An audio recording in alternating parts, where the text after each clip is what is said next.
Good evening, everybody, and welcome to the council meeting for Monday, April the 17th of 2023. Please rise for the playing of the national anthem and a moment of reflection.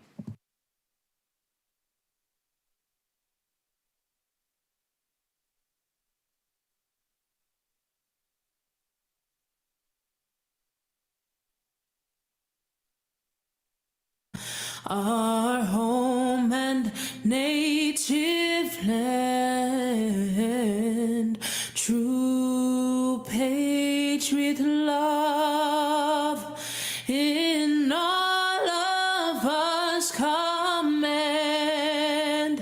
Carton bras et porter le pays, il sait porter la croix. Ton histoire est une épopée des plus brillants exploits. God keep our land glorious and free.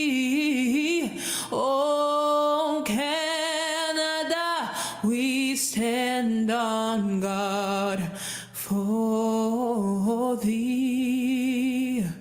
Oh, Canada, we stand on guard for thee.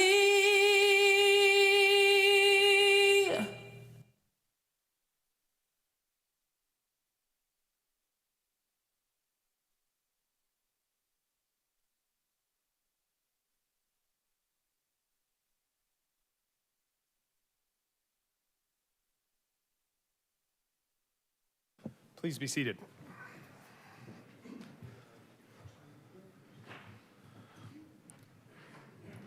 And I will now look to Councillor Lindell to read the land acknowledgement.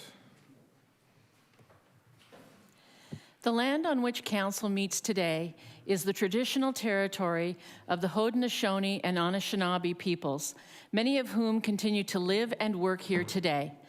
This territory is covered by the Upper Canada Treaties and is within the land protected by the Dish with One Spoon Wampum Agreement.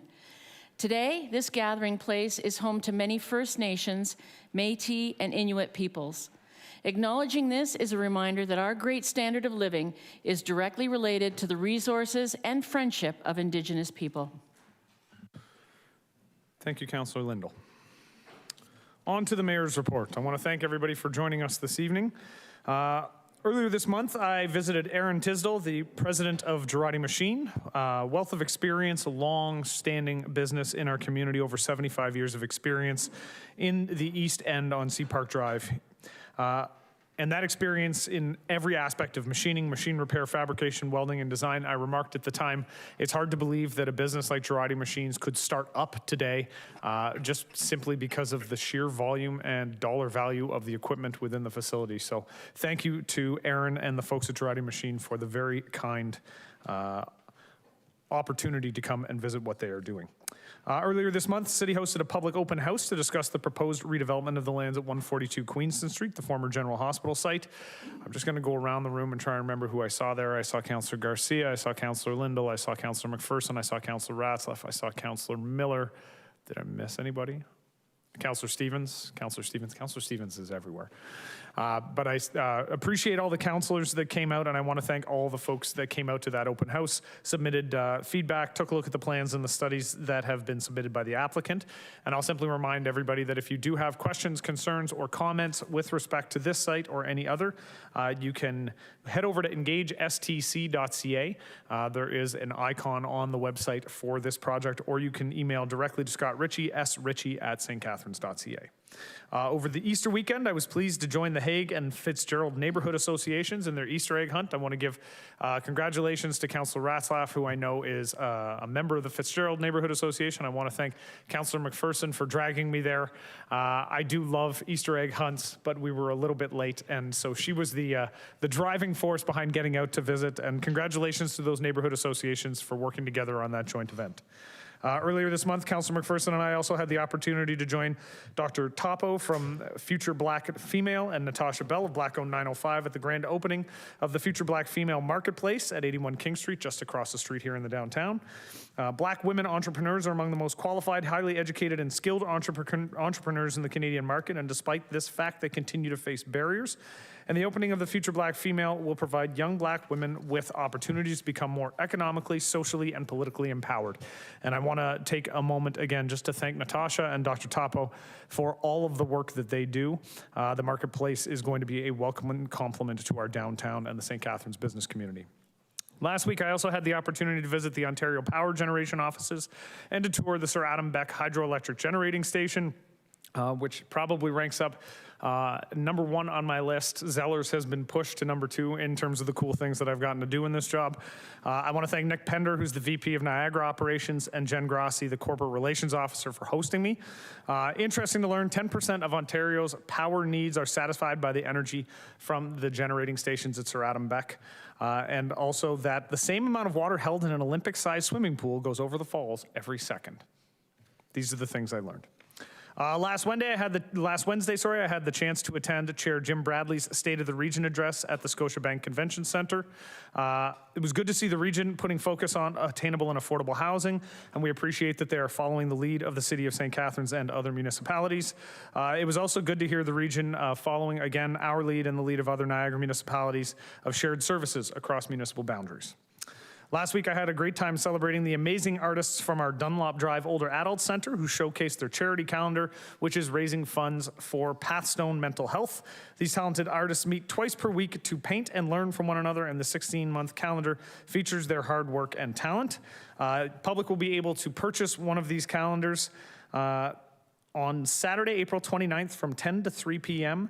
at 80 Dunlop Drive. Admission is free, but non-perishable food donations to community care are welcome.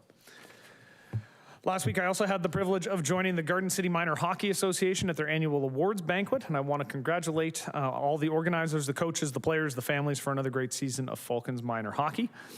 On Thursday last week, I had the opportunity to participate in a roundtable discussion with Associate Minister of Transportation Stan Cho, Carla Stout, who's the Executive Director and General Manager of Niagara Region Transit, as well as colleagues on the NTC board to discuss transit policy, Presto, and the amalgamation of our transit system.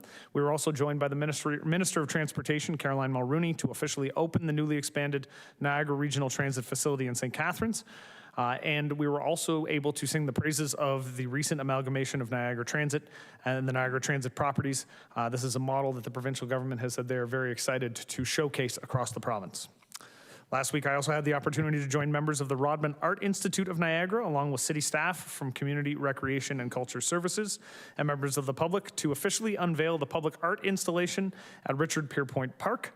Working with curator Raven Spiritos and 3 artists, Brendan Fernandez, Tabitha Lewis, and Wayne Moore, the end results are bright, vibrant panels that are visible from the walking path in Richard Pierpoint Park. And I want to thank the staff at Rodman Art Institute, the artists, as well as CRCS staff for all the time and hard work that went into this project. I was also able last week to get an in-depth tour of the St. Catharines Museum and Welland Canal Center, and I want to thank Kathleen Powell, our Supervisor of Historical Services and the curator of the museum, for the behind-the-scenes tour. There's almost 800,000 artifacts and materials that tell the story of our city. I got to see a whole bunch of them. And for those who did check out the social media post, what I was standing next to was an original version of a Zamboni. It was an ice resurfacer, which did not look anything like what I thought that would look like. So that was awesome. This past weekend, I also had a chance to join Mayor Ugolini of Thorold at an event that celebrated the Niagara Scorpions Cheerleading Club as they head off to the World Cheerleading Championships in Orlando. The Scorpions will be sending 2 teams to the Worlds made up of 46 amazing and talented athletes from across Niagara. And I want to say just the best of luck to Coach Andy Cicchini and the teams as they proudly represent the region at the Worlds. This week, we join in celebrating National Volunteer Week, a time to celebrate our individual and collective actions in creating a strong, interconnected, and vibrant St. Catharines. Those in our community who share their time, talent, and energy support and strengthen the fabric of our community. They thread important connections and they reinforce our ability to create change. I want to thank everyone who dedicates their time to our community. Each action you take impacts our community's overall wellness now and for the future generations. The city will be hosting our annual volunteer recognition event tomorrow night at Market Square, and I'm looking forward to meeting all of the worthy recipients and honoring the winners tomorrow night. In terms of volunteering, we are getting close to the deadline. Applications are due for city advisory committees and task forces April 21st, that's this week at noon, for residents looking to join one of the committees. You can check out stcatharines.ca/committees for more information. Today I was thrilled to participate in my first groundbreaking ceremony for The Essentialist by Elevate Living Development, being built at 268 Oakdale Avenue. The new development, which will include studio condos, is a fantastic way to meet the growing housing demands in our community. And with prices starting at $250,000, these studio condos are a practical choice and a great option for attainable ownership. Thank you very much to Drew Toth and those at Elevate Living for their dedication and their commitment to helping our city grow. Today, I also had the pleasure of being a judge at the 3-minute thesis competition hosted by the Faculty of Graduate Studies at Brock University. Students had to abide by the following rules. They had 3 minutes. That was the only rule. 3 minutes to provide the information about their thesis projects. These were graduate students, master's and PhD level. It was a fantastic event, and it was fun for me to be back for at least a few hours as a teacher grading students as they presented their best material, so that was a lot of fun. Congratulations to the winner, and good luck as you represent Brock at the Ontario 3-minute thesis competition in May. And this evening marks the beginning of Yom HaShoah, or Holocaust Remembrance Day. This is a time to mourn and remember the victims of the Holocaust, when more than 6 million Jews and other targeted vulnerable minorities were senselessly murdered by the Nazis and their collaborators.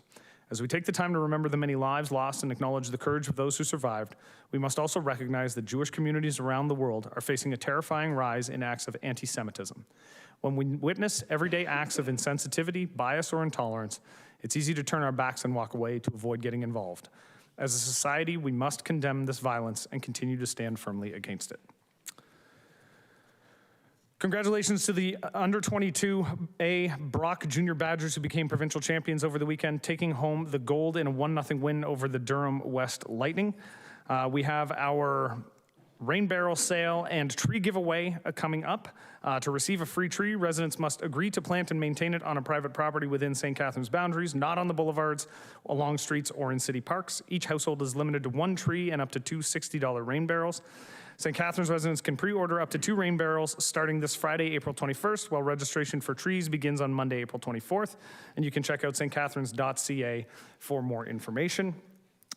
And along that vein, St. Catharines has sparked a friendly competition with Niagara Falls to encourage resident participation in this year's City Nature Challenge. The challenge is happening over the weekend of April 28th to May 1st. And to participate, we're asking St. Catharines residents to download the iNaturalist app and use it to log as many photos of plants and animals as they can to develop iNaturalist's database and also help to win our race with Niagara Falls. For more information, check out stcatharines.ca/City Nature Challenge. And with that, I'll open up the floor to any members of council. Councillor Stevens.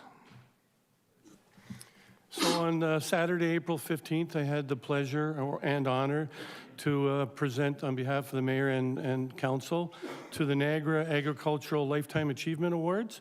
They haven't had it for the last 3 years because of COVID, so there was actually 4 recipients. And from our city, the 2022 winner was Bill Shank from Shank Farms, and the 2023 was Hank Sicking from Pioneer Flower Farm. So it was a fun night, and it was good to see that we have a couple big agricultural areas still in our city as well. Thank you, Councillor Stevens. Next, I have Councillor Williamson on Zoom. Thank you, Mr. Mayor. Can you hear me okay? We can. Oh, good. Okay, the Port Dalhousie Beautification Works Committee's doing their Earth Day cleanup on Earth Day. This, of course, is on Friday, but in the city, we're celebrating it on Saturday. People will gather at 10 o'clock at Old Lock 1, which is the first lock of the second Welland Canal. And Malcolmson Park, I'll leave that to the Grantham councillors, but I know that they'll be there at 9 o'clock in Malcolmson for their tree planting and Earth Day. As well, I just want a little shout out to the Governor Simcoe Symbotics Robotics team, which is on its way to the World Championships on a long bus ride to Houston, Texas. And one other plug, Spaghetti Night at Lower Secord Secondary School, Thursday, which is a fundraiser for a good cause. Thank you. Thank you, Councillor Williamson, and go Redcoats in their battle at the World Championships. Councillor Lindell. Just want to congratulate the Queenston Neighbours Group as well on their Easter egg hunt this year on Good Friday. They did it at Connaught School, and it was twice the size as it was the year before, which was twice the size as the year before, so it keeps on growing. It's a really good neighborhood group, and they're really promoting the Queenston neighborhood. Awesome. Thank you so much for that. Councillor Garcia.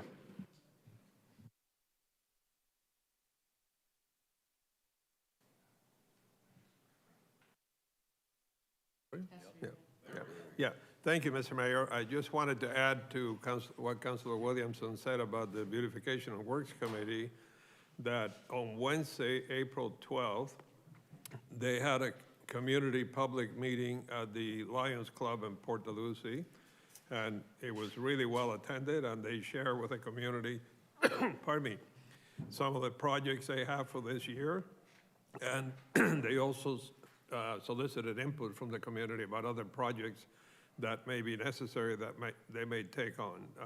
The committee does amazing work in beautifying Port Lucie, and those of you who see all the flower baskets and so on when you come into Port Lucie, everything that you see there, other than the ones that the city put up, which are not there yet, is done by these volunteers. So thank you to them. Thank you, Councillor Garcia. Councillor Phillips. Thank you, Mr. Mayor.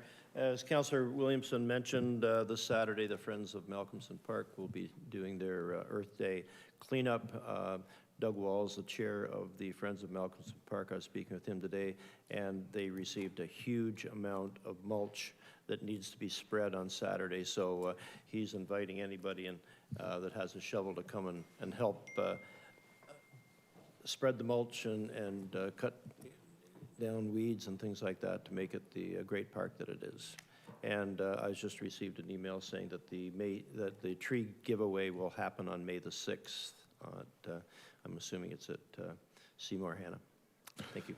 Excellent. Thank you, Councillor. And I will say, just because you mentioned just talking about spreading mulch, I'm going to give a shout out to the St. Catharines Collegiate football team that was at the Grantham Lions this past weekend, moving, what was it? 25 kilo bags of compost, fertilizer, and lugging it around as a community project. So shout out to Coach Nate and all the folks over at Collegiate for getting those young students out and involved in their community. Councillor Kushner. Thank you, Mr. Mayor. On Saturday, we in West St. Catharines were honored to have a visit by the mayor and deputy mayor, and the residents do thank you. Thank you, Councillor. It was a nice chance to get outside in some beautiful weather with two of my favorite folks on council. Two of my 12 favorite folks on council. All right, seeing no other hands, we will get on to the adoption of the agenda. And I'm going to look to the clerk. Just for additional items of correspondence, they've been placed in Council Sugar Sink folder. There's correspondence from the Downtown Association regarding item 9.1, Post Bill 23 Heritage Strategy, correspondence from the Downtown Association regarding item 9.3, Community Improvement Plan Potential Council Working Group, and a confidential memo from the Director of Municipal Works regarding update on forestry. All right, and Councillor Harris, you had something to add? I just wanted to add Miss Wendy Wing to speak about item 9.3, the CIP. Okay, so adding Wendy Wing to speak as a delegate to item 9.3. Seeing nothing else, can I have a motion to adopt the agenda as amended? Councillor Harris, seconded by Councillor Lindell. All those in favor? Opposed? And that's carried. Item number 3 is, Councillor Townsend, did you have something you needed? Yeah, thank you, Mr. Mayor. I wanted to pull and endorse under the consent 6.3, the resolution from Chatham-Kent reducing municipal insurance costs. Okay. Just simple pull and endorse. When we get to item 6, we'll make sure that that's on there. All right, so item number 3 is the adoption of the minutes. The council adopt the minutes of the meeting of council held on April 3rd, 2023. Can I have a mover and seconder? Councillor Stevens, Councillor Phillips, all those in favor? Opposed? That's carried. Any declarations of pecuniary interest this evening? Seeing none, just a reminder that if you do have a declaration of pecuniary interest, you are required to submit a written statement of declaration via the online form. Moving on to number 5, which is the motion to move the consent reports. Before we get into Councillor Townsend's request, I am going to look to Councillor Garcia to provide an overview of the decisions coming out of the last BSC Budget Standing Committee meeting. Thank you, Mr. Mayor. We had a meeting of the Budget Standing Committee in March. It was a relatively light agenda compared to what we normally have later on in the year, but there are a few items of interest. Staff delivered the report regarding capital projects. I must apologize, my allergies are just wild right now. Anyway, report on capital projects for the fourth quarter ended in December 2022. There were no major issues. There were 2 projects that went over the limit where they required council approval, and those have already been approved. The second item was a financial management services update on the multi-year budget. And they gave us some information on the multi-year budget, which, as you know, we have approved in the past. But they, in addition, they recommended adding an additional council budget meeting for November the 8th, 2023, which is about the time we're basically approving the following year's budget. And that report also, for council's edification, if they haven't seen it, also gives a number of key dates that they recommend regarding what's going to happen in the budget and when meetings would happen and so on. So it's a very informative report. The last item was an update on reserves at the year end. And we were happy to hear that the city actually ended up on a surplus of $3.95 million, which was higher than expected. And the bulk of that is being dedicated to the tax rate stabilization reserve. And one of the key reasons we received that or got that surplus is because they have not, staff has still a lot of empty positions that they haven't been able to fill. But regardless of where it came from, it's a welcome relief to have that surplus and to increase that reserve. So that concludes my report, Mr. Mayor. Excellent. Thank you, Councillor Garcia. That tax rate stabilization reserve, it just keeps paying dividends. I'd love to meet the handsome fella who came up with that idea. Wowzers. All right, so we have a request from Councillor Townsend that item 6.3, do we know the which item it is? It's from Chatham, you said, Councillor? So resolution number 3, reducing municipal insurance costs. So asking that that be a part of, that we pull it and that we endorse it, correct? Correct, yeah. Just to give you a brief background on it, it's just working with municipalities to find ways to reduce our insurance costs. They're asking for work with AMO and the province as well. So just to pull and endorse, and the goal here would be to report back on options, I guess, available, but that would be, I guess, on the Chatham-Kent side of things. Okay, excellent. So with that, do I have a motion to approve the consent agenda? I'll go with Councillor McPherson, and I will look to the clerk. Today's consent agenda includes item 6.1, EFES, refrigeration capacity and water recycling for Secord Wood Splash Pad. Item 6.2, Financial Management Services, Budget Standing Committee Cover Report. And item 6.3, Legal and Clerk Services, Council Correspondence, save and accept sub-item 6.3, which is going to be endorsed instead of received. Councillor Townsend. Yes. Councillor Ratzlaff. Yes. Councillor Miller. Yes. Councillor Harris. Councillor Harris? Yes. Councillor Dodge. Yes. Councillor Garcia. Yes. Councillor Kushner, Yes. Councillor Lindell, Yes. Councillor McPherson, Yes. Councillor Phillips, Yes. Councillor Stevens, Yes. Councillor Williamson, Yes. and Mayor Cisco. Yes. And that's carried. All right, so we're moving on to item 7, the public meetings and a planning and building services recommendation report to repeal the city's short-term rental bylaw and replace it with a short-term rental accommodation bylaw to include the licensing of bed and breakfasts. Notice of consideration regarding the repeal of the city's short-term rental bylaw and replacing it with a short-term rental accommodation bylaw to include the licensing of bed and breakfast has been published in accordance with the city's notice bylaw. The public meeting will proceed as follows. Staff will explain the report and staff's recommendation. Members of the public wishing to delegate were advised to register by 9 a.m. today. No one registered to speak. Is there anybody in attendance who is looking to speak? Seeing none. The public meeting will then be closed, and at that time, council will be able to ask staff questions about the report recommendation and will consider the report. The public meeting is now open, and I will call upon Paul Chidoba, the Manager of Bylaw Enforcement, to present.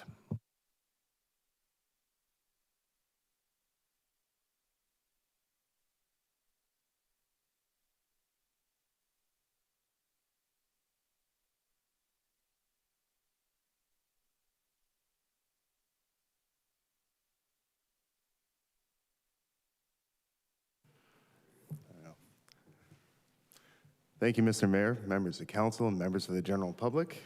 Today I have for you a presentation regarding short-term rental accommodations in our municipality. To start off, where are the short-term rentals within the city limits?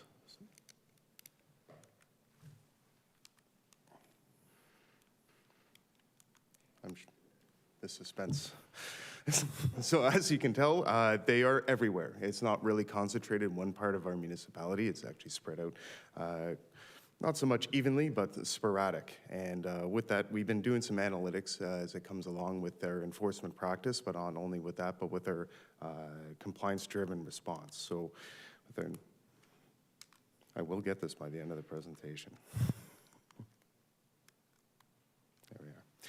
So what we found out is an average daily rate, and these are the averages, of course. It's about $145 for a short-term rental in the municipality. The average occupancy rate, which is the concerning part, is 57% average occupancy, where it's supposed to be for the majority of the time that is occupied by as a principal residence, basically 183 days. So the 57% wouldn't necessarily match up with those that are in compliance. The average short-term rental will pull in just over $1,600 per month. And with that, what we believe is about $6.3 million has been incurred in revenues with regards to short-term rentals within the municipality.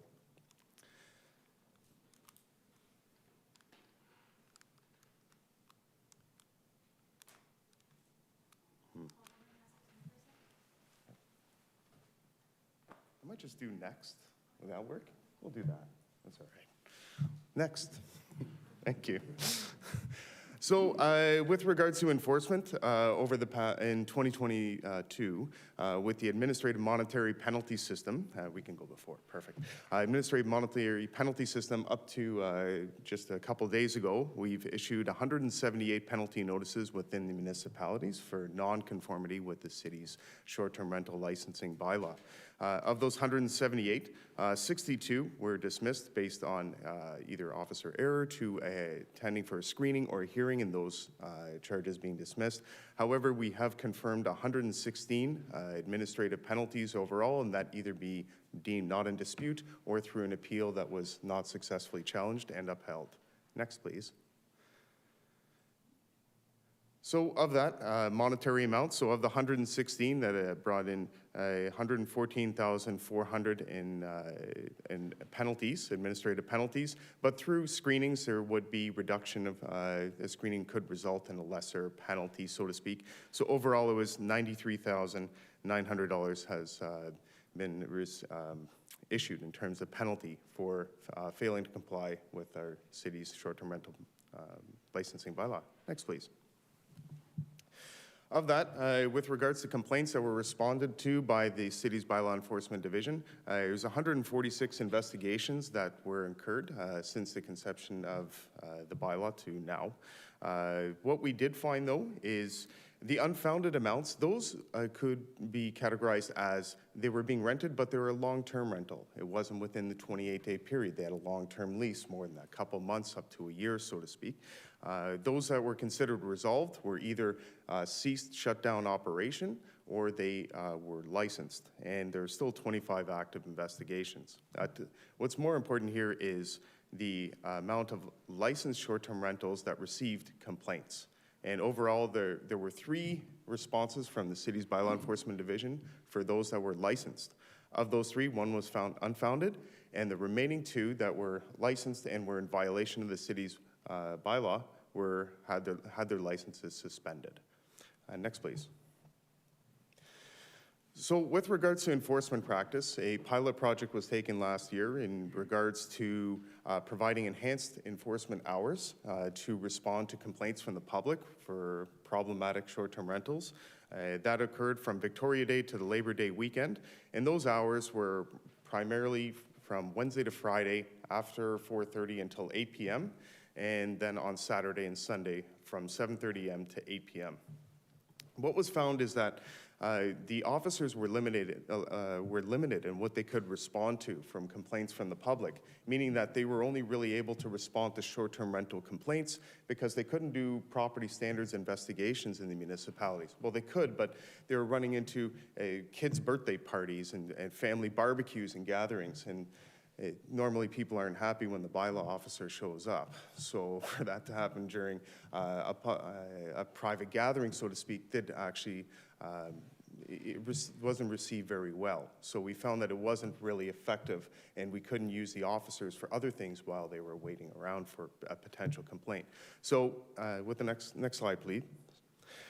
So with that, we did create a hotline for short-term rentals. It was a simple 1 STR, and that was the extension. So what would happen is a member of the public, if they had a nuisance or problematic short-term rental complaint that was even after hours from when Citizen First would shut down operation, a complaint could be filed and a voicemail was received. That voicemail would go automatically to any officer that was on duty, and they would be able to receive the voicemail and action out the complaint as soon as it was received. What we found is with that service is there were only 18 complaints registered during that enhanced enforcement period, where 13 were really during the extended hour period. The rest were during normal operations. So not a huge demand for service for that. And overall, since the conception of the short-term rental hotline, only 32 complaints were actually registered. And primarily, the majority of those were to certain notable properties overall. Next slide, please. So with respect to rates and fees, in 2022, I discussed that there were 2 hearings. So of those 2 hearings, there is a established fee of $100 for those that wanted to appeal a license suspension under the city's short-term rental bylaw. With those, it would cost $339 for the independent adjudicator, the hearing officer, in order to hear the matter. So with that, the city actually incurred a cost of $478 to hear the appeals, even though the appeals were denied and the conviction was registered and the suspensions were upheld. Next slide, please. With respect to the new bylaw, there's no changes to the current zoning rules. So the bed and breakfasts will still be as defined as a bed and breakfast within the city's comprehensive zoning bylaw, meaning that you can't rent more than 4 rooms at the time. And there would be no change to hotel, motel, which are considered commercial and are not permitted in a residential or agricultural area, either way. Next, please. So recommendations, the council repeal the old short-term rental licensing bylaw and replace it with the proposed short-term rental accommodation bylaw to license bed and breakfasts as well as short-term rentals. Further, that council approve an amendment to the schedule of rates and fees to reflect the current costs for hearings and to establish an application fee as well as a renewal fee every 2 years for the licensing of bed and breakfasts as well as short-term rentals. And that council approve an amendment to the city's non-parking administrative penalty system bylaw to create offenses for violations related to bed and breakfast, which previously only would apply to short-term rentals. And next slide, please. Thank you. All right, we do have some questions, so I will look first to Councillor Townsend. Thank you, Mr. Mayor. Through you to the presenter. My question is, I noticed that there was those who do not post their license number could get fined. And I noticed that there were 2 incidences where that did happen. If you just go back to the slide, if people want to see it. But I noticed that they didn't actually have to pay the fine, the 2 people. I mean, it's either you post it or you don't, the license number. Why were those 2? I'm just kind of curious as to why they didn't have to pay the fine on not posting their license number if we have that as a violation. Through the chair to the councillor, it's a good question. So with that, it was found online, and this has been considered a resolved matter. So ultimately, we didn't confirm that it was a short-term rental, so to speak. It was operating as a bed and breakfast, and because we don't license bed and breakfasts, then it was dismissed. Okay, understandable. Thank you for that. Another question is through you, Mr. Mayor, to the presenter. Who investigates? Is it city staff that would investigate these violations, or do we hire an outside company that would overlook these violations, say like posting online, for example? Through the chair to the councillor, it could be both, but currently we do it in-house. There are private contractors that do offer this type of service. And I guess is that something we're looking at doing just in order to, because I know there's so many of these postings on Airbnb, VRBO. Is it something that we're looking at doing? I know Niagara-on-the-Lake does this, where they hire an outside company to look through all of the postings to make sure that they're not in violation of not having a license. So through the chair to the councillor, yes, I've heard of that as well. But ultimately, the enforcement would then come back to the By-law Enforcement Division to begin with. So we do currently have access to short-term rental analytics through a private source that gathers that information, and we utilize that as part of our process to find illegal rentals, illegal short-term rentals. Thank you for that. And then my last question to you, Mr. Mayor, is you mentioned about after-hours officers. Do we, like overnight, for example, if there is a party, obviously they could call NRP, for example, but do we have bylaw officers that do work throughout the night? I've just had calls from people about certain other violations, but I'm not really sure. Do we have bylaw officers that do work throughout the night? Through the chair to the councillor, no, we don't. And ultimately, any noise complaints would be handled by Niagara Regional Police Service. We have a very strong partnership with them that if there are those that are legal short-term rental but are in violation of the city's noise bylaw, we do follow up with them with regards to those that are licensed, because they would be held accountable for that. Although, as you saw from the statistics at this point, we haven't received any problems. Thank you. I do have one more question on that same topic.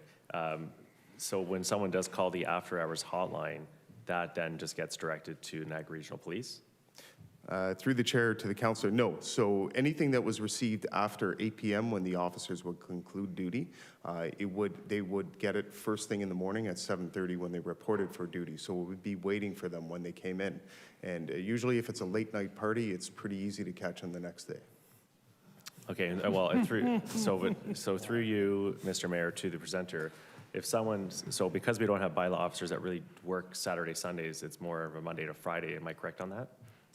Through the chair to the councillor, yes. So Monday to Friday, if someone throws an event, we'll say on a Friday night, the officer might not report till Monday midday, where like there's no.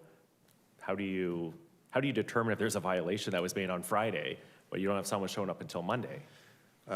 Through the chair to the councillor, so this is where advertising without a license would be an effective enforcement tool, where we would find so as opposed to catching it in the act, so to speak, and finding it operating illegally as a short-term rental, you can investigate and follow up to see exactly where it is, and then you would be able to say that this property is, because they don't have a license, would be operating illegally, and they would be receiving administrative monetary penalty for that.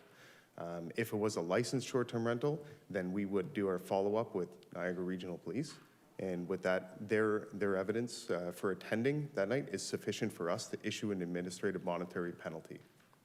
Thank you. So you would go through the NRP to find out if there was, say, a party or something happening over the weekend. That would allow you then and your team to follow up to investigate the situation, correct? Through the chair, yes, for a licensed short-term rental. Okay. But unlicensed, you could still do the same thing knowing that they had a party. I'm just trying to get my head around the process here because I could, example, throw an event at a house and I could just say, oh, I had a birthday party with a bunch of friends, not knowing that it was actually a rental. I'm just trying to get my head around how you determine whether it's being a rental, a short-term rental, or if it's just someone throwing an event at the house. Through the chair to the councillor, yes, and that is a challenge as part of enforcement.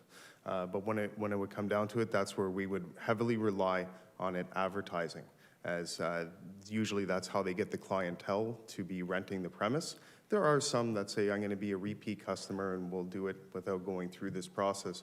But for the most part, for these things to survive, they must be advertising online in order to keep that clientele going through. And ultimately, receiving a $1,000 penalty a day advertising online does catch up pretty quick. Thank you. So you would have to rely on them reposting the property online, because if they've already booked it out, say for one weekend, you would literally have to sit and wait until they would repost this property again online. Is that correct? Through the chair to the councillor, that would be one scenario. Sometimes even if we responded and showed up, it doesn't mean anybody's going to come to the door. Yeah. All right. Thank you.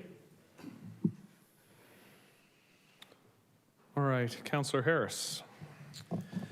Through you, Mr. Mayor, to the presenter. So how much exactly have we generated from this? Was it 116,000? Through the chair to the councillor, so it was 114,900, but after confirmed offenses through screenings, through reductions, was 93,000. 93,000. How much does it actually cost to administer the program? Like how many staff are dedicated to it? Through the chair to the councillor, that's an operational question that I'd have to take back in order to provide a more comprehensive Anyone here that can answer it? Oh.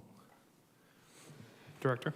Through the chair to the councillor, the bylaw enforcement team is not dedicated to the enforcement of a single bylaw. So all of our staff are responsible citywide for at least 13 different bylaws that they're enforcing, and short-term rental bylaw is one of them. So their work varies between all of that depending on the nature of the complaints that are coming in. Okay, so I'm just wondering, like, how would we figure out how much time is being spent on it? I guess my question is it actually worth it if we have the NRP involved and stuff, and we're actually not doing anything on the weekends? So I'm not sure who would answer that. Through the chair to the councillor, when it comes to, that is something that can be broken down in terms of how much time goes into investigating these things and responding to them. I don't have that information directly on hand right now. I will look to the city solicitor. Thank you. Through you, Mr. Mayor, to the council member, for staff to be able to specifically respond to the councillor's question, the bylaw enforcement officers would essentially have to docket their time and spend a lot of time on figuring out what resources, time, and efforts they used to this particular specific bylaw, which, unless I am incorrect, I do not think we have a docketing system currently. CAO. Through you, Mr. Mayor, I think, Councillor, where you're getting at with specific to this program, this was actually a council request to bring this forward because of a significant number of neighborhood type of disturbances and issues that we had within various areas through the city. So it's a program that is intended to help manage the short-term rental system across the city, to help address a lot of neighborhood issues that came forward. As Mr. Chidoba had mentioned, we have the program in place, and on weekends, yes, we have to use and rely on the NRPS, but the program deals with a lot of the gaps that we have with it. Okay, I guess my next question is, how do we actually, I guess if we don't have dockets and things, how do we actually follow up on work orders and know that we're following up on complaints, and how are we allotting time so we know if programs are successful or not? I'm not sure who would answer that. Well, through the chair to the councillor, so we do have records for how many complaints are lodged and how many investigations actually occur. And with that, we would be able to break down how much effort we're putting into it to an extent. We couldn't give you minute by minute, so to speak. But ultimately, the NRPS would only handle the noise complaint that happens after hours for likely a large nuisance party that the By-law Enforcement Division is not equipped to handle regardless. But ultimately, they wouldn't be enforcing the short-term rental bylaw, and with that, the licensing portion of that. It does also take a great deal of investigative time in order to document these things properly, in order to ensure that we receive successful convictions. Thank you, Councillor Harris. And I will go to Councillor Stevens. My question through Mr. Mayor to the presenter, when it goes to the appeals, does the person who got the ticket or whatever, do they pay whether they win or lose? Or, so if they win the appeal, then they're not going to pay that fee, like, because we're trying to recover the cost on that? Through the chair to the councillor, so there's two methods of appeal. One would be if somebody receives a ticket, an administrative monetary penalty, there's no fee that goes for that. They have a right to appeal, and whether successful or not, they're not required to pay an appeal fee. However, if a licensed short-term rental is suspended, there is a requirement to pay a fee as a result of that, and that would be the difference. Okay, thank you. Thank you, Councillor Stevens. Councillor Kushner. Thank you, Mr. Mayor. My question was similar to that asked by Councillor Harris. Are we trying to make the program self-financed? Through the chair to the councillor, in the report, it does acknowledge that when we actually started doing a ticketing approach as opposed to the education period, and that occurred for just over 5 months starting in January. So the ticketing numbers that we're seeing right now are only reflective of really 6 months of activity in regards to actually enforcing, because what had happened, as the report also identifies, is that more were now becoming bed and breakfasts overnight, so to speak. And because of that, it was hindering enforcement practice for that. If every penalty notice was upheld, and in that regard, the numbers would be substantially higher. When we determined the original license fee, what was the basis of that? Was it cost recovery, or did we compare it with other municipalities? So through the chair, I'd have to refer to director on that one.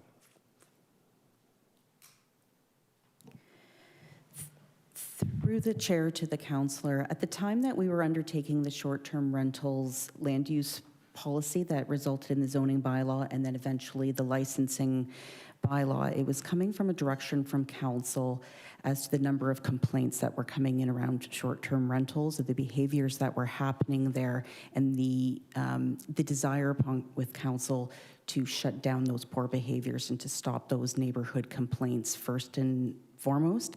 And the second goal that was trying to be achieved through that was releasing housing supply back into the market. In terms of the work that we did around setting penalties, it was very much around the level of service that we were operating, but as well as doing a large comparator of other organizations that were doing short-term rental enforcement work, including the City of Toronto, Collingwood, Blue Mountain, and others that had very large short-term rental issues in their communities, as well as robust enforcement opportunities. So at the time, we had come to council with a recommendation on what we were hearing, that we wanted a St. Catharines program that was in alignment with that was being experienced in Collingwood and Wasaga Beach and Blue Mountain and others, and that's what was delivered and ultimately approved by this council. So the fees were prepared for both cost recovery as well as in line with the service expectations that council wanted at that time with this level of a program. And how do our fees compare with Niagara-on-the-Lake and Niagara Falls?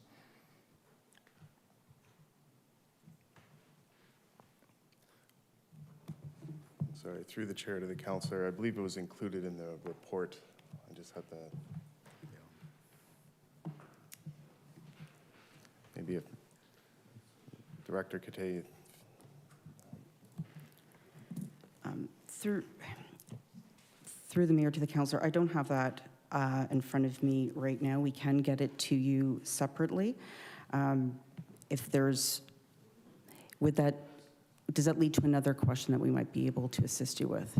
Yeah, it leads to a question. I was surprised by the number of short-term rentals we have throughout the city. That was beyond my imagination. And the question is, what impact is that having on motels, hotels, or have we heard from them? So through the chair to the councillor, at this point, I'd have to refer that more to Economic Development and Tourism Service with respect to being able to speak to that. Overall, though, they do serve different purposes for the most part. As for example, we're talking about a bed and breakfast. Well, the bed and breakfast is owner occupied, and they're present with the persons providing a meal, breakfast in the morning, so to speak. So that's not a common thing that you would receive in a commercial hotel or motel, so to speak. Usually you get the continental breakfast, but it's left out for you and no engagement, so to speak, for the most part. But in terms of those specifics, I couldn't speak too detailed on that. I'm going to look to the Director of Planning and Building Services, and I know we have the Director of ECDev online as well, who we'll look to after Ms. Cathay. Thank you. Through the mayor to the councillor, we have extensively consulted with the hotel motel industry in the preparation of this bylaw. So back at the time that council was receiving significant amounts of complaints around inappropriate behaviors from short-term rentals, as well as persons who owned multiple properties to serve as short-term rentals, which was applying pressure to our housing supply, those being the primarily guiding factors to our short-term rental program at the time that it was released. It was also around the same time that the previous council was exploring a municipal accommodations tax. So what the feedback that we had heard from the hotel motel industry was, first and foremost, that they thought that short-term rentals should be regulated, and if that a municipal accommodations tax was going to be applied for hotels and motels, then it should be applied to short-term rentals as well. We were not in a position to do that unless we licensed them.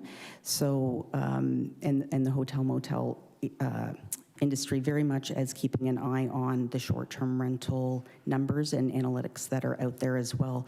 And they're pleased that we are licensing them. They're pleased that we are applying the same municipal accommodations taxes to them.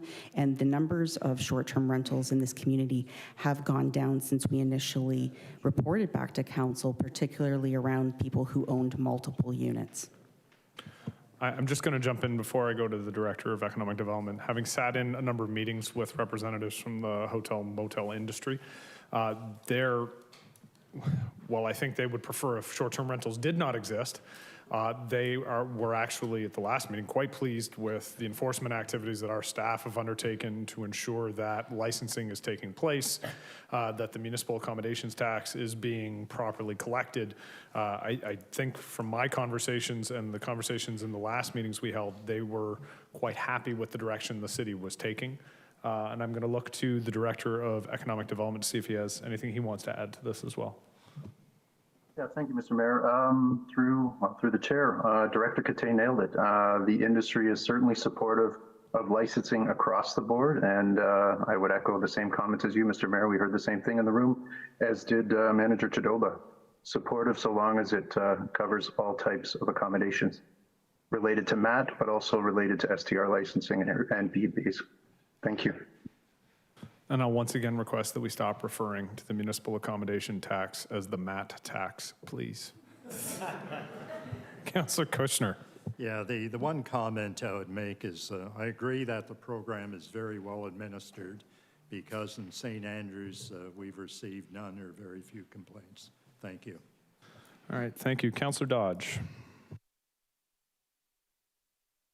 Thank you, Mr. Mayor. Through you to the presenter. A couple of moments ago, you did mention that bed and breakfast, the difference is that the homeowner is available or living at site.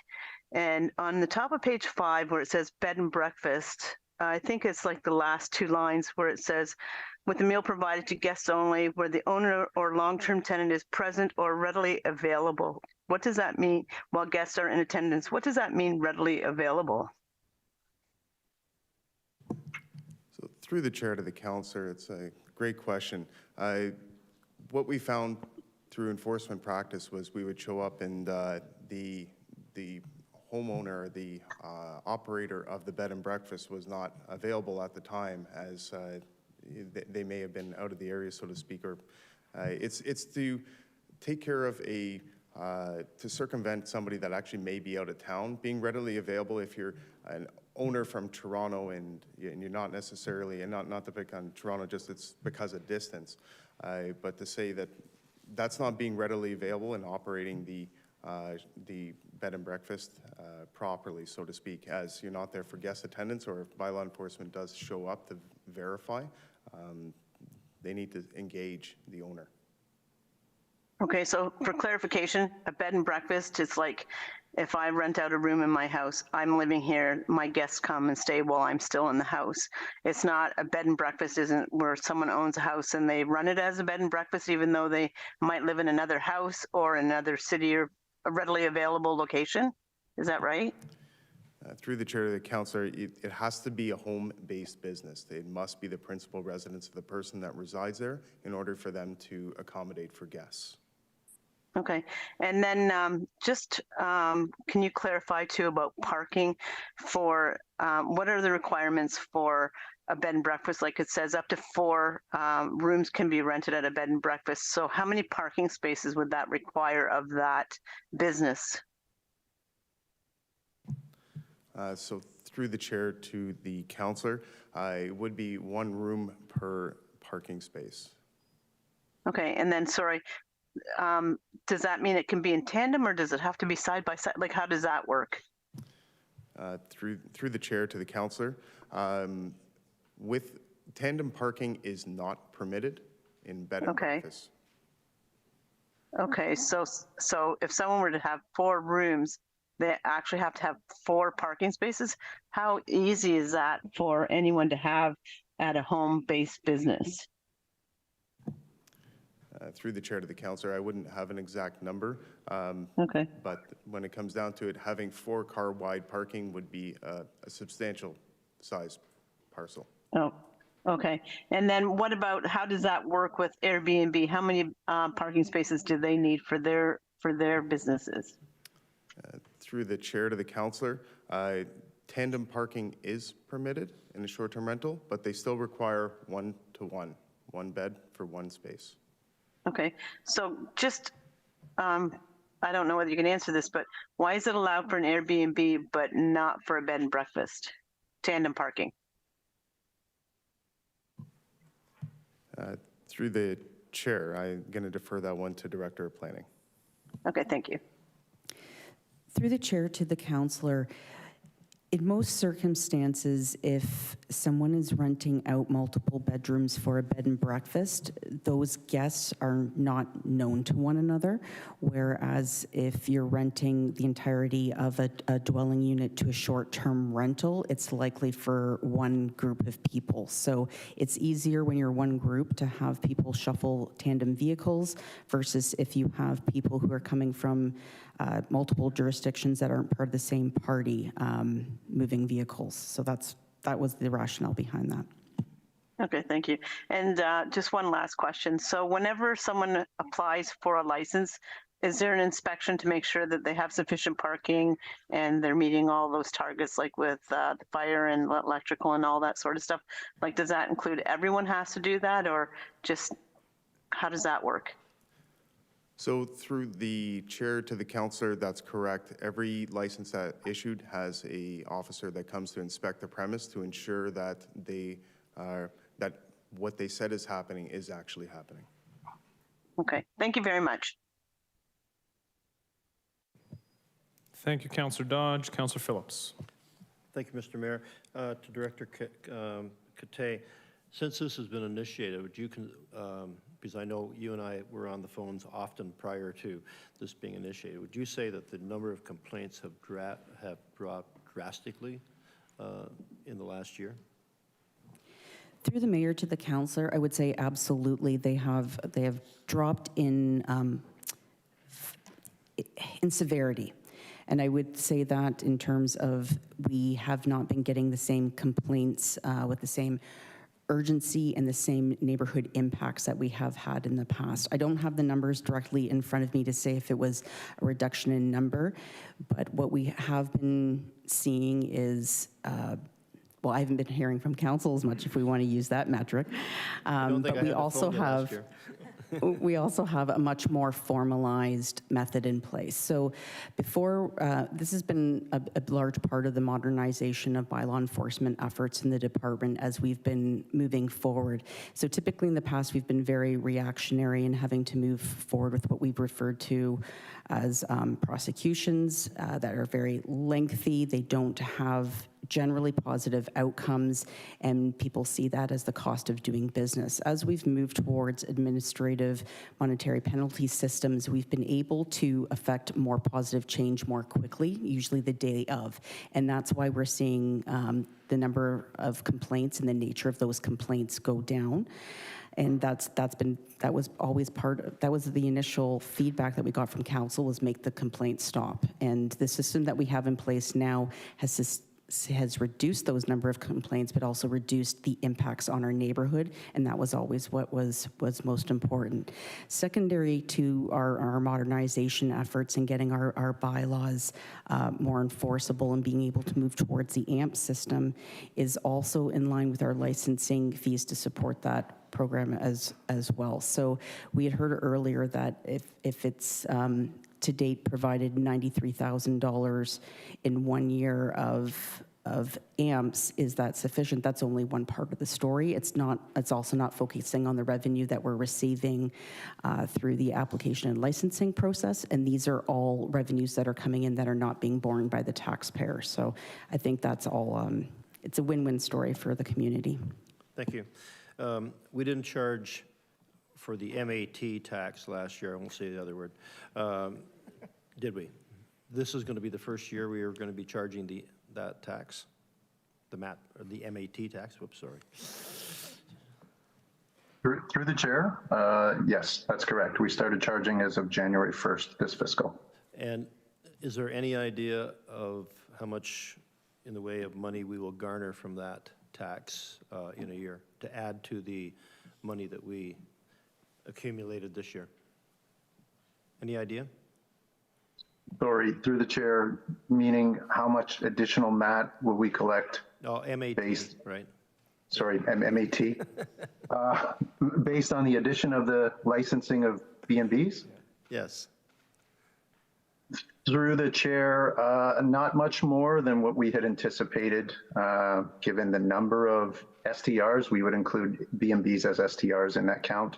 I think with the more accurate air DNA data that Manager Jadova has provided, we're about 4%, possibly 4% more, approximately $500,000, 500K based on the current percentage that council has approved. Okay, thank you. You're welcome.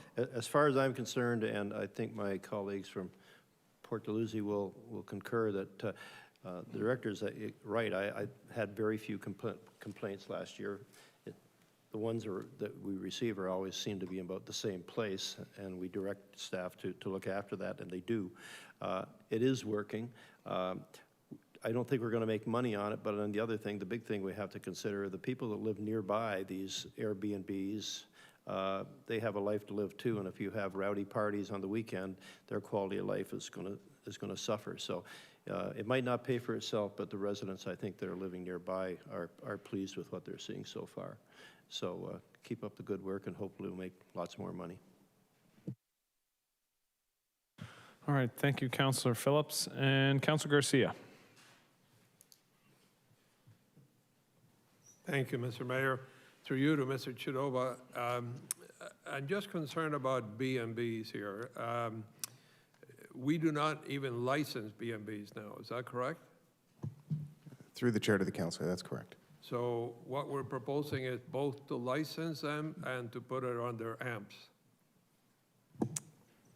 Through the chair to councillor, yes. Yeah, I guess my concern is, as Councilor Phillips and others have said, this whole issue was developed and started because of initially Airbnb and Verbo and so on, people renting whole houses and partying and nobody's there, and 10 cars and 20 people and so on. We have had B&Bs forever, and I don't think we had all those complaints. Is it fair to, because we have a few STRs that are disguising themselves as B&Bs, to penalize all B&Bs, I guess is my question. Through the chair to the councillor. Sorry, I'm trying to find, if you could potentially rephrase your question. Okay. I don't think, and I stand to be corrected if I'm wrong, but I do not believe that over the years we have had many complaints about bed and breakfast. The complaints started because of Airbnbs and Verbos and essentially what we call short-term rentals. So now, the way I read the report, because some of these short-term rentals are trying to disguise themselves as bed and breakfast in order to get around things, we're essentially going to lump bed and breakfast, many of whom have probably been there for many, many years and have never elicited any complaints, and now we're going to make them apply and pay for permits and pay for fees and so on. Is that fair, is what I'm asking? Through the chair to the councillor, and thank you for the clarification. I can provide you a response for that. Ultimately, a bed and breakfast does still invite persons into the household, and as the report has identified, that the licensing allows for an inspection, and that there's a fire safety plan is provided in terms of what happens, because these are persons that don't normally reside there. But it's not also uncommon in Niagara region, with Niagara on the Lake, who have many bed and breakfasts. They have a licensing program for that. So it does kind of synergize with what's already occurring in Niagara region. Thank you for that. And do we know, before we do this, what bed and breakfasts do we have? Do we have like a registry of bed and breakfasts or anything of that sort? Through the chair to the councillor, we don't have concrete numbers as to how many are actually operating in the municipality. As a report identifies, there's about 200 operating out there that are still not licensed, but they're mixed in together in terms of whether that be bed and breakfast or a short-term rental. Okay. And last question, I believe another councillor asked something similar, but the licensing fees that we're proposing and application fees and penalties and so on, when we look at bed and breakfast, are they comparable to what the other two local municipalities that license B&Bs are? Through the chair to the councillor, they are, but with the previous example I used at Niagara on the Lake, I believe they charge $274 per room for their licensing, as opposed to where the proposed here is $500 for every 2 years, being $250 annual renewal. Okay, thank you. Thank you, Councillor Garcia. Seeing no other speakers, I will thank Mr. Chidoma for his presentation and for the grilling. And I will ask those in attendance, is there anybody who does have anything they wish to say on this issue? Seeing none, can I have a motion to close the public meeting? Councillor Phillips, Councillor McPherson, all those in favor? Opposed? That's carried. The public meeting is now closed. Council's called to order. And persons wishing to receive notice of council's decision should submit a written request to the office of the city clerk. At this time, is there a councillor who is willing to move the staff recommendation? Councillor Harris, Councillor McPherson. So the staff recommendation is up on the board. Is there anybody who wishes to speak further to this? Councillor Garcia. Thank you, Mr. Mayor. Through you to the director, I guess. Do we have a scheduled review of the licensing program? Do we do it once a year, or? Through the mayor to the councillor, it was just one of our modernization efforts last year was to take on some of the municipal licensing functions in the bylaw enforcement department, splitting that off from clerks. So in the interim, we have now absorbed business licensing, short-term rental licensing, liquor licensing. And as we move forward, we'll be looking at other opportunities that make sense to license. We don't have a lot of licensing bylaws in place at this time.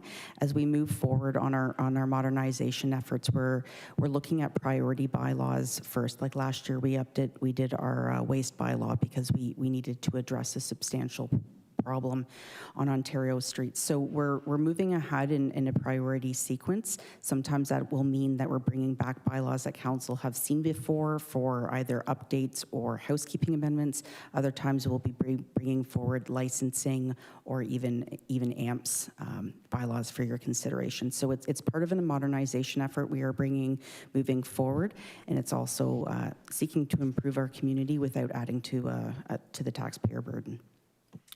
Thank you for that. And Mr. Mayor, I don't know if this is just direction to staff, but can I ask that we get a report back in a year updating us on how the progress regarding licensing of both STRs and Airbnb, or B&Bs, I'm sorry.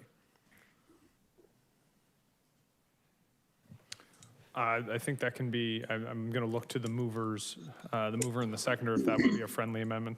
The mover's saying yes, the seconder's saying yes. So we'll make that an amendment simply that staff report back on results. Okay. At the end of 1 year. Thank you for that, because we will have been through, like, certainly in Port Lucie, the B&B and Airbnb season is primarily in the summer, and we're going to have all the regattas and everything else, so we'll have that season under our belt to see how it went. Thank you. Thank you, Councillor Garcia. Councillor Townsend. Thank you, through you, Mr. Mayor. Yeah, I would agree with the final comment there with Councillor Garcia that we're going to finally have a post-COVID, hopefully a tourist boom here in the city of St. Catharines. But my question is in regards to the rates and fees. Is that something that staff will be looking at on an annual basis? I know Niagara Lake, Niagara Falls, other communities do reevaluate on an annual basis. I guess through the director of planning, if that is who that would go to. Through the mayor to the councillor, I'm not sure I understand the question, but I think what you're asking is that do we bring forward our rates and fees on an annual basis for consideration? And yes, we do that. Yeah, my question directly is, do we review the fees on an annual basis? Through the mayor to the councillor, yes, we do. Thank you. Thank you, Councillor Townsend. Seeing no further questions, I will look to the clerk to call the roll.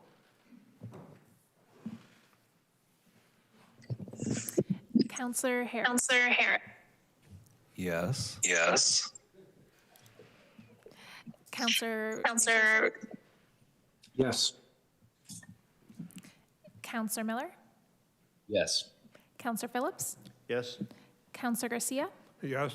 Councillor Dodge. Yes. Councillor Kushner. Yes. Councillor Williamson.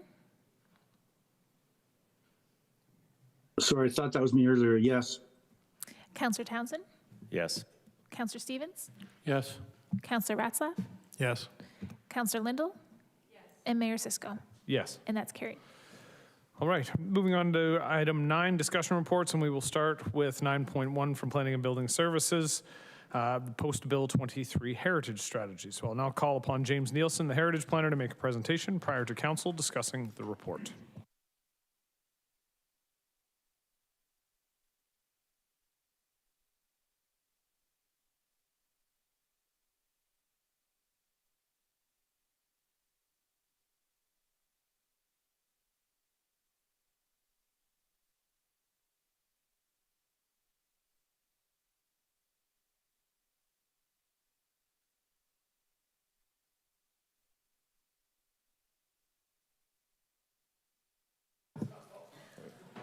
So thank you, Mayor, and thank you, Council, for inviting me here to speak about the Post-Bill 23 Heritage Strategy. So I wanted to start with this image, which I think is a really great image, and it's one of my favorite of the downtown. It's actually a postcard that was done in 1920. There's three really interesting reasons why I like this photo. First of all, is just the vibrancy. There's about a dozen or so people out on the street doing their shopping, doing their errands. It's something that was missing from the downtown for a long time, and it's starting to come back. And it's just a fantastic example of what can be in the downtown. The second thing that you notice in this picture, and I'm not sure how clear it is up on that screen, but about half the people in that picture are actually Black. Our city has a really rich Black history, and this is represented in this photo. And I think sometimes we forget in the heritage world that it's not just white settler history that we're trying to protect. There's stories, Black stories and Black history that we also need to be reminded of, and there's a lot of untold stories in our downtown as well. The third thing that's really interesting about this photo, and it's something if your family's from St. Catharines, if your grandparents, your great-grandparents are from St. Catharines, this would look very familiar to them, and it would still look familiar today because almost all these buildings are still here today, except for one that's sitting in the middle right beside the trolley there. So it's really interesting that, for 100 years, this has been the same experience that every person in St. Catharines has been able to experience. In 2 years from now, that might not be the case because Bill 23 is proposing to get rid of the heritage status for all these buildings here. So to talk a little bit more about Bill 23, it's the More Homes Built Faster Act. The impact that it had on the Heritage Act is pretty significant. This came into effect January 1st, 2023. The most significant change is to municipal heritage registers. Properties can only be on the heritage register for up to 2 years now. After 2 years, if a property has not been individually designated under Part 4 of the Heritage Act, the property is removed from the heritage register and it cannot be re-added for 5 years. The city has 163 listed properties on its register. They all require designation or they will lose their heritage protection until 2030.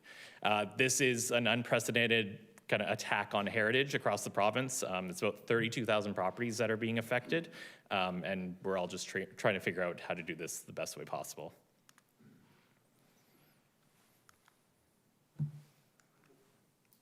Might have died on.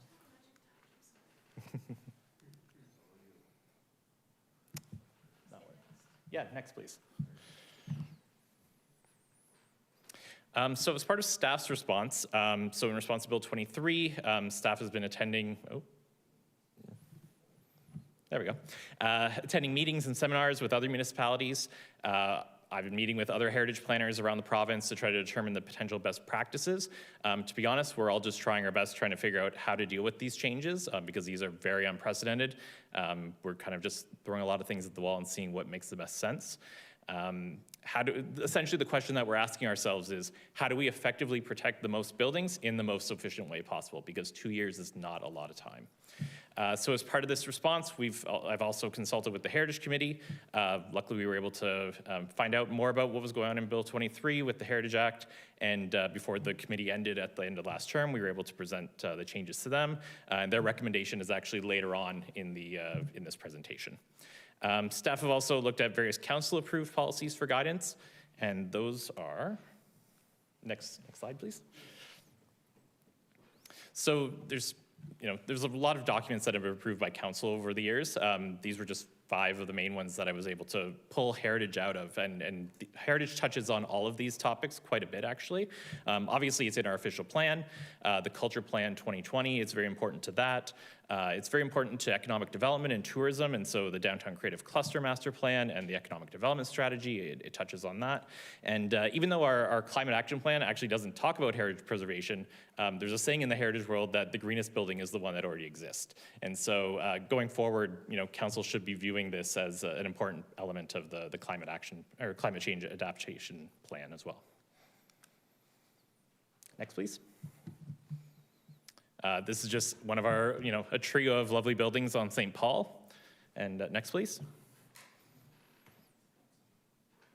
So the post-Bill 23 heritage strategy that I'm bringing forward today, basically we have three options from least preferred to most preferred. So option one is to individually designate as many properties as we can that are currently on the register. Option two is to do that, but also add an extra layer of policy to the downtown core called a cultural heritage landscape policy. And option three is a downtown heritage conservation district study and plan, which would effectively provide the most opportunity to protect buildings. Next, please. Option one, individual designations. So staff anticipate that it has the resources to designate upwards of 10% of the city's 163 properties. That's not a lot, it's about 15 buildings if we're, able to do things the most efficiently and effectively possible. And that's because heritage designation takes a lot of time, a lot of research, a lot of analysis, and it can be a challenge to do. And so just to give you an indication of how challenging it can be, in the last 10 years, St. Catharines has only designated 8 buildings. So we'd essentially be doubling that in the span of about 2 years. So it's a challenge. Properties currently on the Heritage Register would be ranked and prioritized by staff and the Heritage Advisory Committee based on their heritage value, location, and threat level as it relates to potential demolition. The most significant properties will then be designated individually under Part 4 of the Heritage Act. And just to note that even that has changed how we designate things.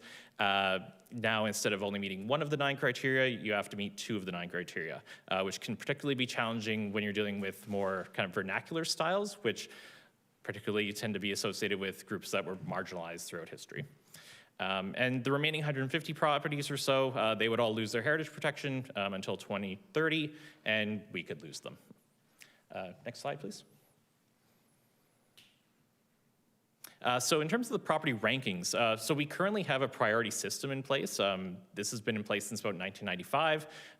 All of our listed properties are divided into priority 1 and priority 2 properties. About 25% or so are priority 1. That still leaves us with about 40 or so properties. So that's a little too much for us to be able to just use that list.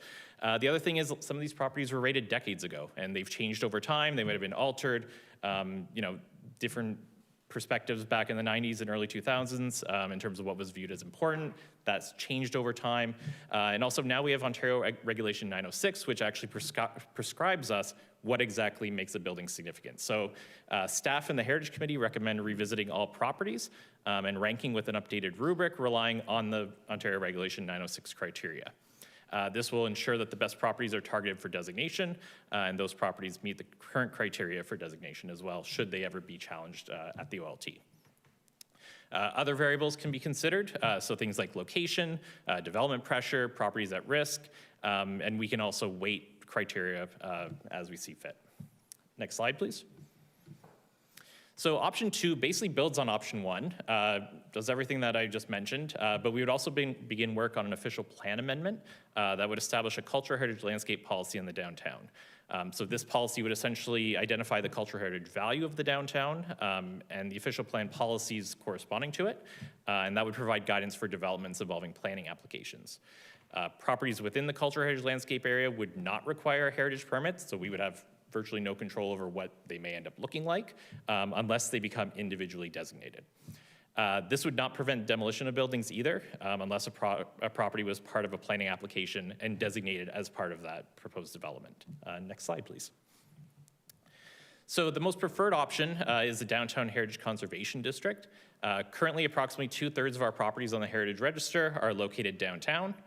Most of these properties were added by council within the last term. Last 3 years, in fact. Prior to Bill 23, staff intended on adding more properties to the register over the course of the next year.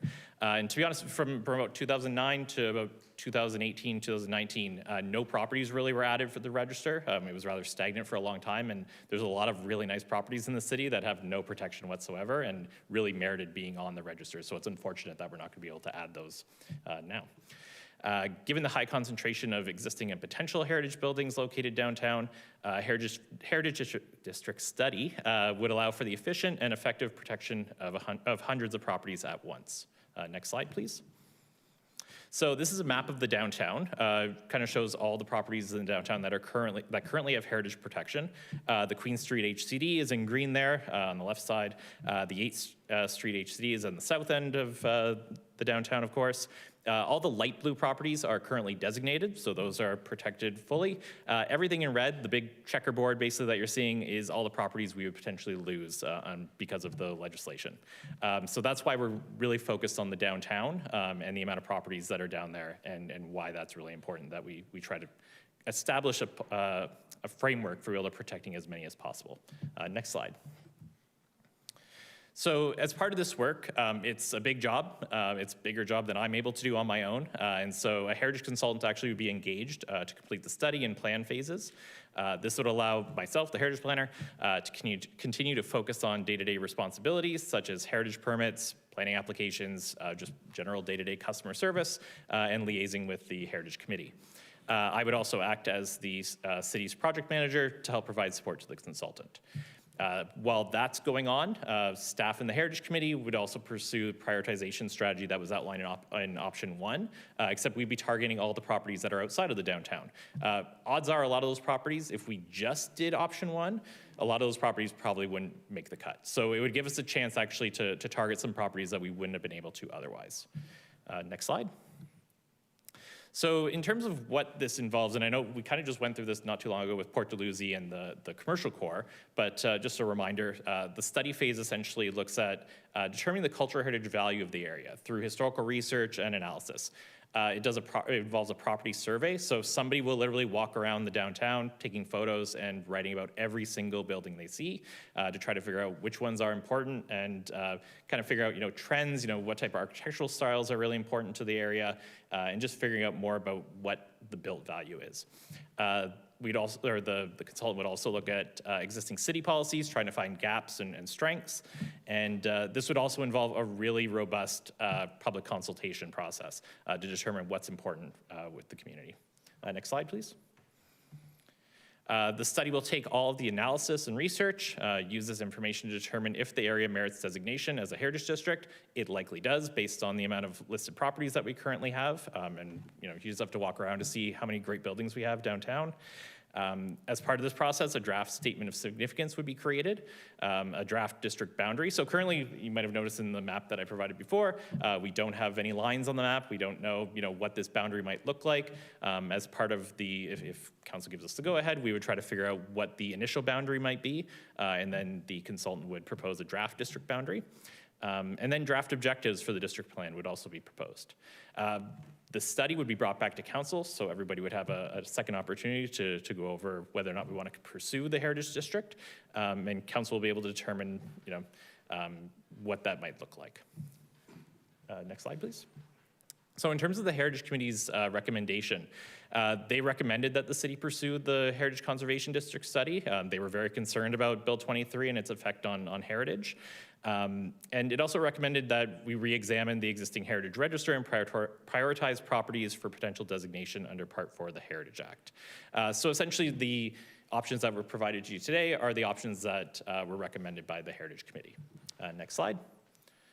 And staff concur with that recommendation, feel that this option would protect the most significant properties in the city in the most efficient way at a time when there is the most potential for loss through legislation and development. It would be consistent with and contribute to a number of municipal policies, plans, and strategies previously approved by council. It would build on the success of the 5 heritage districts that we already have in place. And as somebody who does almost all of my work right now in the heritage districts, they're very effective and they work really well. And it would enable the city to create meaningful downtown urban design guidelines, which we are losing currently as part of Bill 23.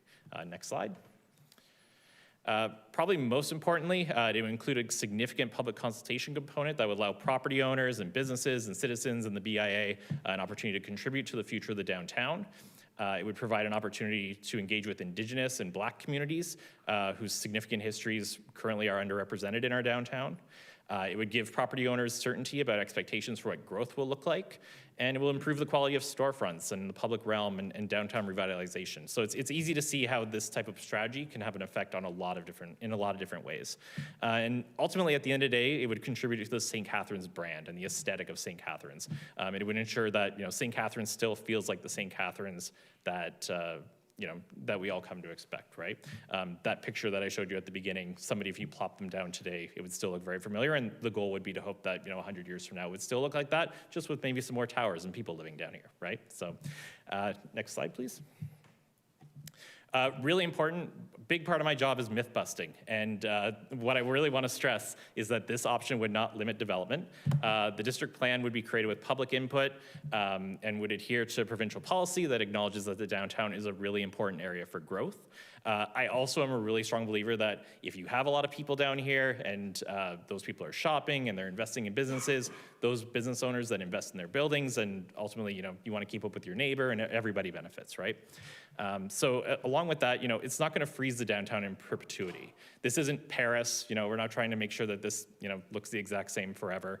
The goal would be to create a progressive plan and focus on managing change, acknowledging that the downtown is an evolving area, and there's a condo just down the street that's getting built right now, right? And that's unprecedented here.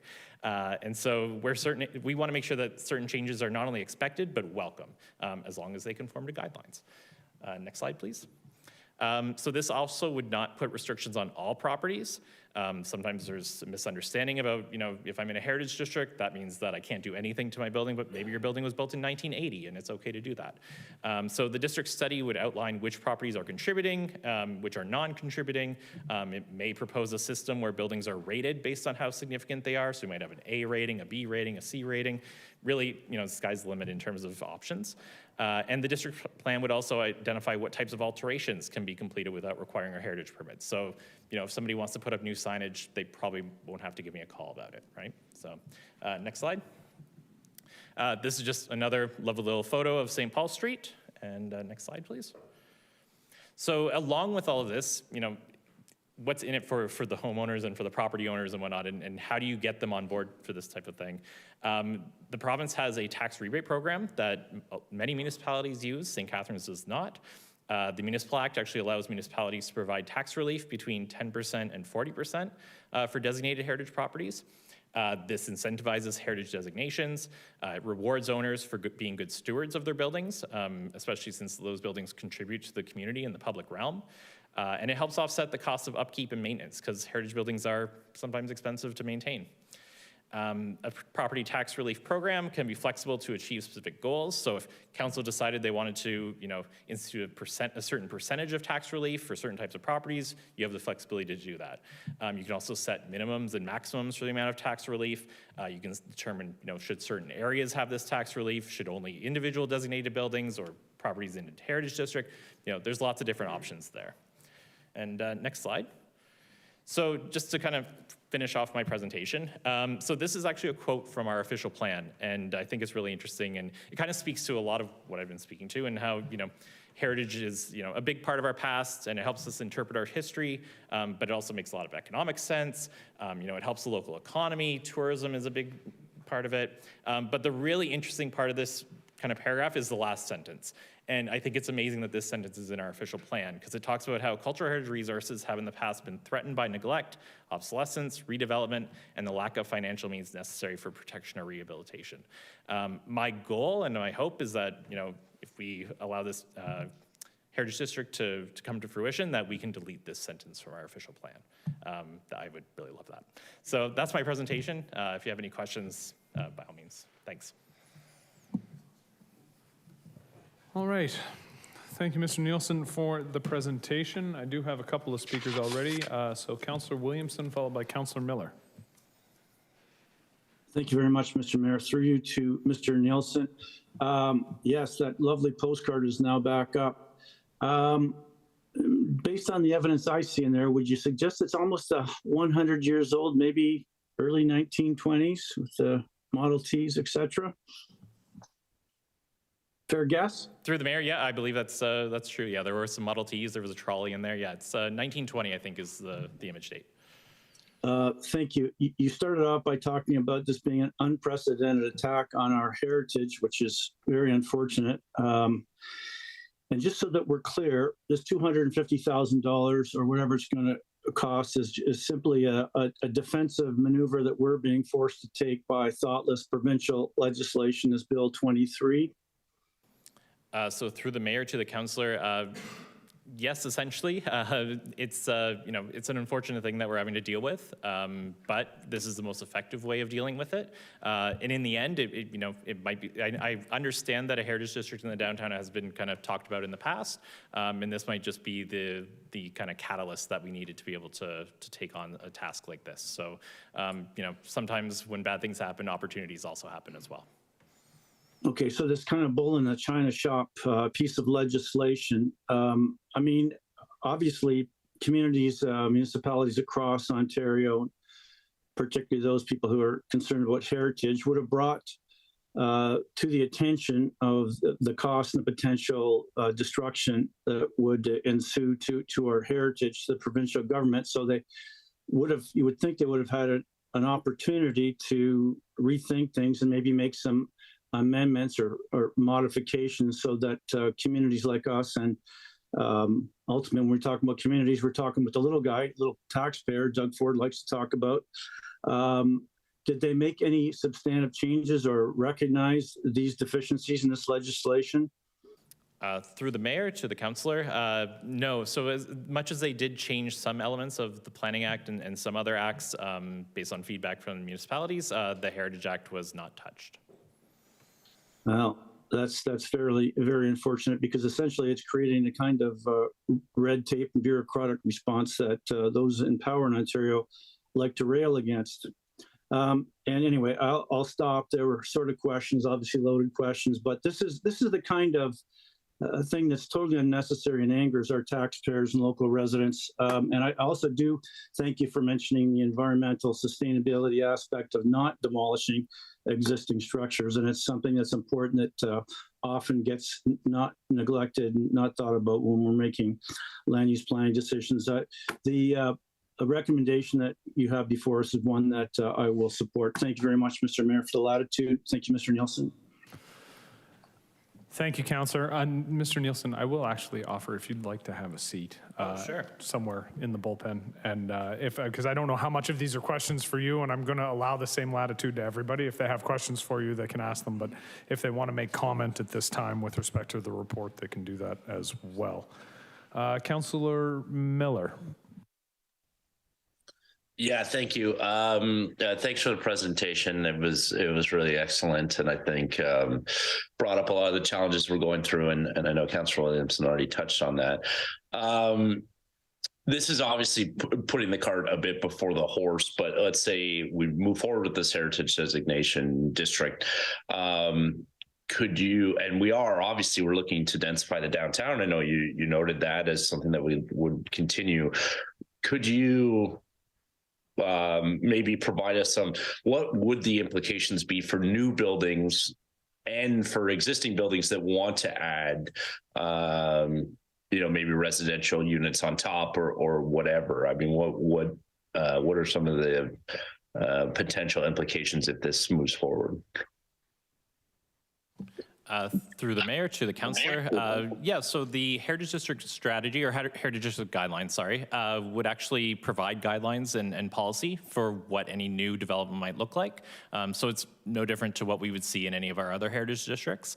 You can set a guideline that says, you're permitted to have a tower on your property, and potentially it might say, as long as you save the property the building that's on the property currently, and perhaps you've invested in it, and it would provide guidelines that would allow for a developer or for a property owner to know exactly what they'd be able to do with their property. Okay, so really, I mean, obviously, in your opinion, I suppose I should preface, there's nothing that developers couldn't reasonably say to us, as you, I guess, answered this, this is restricting us from adding needed density to that area. Yeah, through the mayor, yes, by all means, the guidelines can say anything we'd like them to, essentially. One of the powerful tools about a Heritage District guideline is that we set the guidelines. And so the rules are what we make them. And so if we're okay with development and development on heritage properties, then we can say that. And so, the other thing is the development community will have a chance to provide input as part of the robust communication or robust strategy for reaching out to the community, right? And so we'll be able to have their input and find out what their challenges are in this community. And I think, you know, as much as we don't always want to compare ourselves to Toronto, you just have to look down the highway to see that, you know, it's possible. There's, you know, 50, 60-story towers with, you know, 3-story heritage buildings at the foot of them. And so it's definitely doable.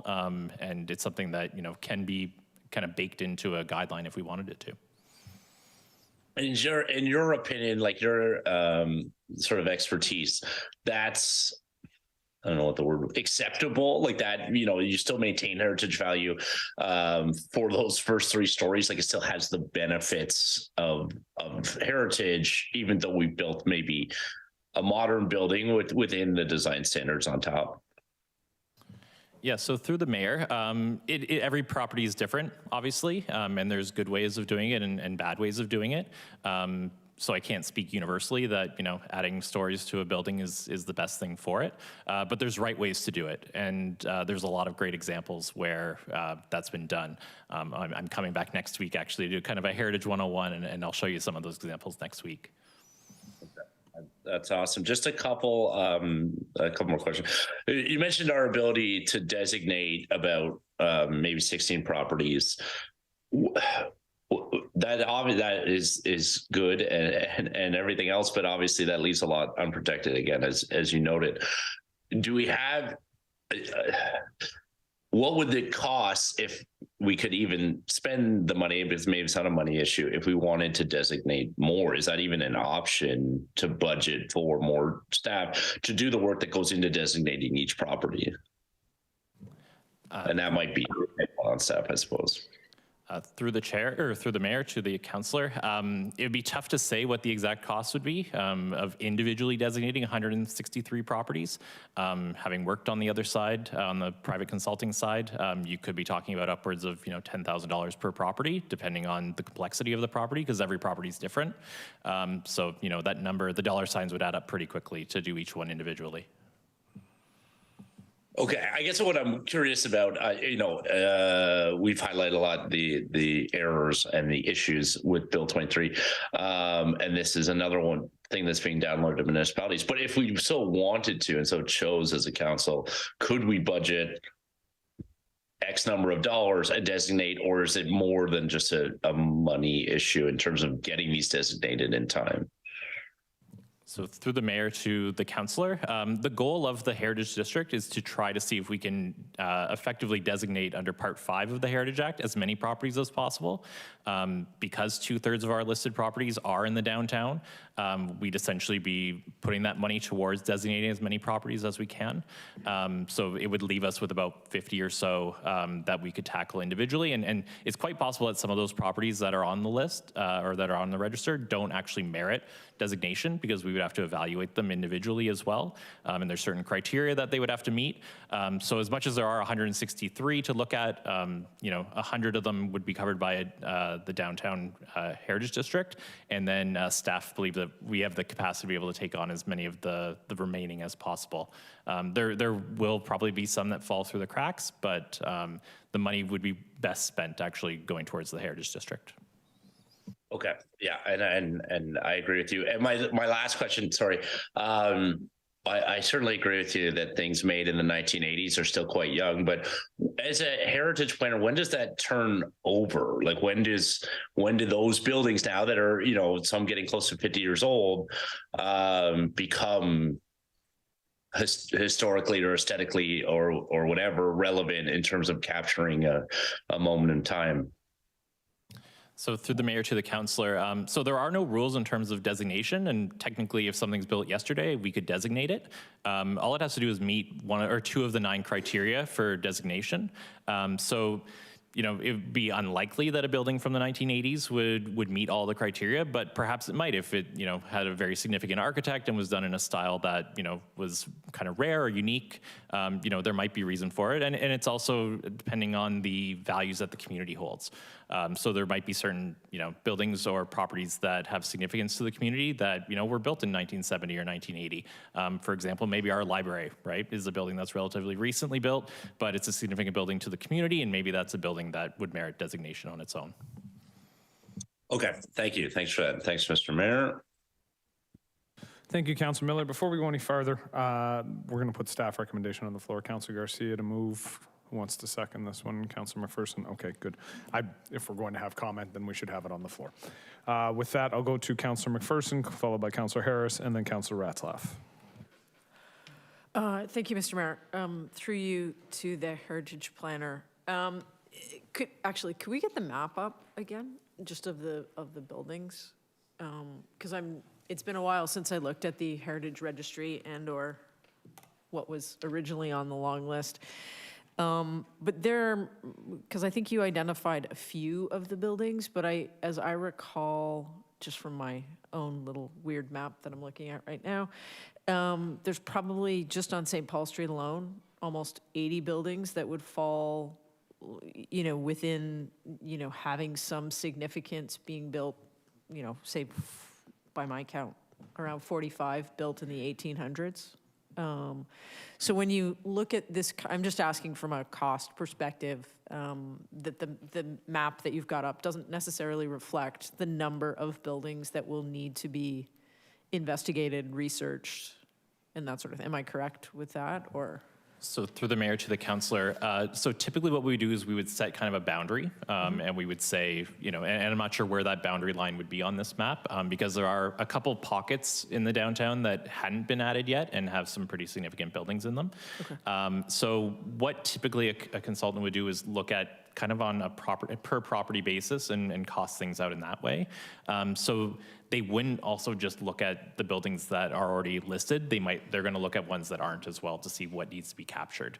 And I don't have an exact number of how many that might be, because right now we know there's about 100 at least, right. And that number could be much larger. I'm not sure. Okay, and then just to the designation guidelines. So I live in I live on Queen Street, so I live in the Heritage District there.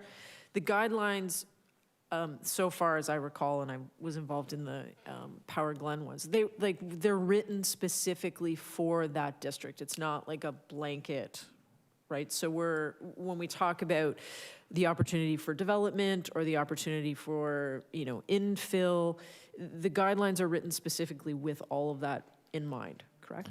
Yeah, through the mayor, that's correct, yes. Okay. That is it. Thank you. Thank you, Councillor McPherson. Councillor Harris.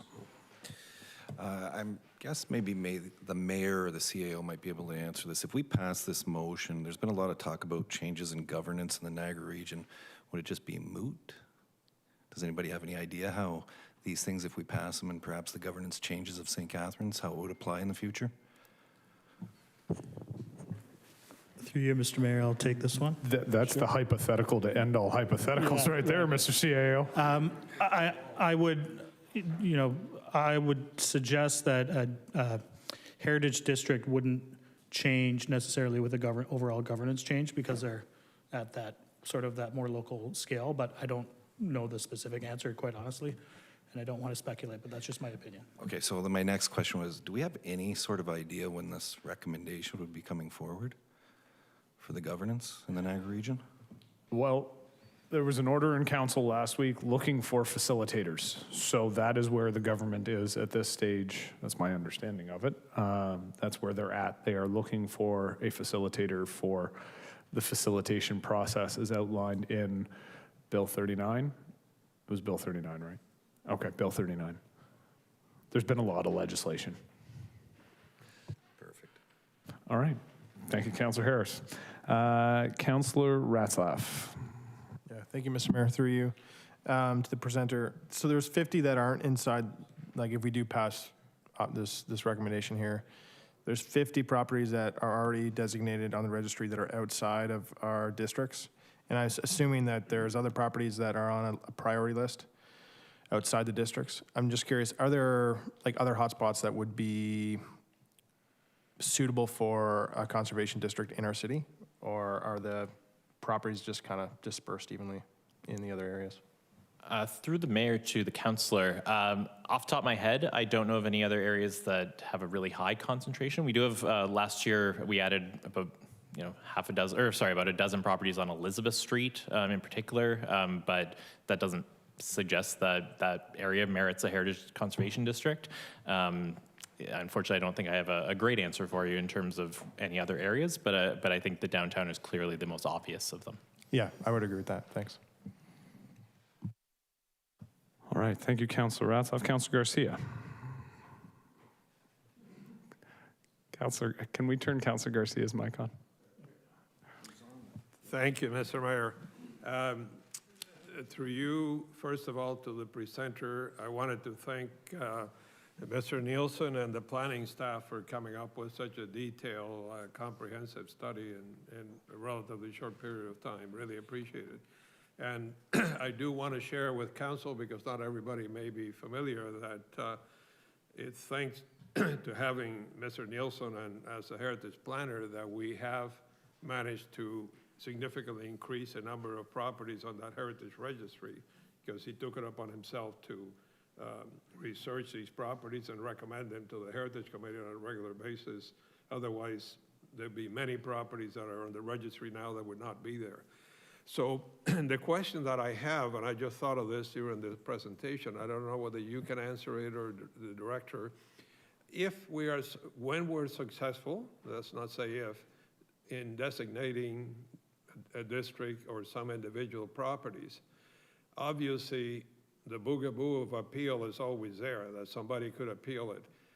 Do we know what happens with that 2024 deadline if we have passed through council a designation and then somebody appeals it, so it's under appeal at the end of 2024? So through the mayor to the councillor, so there's kind of two different elements here. So one is Part 5 properties, so properties designated under as a heritage district. So we don't have to worry about the timelines when it comes to end of 2024 and making sure these are designated under a district designation by then. We can go beyond that. That's not an issue. In terms of what would happen at the end of 2024, this is such new territory for the heritage world that I'm not sure anybody knows the answer to that question. So unfortunately, I wouldn't want to speculate. Okay, so let's hope that it doesn't happen, but I realize that it could happen. Okay, so I will wait until the motion to, I do have a small amendment I'd like to make, Mr. Mayor. I'll wait until we discuss the motion or put it up now. We are discussing the motion now, so if you want to explain your amendment at this time, Okay. that would be best. Okay, so if I can get the amendment up so council can read it. So it is obvious from the presentation that we essentially need all the help we can get in terms of getting properties designated. I pride myself in attending every meeting of our heritage committees, and I know all the people involved, and I believe a councilor asked about how can we expedite the work. Well, a lot of the work that happens is done by volunteers on these committees. And we have agreed to merge the two current heritage committees, which is something I agree with because there was a lot of duplication. But my amendment here is intended to go along with the main staff recommendation to hopefully increase our resources for researching and approving designations. So the new committee has to be set up yet because, as the mayor mentioned at the beginning, we're still having met the deadline for applications to be filed for people to be on these committees. So when the committees are formed, I'm suggesting that a subcommittee of the main heritage committee be reformed, I guess, because we've had one that focuses exclusively on designations. Before we call it Designations, Placking, and Ceremonies Committee, and I'm subcommittee, and I'm saying let's delete the other two and just focus strictly on designations. The balance of the committee can look at placking and ceremonies as required. And then in addition to that, my second part there is I'm saying, because we don't know what kind of resources will be needed in this subcommittee to really expedite the designations and the work here, a lot of that, if not all, is for Part 4 individual designations, because there's going to be a consultant doing a district plan and the research for the Heritage Conservation District. So I'm asking that we give the committee the leeway to have up to 11 members if required. Not necessarily that they are going to have them, but just because the terms of reference that we approved said up to 8. So I'm trying to give the committee the leeway that if they find that they need to have 4 or 5 people dedicated to the subcommittee to move Heritage Part 4 designations along, that they have those resources. So that's my amendment, Mr. Mayor, and I believe it ties in with the recommendation. So. Thank you, Councilor Garcia. I do have a question for the clerk. With respect to the wording of the second clause there, if required at the discretion of the Heritage Advisory Committee Chair. So does that mean that the Heritage Advisory Committee Chair would be circumventing the normal process of making a request to council and then council considering the applications? Should it be at the request of the Heritage Advisory Committee Chair, or is discretion the appropriate word? So through the chair, the way I read that, that's related to whether or not there's the need for the additional members. We would still go through the public appointments policy.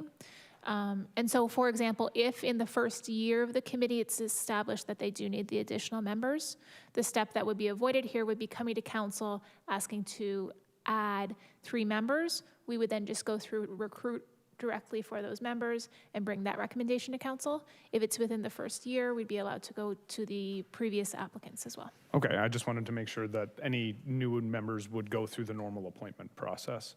And then my second question, I guess, is to the mover. Councillor, regardless of what happens with the original motion, because there were other options, if the original motion were not to pass and council were to go with a different option, this would still be relevant regardless. So can I suggest that we separate out this portion of the motion, almost to have 2 separate motions, because I think this is relevant regardless of what happens to the other portion, and that we vote on this after we voted on the original portion. Okay. All right, so if Councillor Garcia is finished, then I will go on to Councillor Kushner. Thank you, Mr. Mayor. My question is with respect to the administration of this. Mr. Nielsen did indicate that the properties would be ranked according to relevance, and that would be a lot of work. And if that's a lot of work, why would we not concentrate, redirect the effort to getting more properties designated?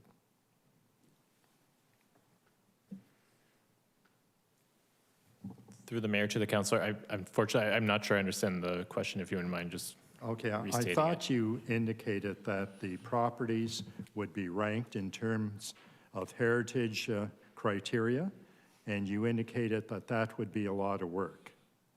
Is that correct? Did I understand you? So through the chair to the councillor, so it would be a lot of, there's 2 separate processes. So the ranking is different from the actual designation process. The ranking is more at a high level.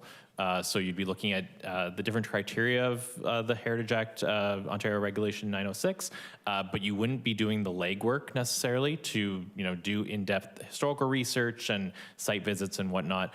We would probably do that in more of a desktop way. So we'd look at those properties maybe on Google Street View, and we'd base it on things that we already know about the properties. So that process can be done much more quickly.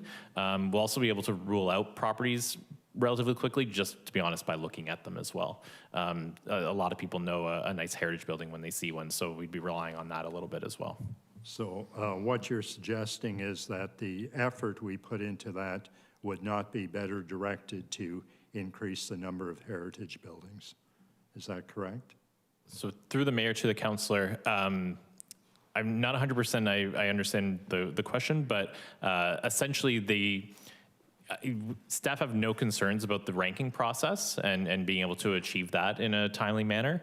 It's the actual legwork to do the designations that is problematic. If we're able to designate about 15 or 16 properties, that'd be quite the achievement. But we could probably easily rank all of the properties within a couple months. So it's a much different process. Thank you. Thank you, Councillor Kushner. Councillor Phillips. Let's try this. There we go. And definitely supporting the idea the Heritage Conservation District plan, but $250,000 seems like an awful lot of money for a consultant. I can see where it says under financial implications that $100,000 is to be spent on the study phase, and then $100,000 to be allocated to the plan phase. What is a plan phase? How does it differ from the study plans? Yeah, so through the mayor to the councillor. So heritage districts are done in two phases. So the study phase looks at the cultural heritage value of the area, determines whether it should be a heritage district in the first place. It also involves an inventory process. So somebody will actually go around taking photos of all the properties, writing about them, documenting them. Essentially, from that process, you would evaluate the entire heritage district under the Ontario Heritage Act regulation to determine whether or not it merits being a heritage district. So that study is kind of a standalone document. It would come to council. It would inform council to let council know whether or not they should proceed with the plan phase. The plan is essentially what we will use from that day forward, and it will provide guidelines for all the homeowners and property owners, and it will set policies and guidelines and tell them what they can and can't do with their property. So the study really is kind of setting up the foundation for the plan, if that makes sense. Okay. So the study tells us whether it should be a heritage area. The plan tells us how we're going to designate the various properties as heritage or not. Through the mayor to the councillor. So the plan phase essentially is setting the policies and guidelines. Right. So it'll tell homeowners later on, once everything's approved by council and you know, if it has to go to the OLT or anything like that, once it's in place, it would tell any property owner what they can and can't do with their property. So essentially, I mean, as much as the study is really important for setting that foundation, the study won't have a strong impact on, you know, the average homeowner at the end of the day. It's the plan that matters, but you do need that study to set up that argument.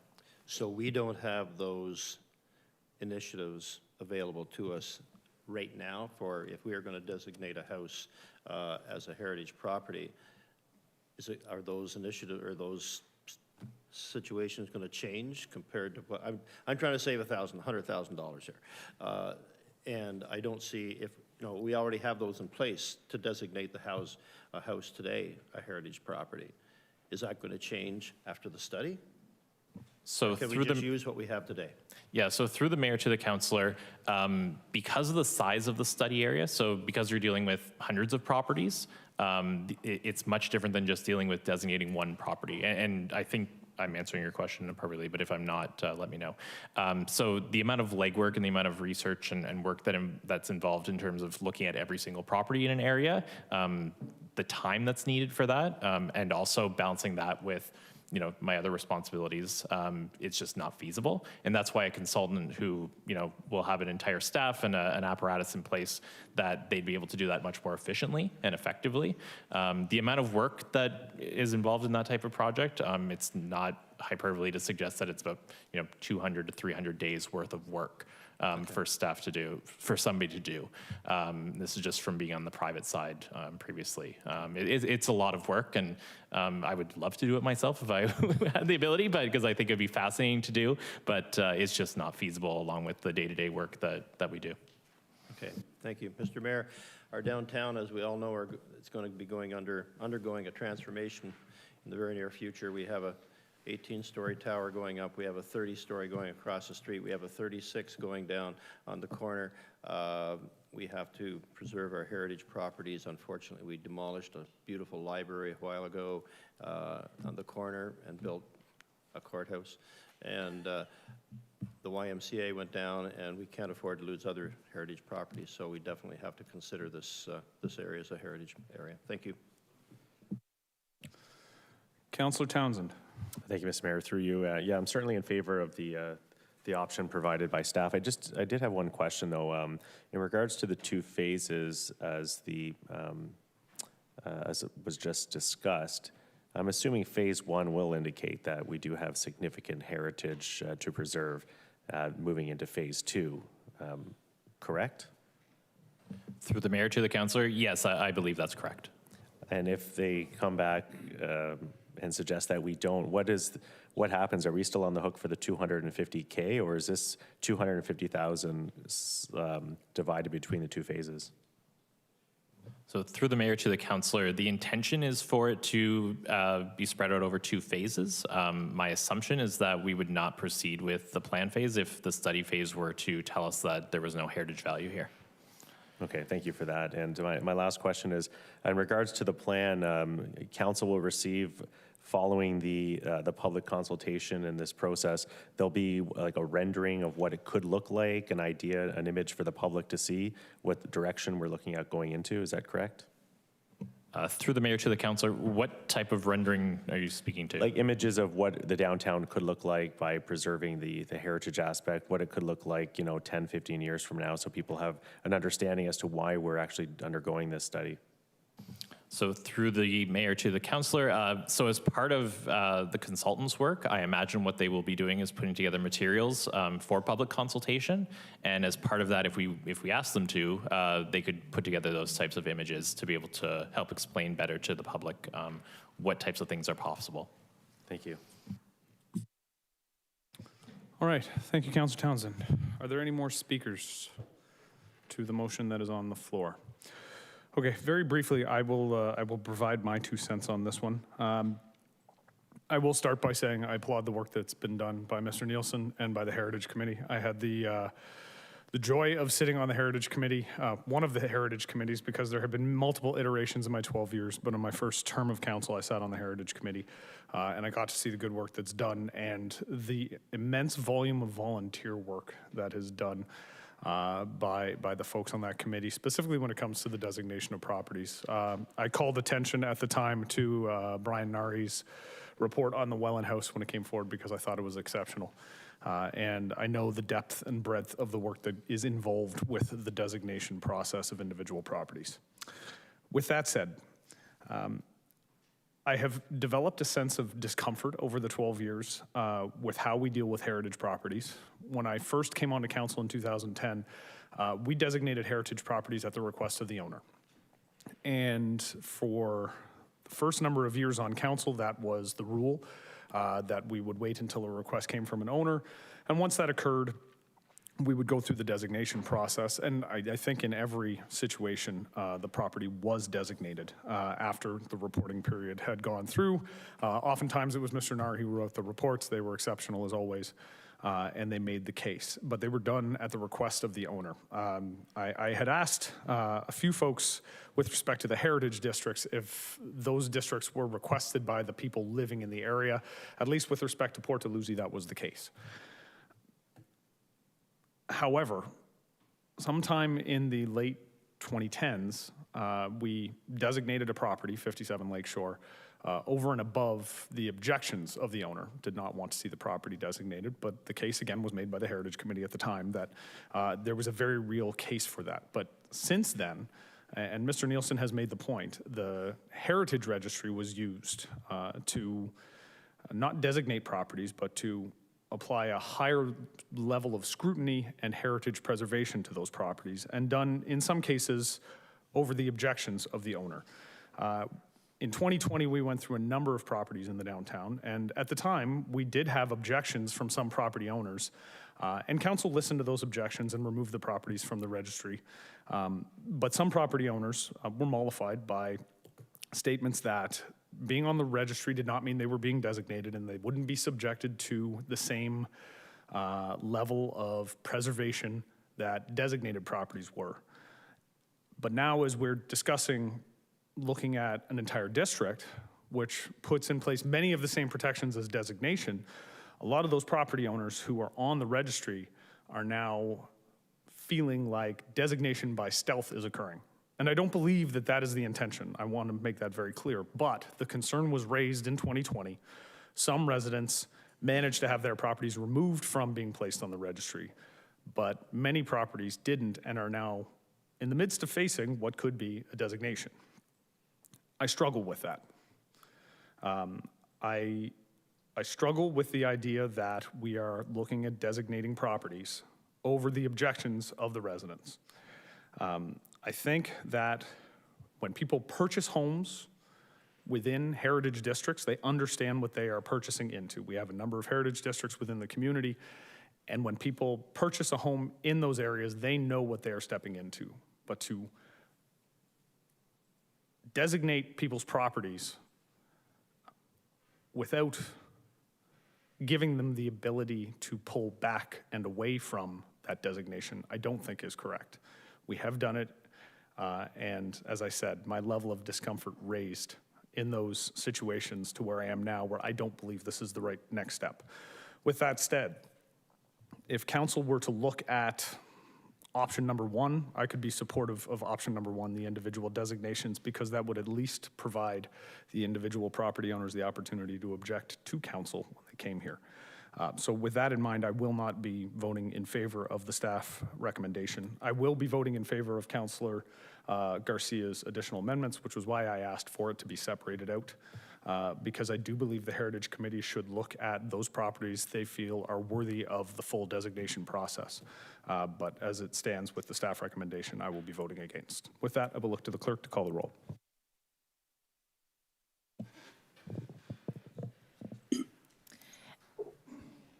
Councillor Garcia.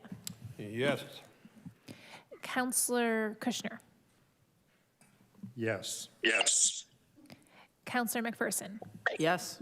Councillor Phillips. Yes. Councillor Stevens. Yes. Councillor Williamson. Yes. Councillor Dodge. Yes. Councillor Harris. No. Councillor Lindell. Yes. Councillor Miller. Yes. Councillor Ratzlaff. Yes. Councillor Townsend. Yes. And Mayor Sisko. No. And that's carried. Now, just for clarity, Councillor Kushner's yes was heard twice. He didn't get to count that as twice, right? No, okay. Thank you to staff for that very, oh, wait a minute, no, we still have to go to the amendment. Councillor Garcia's amendment. So to the clerk again. Councillor Garcia. Yes. Councillor Lindell. Yes. Councillor Ratzlaff. Yes. Councillor Williamson. Yes. Yes. Councillor Dodge. Yes. Councillor Kushner. Yes. Councillor Phillips. Yes. Councillor Townsend. Yes. Councillor Harris. Yes. Councillor McPherson. Yes. Councillor Miller. Yes.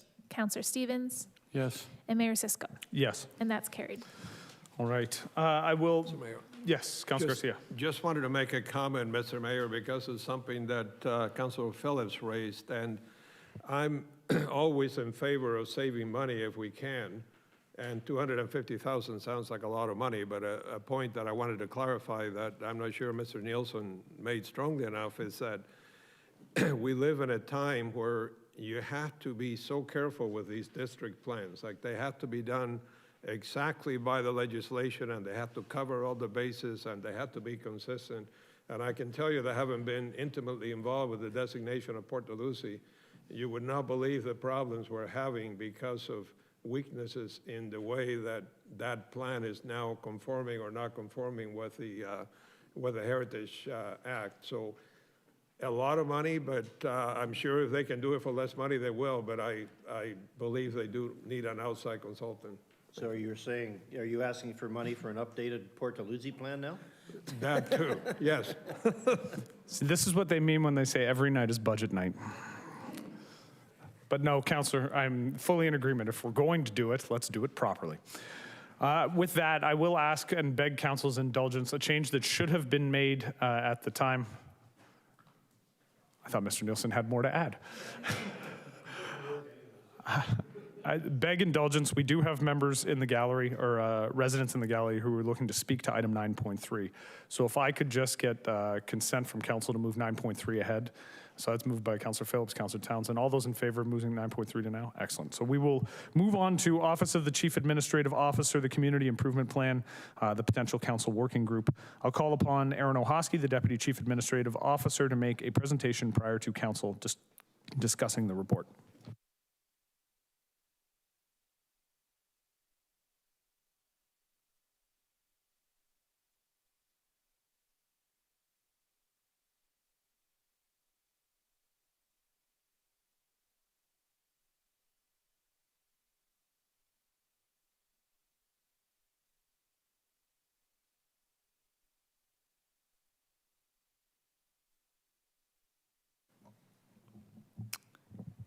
Thank you, Mr. Mayor.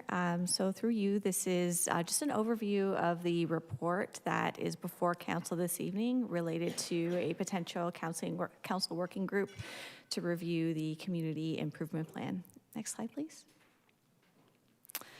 So you recall on budget night, which was January 16th, there was a council motion that staff be directed to prepare a report on terms of reference for a working group of council and staff to review the City of St. Catharines Community Improvement Plan. I will note there was another part of that recommendation that said the terms of reference should come back in February, so I take accountability for the lateness of this report. However, there was interest from members of council to participate in interviews and wanted to make sure those were underway. So I'm bringing it forward to you this evening. Next slide, please. So as I mentioned, we were able, and I thank individual council members for making the time for these discussions.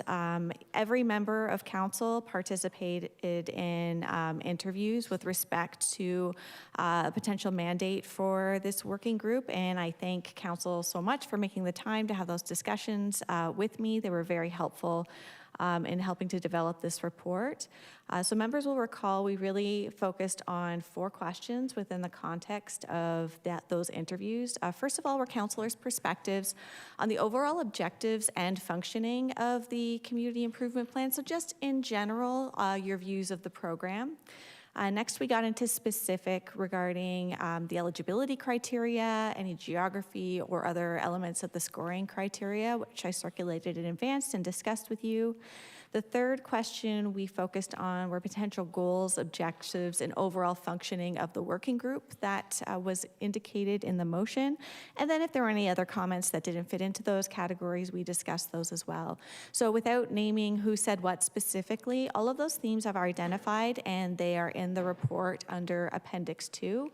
So all of those feedback themes, again, without attributing comments to individual council members, they're available to you in the report this evening. And they form the basis for the options that are in front of you for your consideration. Next slide, please.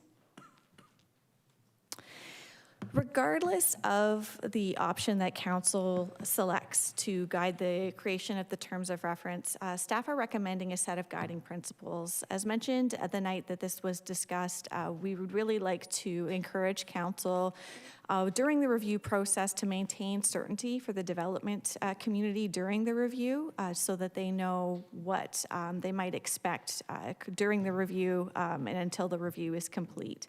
So these guiding principles are: the city shall continue to honor commitments under current CIP agreements for current and past versions of the CIP. So those are agreements that have been signed that the city is already committed to. Projects approved by council under current and past versions of the CIP shall continue to proceed. So those projects that have received council approval will continue.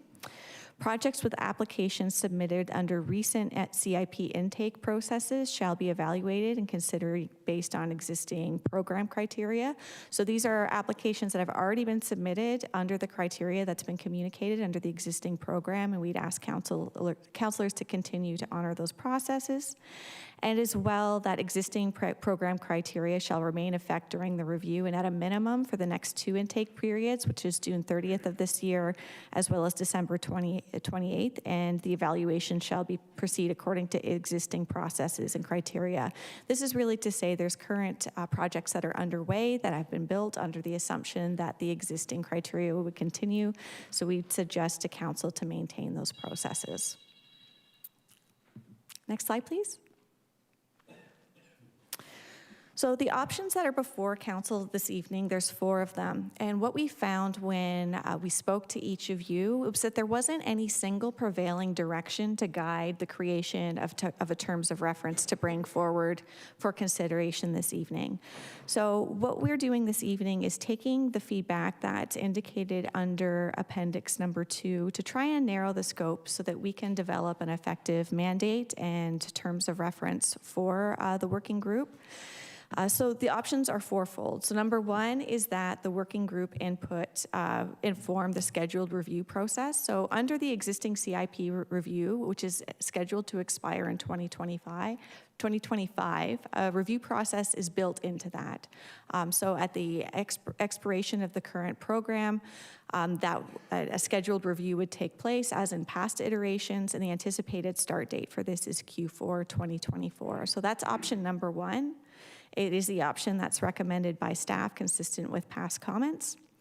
Option number two is review of potential minor changes. So to develop this option, there were some councillors who felt there could be some quick reviews undertaken within this term and before the expiration of the current CIP.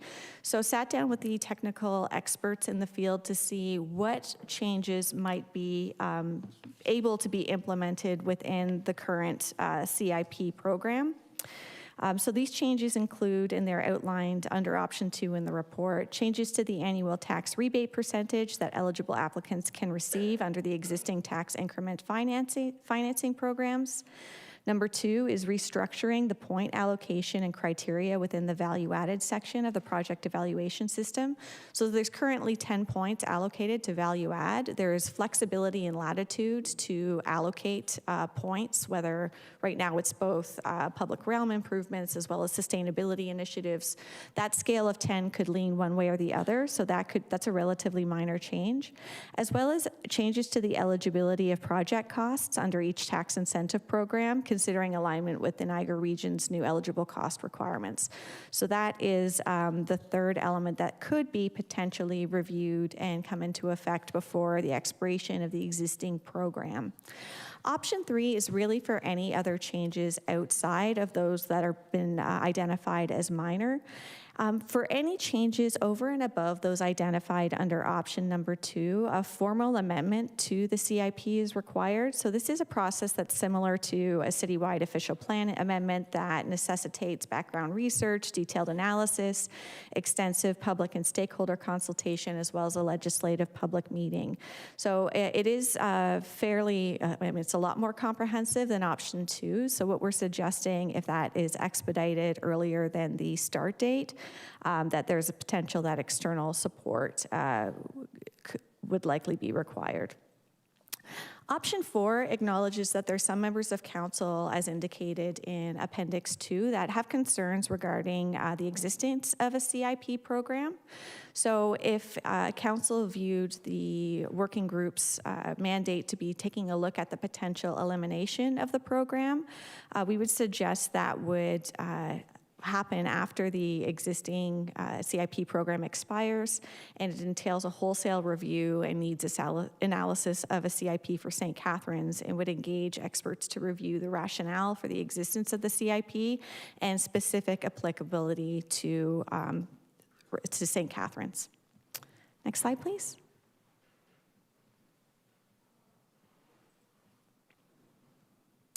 So in terms of the working group composition, there were a number of elements we heard from members of council, such as balanced perspectives, a manageable number of individuals, and certainly making sure that rules associated with quorum are respected. So what we're recommending is 5 voting members of council, with at least 3 of those members having a high concentration of priority or intensification areas in their wards. And this is identified, these areas, in Appendix 1, Schedule 1, and they include the wards of Meriton, St. Patrick's, and St. Andrews. We're suggesting no more than 1 councillor per ward, that non-voting members will play an advisory role. This includes at least 1 member of staff from the Planning Service Division and other staff members who may be required, CAO's office, finance, economic development, as required and on an as-needed basis. And potentially 1 member of the development community with a strong background and expertise to play an advisory role as well. Should council select option 3 or 4, we'd suggest that the external consultant who's engaged be an advisory member as well. Next slide, please. Just some quick additional context, because a lot of our individual conversations together related to affordable housing. So affordable housing is a relatively new component in the existing CIP program approved in 2020, so not a huge time sample to evaluate effectiveness. At the same time, just want to assure members of council that staff are already considering other ways that the city can further incentivize the creation of affordable housing. And some preliminary discussions have included, one, a potential loan program. This was explored as part of the current CIP, and it wasn't pursued, but there might be a potential increase in interest because back then interest rates weren't what they are today. So there might be an opportunity to revisit that potential loan program. Of course, we continue to leverage municipal land for affording housing development and continued work on the housing action plan and the establishment of affordable housing reserve. Next slide, please. So in conclusion, we're seeking council direction this evening on a preferred option to form a mandate for the working group terms of reference. Consistent with past discussions and advice from staff, we're recommending option 1. However, the terms of reference will be based on the option ultimately selected by council. We are also asking for your approval of the guiding principles as indicated in the report to maintain a level of certainty and predictability for the development community who already have or are planning projects under the criteria that's been communicated. And that concludes my presentation. Thank you, Mr. Mayor. Thank you, Ms. Ohoski. Prior to discussing the report, council will hear delegations from Don Sawyer, Tom Richardson, and Wendy Wing. So at this time, I will now call Don Sawyer to present.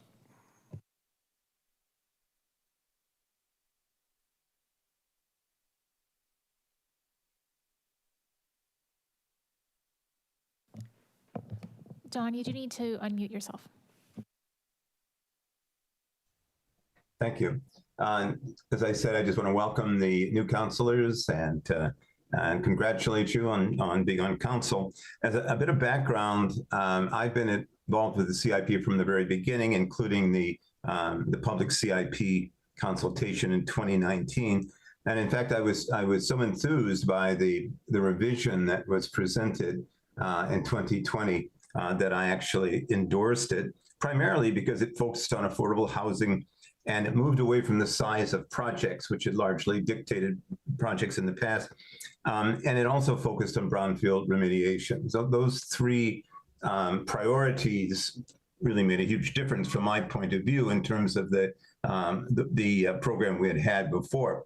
However, when it was first applied, it was applied to a development of $1 million condos, and it seemed to almost defy every one of the priorities that had been established.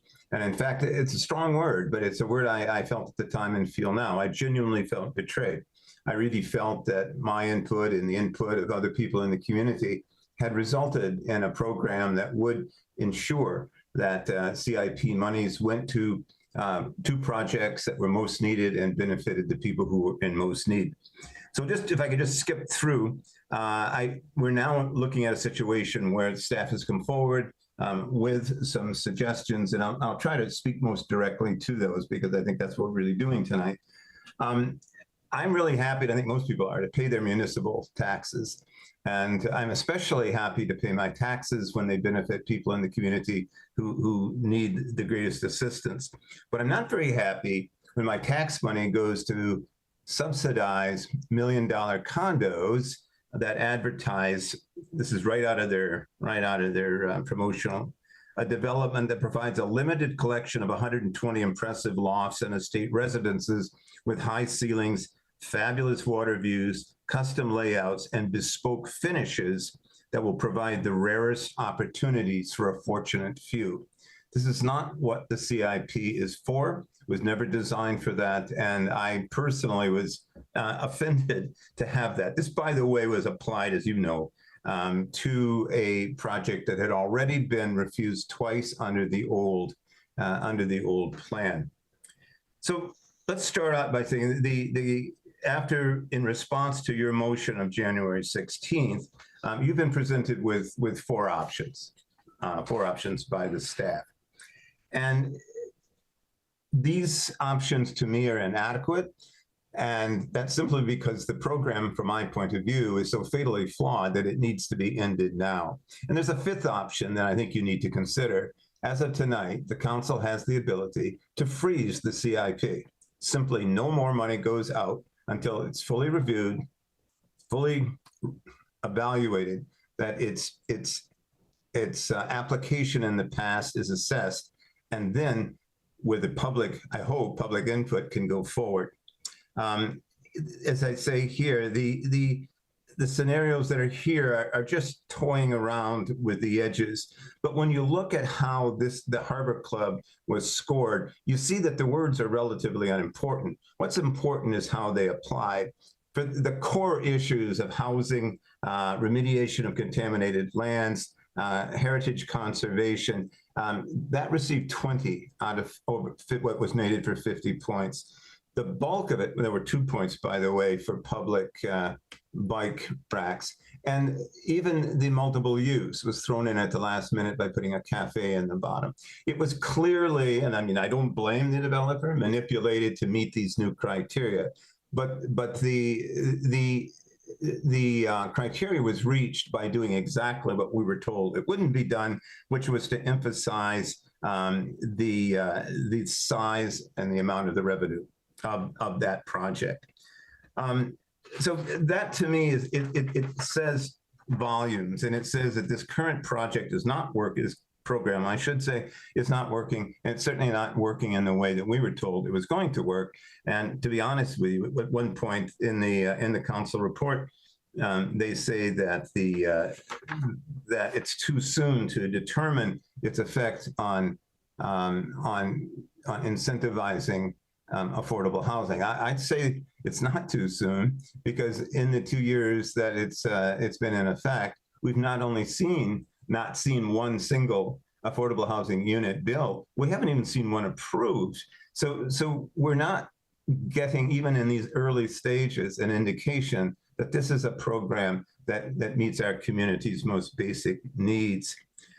Just a couple of other quick observations. When you look at the working committee that's proposed, and again, this is, to me, one of these ongoing issues, there's not a single member of the public involved. It does, however, have one member, quote, one member of the development community with strong experience with CIP programs. So those of us who just merely live here, regardless of our background, our expertise, our education, the work we've done in the past, are overlooked. There's no attempt to incorporate the community voice.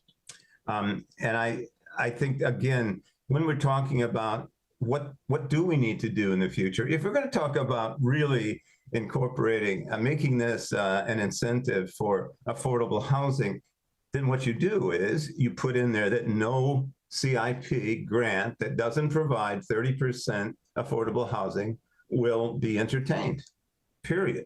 There's all kinds of ways of doing this. Mr. Sawyer, I'm just going to ask you to wrap up. You just are passing the 5-minute line. You're right. I have 13 seconds. Anyway, the point I guess what I really want to do is to say to you tonight that you are in a position to make an entirely different decision from the 4 that were provided you. And I think that one is the one that is most in concert with where the community is and best reflects the concerns of community members who have serious questions about how this current program is being administered. Thank you, Mr. Sawyer. And I will say, I do sincerely appreciate the fact that you also had a clock there registering. I appreciate it. Well, I wasn't paying any attention, apparently. There we go. All right, I do have a few questions for the presenters, so I will look to Councillor Townsend, followed by Councillor Garcia. Thank you, Mr. Mayor. Through you to the presenter, you mentioned that council has done nothing for affordable housing. The micro condos on Oakdale, Wood Street, Academy Street, I'm just trying to understand, are you referring to affordable housing in regards to the CIP, or like you mentioned? Absolutely, only CIP. Only CIP. Thank you. And from the information I have, none of the CIP grants has, at this point, created a single affordable housing unit. Thank you. You also mentioned that we should scrap the CIP entirely. Is that just to kind of reconfigure it, or are you just saying we should be the only Ontario municipality to not have a community improvement program? No, I am not. I am a fan of CIP programs. I think they need to be used surgically. I think they need to be used in very specific situations. We're now seeing a situation where the province is downloading more and more responsibilities on municipalities, and the ability to get development fees are declining. So we need to use the scarce money we have all that much more effectively and thoughtfully. So no, I do believe in CIPs. I just believe they have to be used very, very carefully. Thank you. My final question through the mayor is to you. In regards to brownfield, you look at the GM site, for example, which is going to need significant remediation, the facade improvements that would be possibly needed downtown. Are you in favor of using CIP to alter, say, the facades improvements downtown and brownfield? Yeah, absolutely. Again, to me, it's not A or B, C or D. I think that what we need to have is a plan that we can very carefully assess in terms of the maximum benefit for the maximum number of people in the community. And we're going to be looking, as we know, at some really big brownfield remediation applications coming. And it scares me that so much of the money has already been allocated for what I consider to be non-critical programs, projects. Thanks. Thank you, Councillor Townsend. Councillor Garcia. Thank you, Mr. Mayor. Through you to Mr. Sawyer, thank you for your presentation. I certainly agree with you that CIP has not done one thing for affordable housing. My question is, I'm trying to understand your recommendation here. I believe you said that you would recommend freezing the CIP. The city report lists some guiding principles for fairness and certainty. The first one is that the city shall continue to honor commitments under current CIP agreements to current and past versions of the CIP. I assume you agree to that, but you're saying freeze anything else, or? Pretty much, yeah. I mean, I think I'm certainly no lawyer, but I would imagine that you're legally obligated to honor the programs, the contracts that have already been signed. But by freezing any further allocations, even entertaining any further applications until you can carry out this thorough evaluation and review, so we can really get to the bottom of what the problem is here. I mean, we get $7.2 million to a project that had already been turned down on the old project twice. There's something wrong with that, and I think we all know it. We sense it. So what's wrong? And let's get to the bottom of it. Thank you for that. And I believe you said that you use 30%, but you're saying that whatever the program is that is revised, that it should include a very significant component of affordable housing, and I assume of remediation as well, right? Yes, that's exactly right. And 2 points there. 30%, as you probably know, is a figure that's often used that provides the greatest impact for lower income families while maintaining a strong social diversity. And the other problem we're having is where people are coming up and say, oh, there's $1 million worth of brownfield remediation here, but we don't have any independent assessment of what that the nature of that particular brownfield contamination is, nor how much it will really cost to remediate. So again, until we start, have that kind of data, I think it's highly problematic that we give out money to cover it. Okay, thank you very much. All right, seeing no further questions, thank you, Mr. Sawyer. Oh, pardon? Oh, Councillor Williamson, sorry, Councillor Williamson, I didn't see your hand pop up there on the screen next to me. Councillor Williamson. No, thank you very much, Mr. Mayor.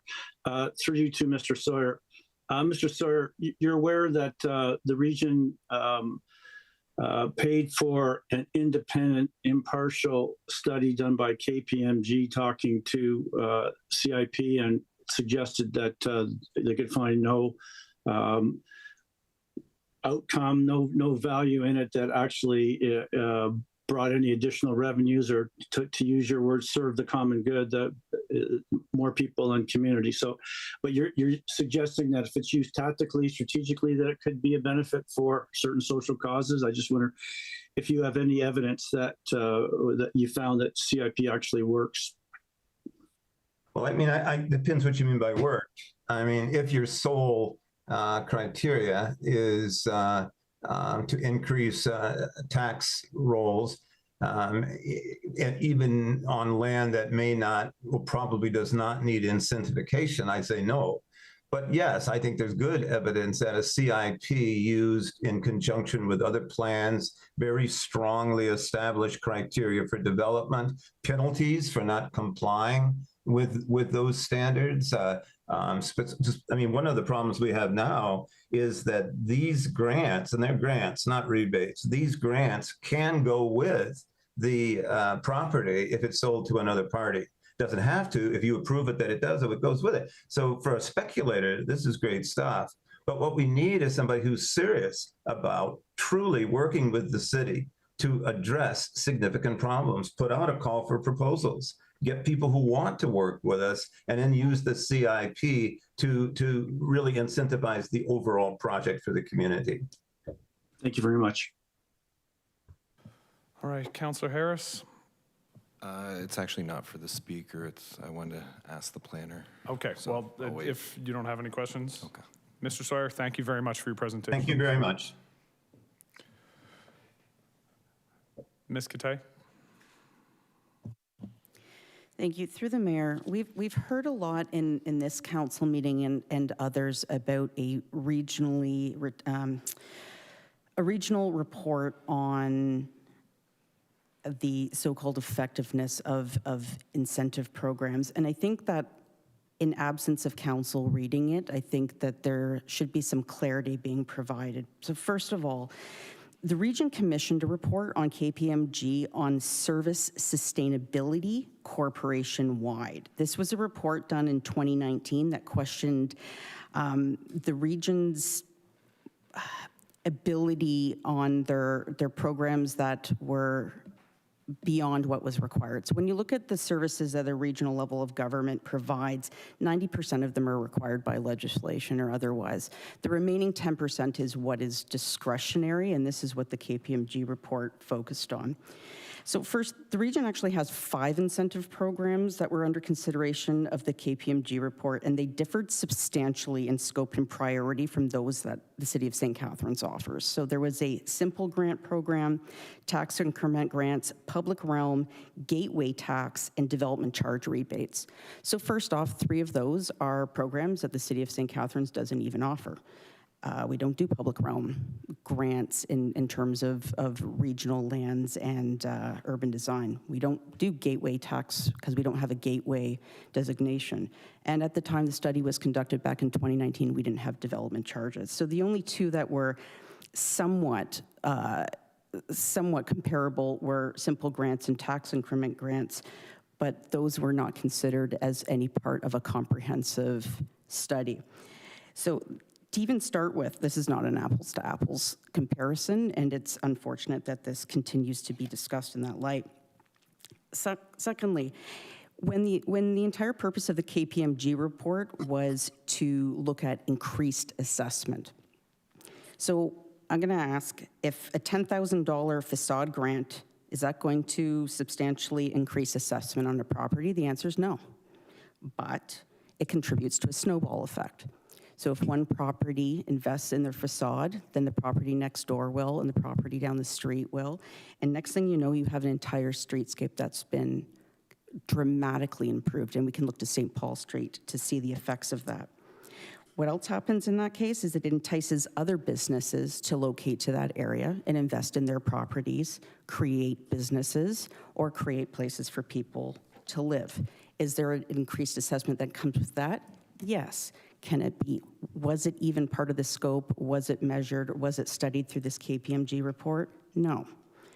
Third, the most important aspect of the KPMG report was that it was a financial audit of services and was trying to provide that council with opportunities to slash costs that were the discretionary column that I spoke to earlier. So what's easy to eliminate?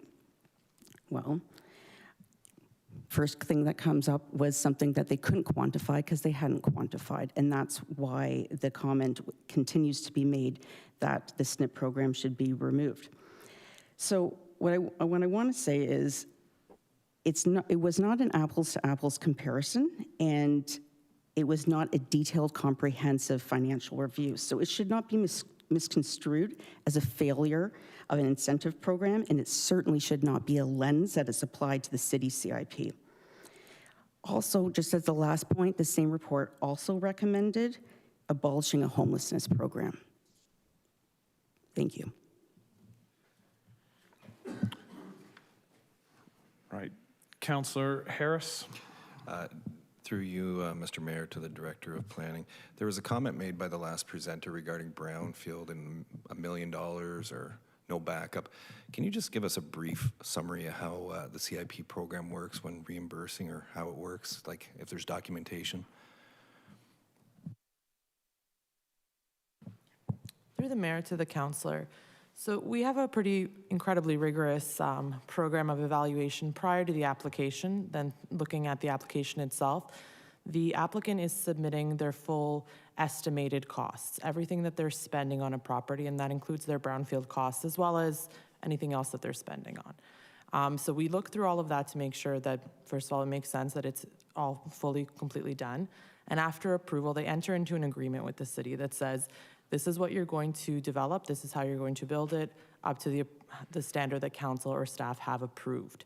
Once it's been completed, an auditing accounting process takes place. So they have to demonstrate to us legally that all of the costs that they said they would spend on it, they did actually spend. So that can come in one of two ways. They can send us a letter from a chartered accountant saying, I've read the city's requirements, this is the amount that they've spent in accordance with your guidelines. Or they can give us literally all of their invoices, receipts, and checks of payment, which we go through line by line.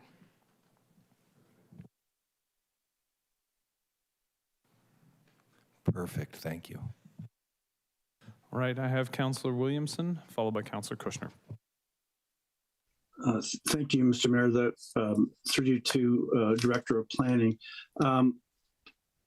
You mentioned you critiqued the KPMG study, and you mentioned that there weren't development charges. Now we don't have development charges again. But anyway, I guess my point is there an independent academic analysis or something that's not influenced by the development industry that you could point us to, so that we could have some fair studies to base our decisions on? Okay, I'll look to the Deputy CAO. Yeah, thank you, Councillor Williamson. That would be, if you would like to look at, we did hear comments from Council on, are CIPs effective? Should we be looking at that? So if that level of analysis is the will of Council, what we'd suggest is that potential elimination of the CIP option if the concern is that CIPs aren't effective, to take a look at the St. Catharines specific context, because every community is different, and analyze it against the objectives. So it's tough, as the Director of Planning said, to take other reports as an apples to apples approach.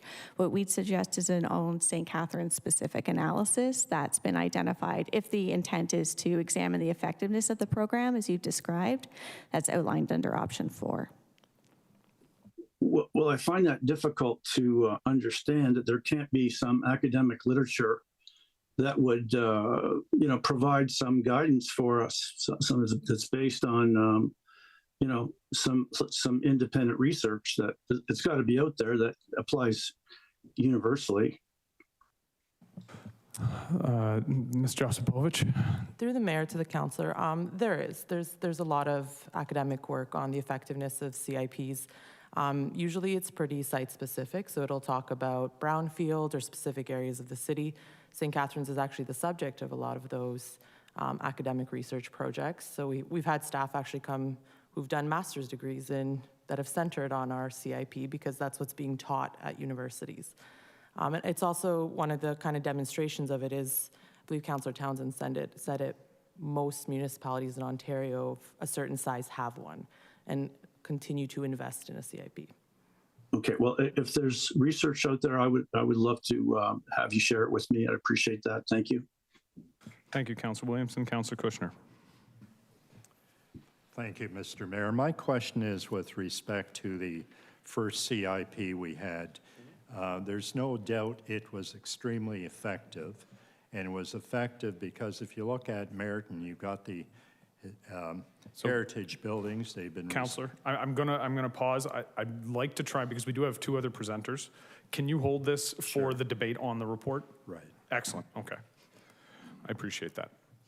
All right, so I'm not seeing any more questions with respect to the director's comments a moment ago, so I will now go to Tom Richardson and ask him to come up and speak. And I will remind presenters there is a 5-minute time limit, as much as sometimes even we don't adhere to our own 5-minute time limits. Here, Mr. Mayor, it was 10 minutes, so I'm going to. I blame the last guy. Good evening, Mr. Mayor, members of council. My name is Tom Richardson. I am a senior counsel with the law firm of Sullivan Manny at 40 Queen Street here in St. Catharines. I'm here this evening on behalf of Donatelli Productions Limited with respect to the report you've already been discussing this evening. With me is Mr. Donatelli, who is present. There he is. Mr. Donatelli is present to answer any questions. With him is Mr. Stephen Bedford of Landex Developments, professional planner and former planning manager. These submissions focus for the most part on the experience of Mr. Donatelli and his companies have had in St. Catharines in redeveloping important properties. These submissions are also based on my discussions with others in the development business, including Mr. Nick Adelick, who's building downtown now, and Mr. Tim Kenny, who's worked on a number of these developments. I'd like to make 3 points. First, the CIP is working very well and has served the city of St. Catharines very well in achieving redevelopment and intensification. Secondly, I would like to discuss the erroneous statement that the payments made under the CIP come from the taxpayers of the city. Thirdly, I'd like to conclude my remarks with the submission that uncertainty generated by reports such as this and reconsideration of the CIP jeopardize the redevelopment of downtown and the stated goal of the province and this council to produce 11,000 new housing units in the city of St. Catharines by 2032. Now I'm going to truncate my prepared remarks. I provided to you a presentation booklet. The first 5 sections in my presentation booklet indicate to you successful developments, all of which have developed under the CIP. The first one is the Dome Tower property on Glendale Avenue at Merritt Street, the Sobeys Plaza, which is part of it, the former sulfite mill at Oakdale and Hartselle, and at 2 Abbott Street. I'm going to come back to 2 Abbott Street because in my understanding, that is in fact affordable housing that's been created and is occupied. The last one was not a development in which Mr. Donatelli was involved, but it's the Bernstein Brick development on Woodburn, which is also now being turned into housing. And those you can view at your leisure. The second point I wanted to make then, I'm going to ask you to turn to tab 6. We've taken some figures from the 2 Abbott Street development. That is the one I believe to be affordable, to show the nature of figures on a small scale. This was an industrial property. It's located on Oakdale Avenue. Abbott Street ran into the Domtar plant at Oakdale and Merritt Street. The taxes before development were $2,000. This is in tab 6. The regional and city development, the regional and city taxes payable at full build out of 40 units per annum, $23,000. So it went from $2,000 to $23,000. The rebate paid to the developer per annum was $17,670. That left payable taxes every year that the city retained of $5,330. That is double the taxes that were being produced when the property was vacant and sitting there. And out of the $23,000, the $17,670 per annum that was paid to the developer under the CIP. So the money did not come out of the ratepayers' pockets. It came from the taxes which were generated by this development, which in turn could only occur because it was under the CIP program. And that's true of all of the projects I've shown you in the five tabs in my book. None of those developments would have occurred if there was not CIP to support them. Now, I'm going to go to my comment about downtown development. I've talked with Mr. Adlick at length about the development that's occurring now on Carlisle Street. He also says that development would not have occurred without CIP. He's also said there are reasons for this. Downtown is subject to soil conditions which require that any development over 6 stories requires footings to go down 120 feet. The soil in downtown St. Catharines is also subject to contamination. Those two factors meant that that project, which is now under construction, could not proceed without the CIP plan. I have the written statement from Mr. Adlick in my hand. And finally, I touched on the lack of certainty that's generated if council keeps coming back and re-examining the plan, is those developers who are looking to develop in your city don't know what the rules are or what they will be later on. And I was grateful to hear Mr. Hosky's comments about if you're going to make changes, at least hold those that have already approached you with respect to development, understanding the rules that were put into place only 2 years ago in November of 2020. So those are my respectful submissions, Mr. Mayor and members of council. I'm here to ask that you adopt the recommendation made to you by your staff, which would allow the CIP to continue forward as approved in November of 2020, while your study group examines what you may wish to do in the future. That will allow developments such as Mr. Adlick's to continue downtown and elsewhere in this community while you examine further what to do in 2025. Mr. Richardson, your ability to stretch summary comments out across 90 seconds is unparalleled, sir, and I do appreciate it. With that, I will look to Councillor Townsend. Thank you, Mr. Mayor, through you to Mr. Richardson. I just wanted to have you just kind of expand on what type of message it sends to the business community if we continue to re-examine this. I know you kind of touched on it, but I just wanted to give you another second to kind of expand on the type of message it does send. Thank you. Any development of any size takes a lot of planning, of determining how to proceed, when to proceed, and where to proceed. And in making those determinations, the developers need to know what the rules are in the community in which they're going to come in. And if the council is constantly changing the rules, then how does the developer know that the rules that are here today are going to be here when that development is ready to proceed? And just if I can underline, and I don't have specific dates, but I'm operating now from memory, the proposed tower behind the rock pile, that site was zoned over 20 years ago. It's been sitting there waiting. And so the developer's waiting for the appropriate time to proceed. And he's going to proceed, or she, the developer is going to proceed when the time is right and the rules are right.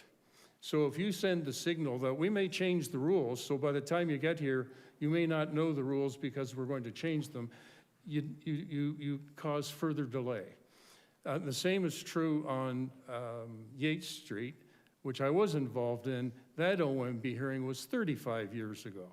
So moving a development forward is a long-term thing.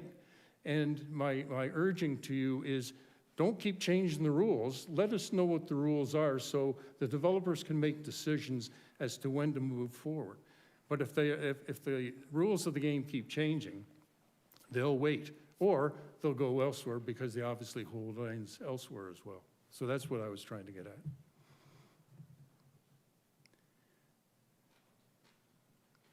Can we turn Councillor Townsend's mic back on? Thank you, and I appreciate that feedback. And it'd be, you know, if FIFA was changing the goalposts at a soccer game every other week, it would be very confusing and frustrating, I can imagine, for the opposing teams. But thank you, I appreciate your presentation. Thank you. All right, Councillor Miller, followed by Councillor Kushner. Thank you. I never realized the point of a soccer game was to make money. Mr. Richardson, thanks for the presentation. All those developments you mentioned in the portfolio, were those all residential? No, and that was my point for choosing that. I'm sorry that you don't have the hard copy, but I was fortified tonight by sticking with hard copy when I watch people using PowerPoint. I feel more comfortable still using the hard copy. So what you don't have in front of you, Councillor Miller, is this, a presentation booklet showing before and after developments of the Domtar property at Glendale, the Sobeys Plaza, which is part of that, that's commercial. The sulfite mill, as I call it, at Oakdale and Merritt Street, or Oakdale and Hartzell, behind the new fire hall, that's residential. The property at 2 Abbott Street is residential, and the Bernstein Brick property on Woodburn Avenue is residential. I can say to you, because Mr. Donatelli will confirm this to you tonight, that if you look at the first one, the Domtar property, which consisted of the Libster Mill, where Johnny Rocco's is now, as well as the land to the west where Sobeys is, it also includes lands which extend northerly from Johnny Rocco's all the way to the main line of the CNR. Those lands are now slated for residential development. So while what we've seen so far on the Domtar property has been commercial, there will also be apartments built on the end of the building that's there now at Johnny Rocco's, and the land which was a raceway and the old NS&T railway line from Almond to Chestnut will be a 5-story apartment building. There will be 18 townhouses, and then from Chestnut Street to the CNR will be another 5-story apartment building. So in a nutshell, the Domtar property itself is both commercial and will be residential, and the others I've included are residential. Okay, thank you for that.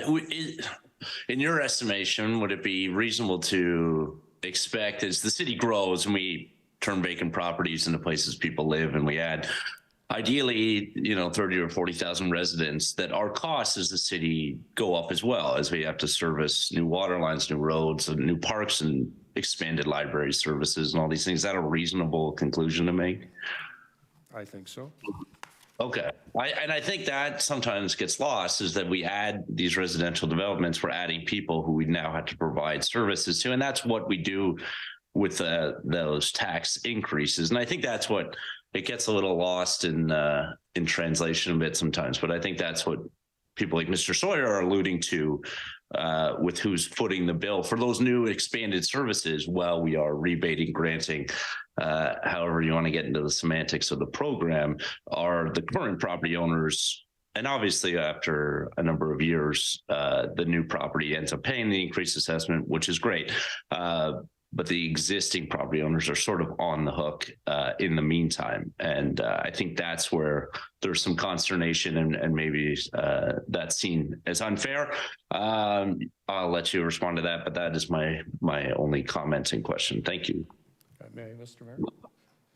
Mayor? Respond. The Keg property now generates $100,000 a year in taxes. It was an abandoned industrial building.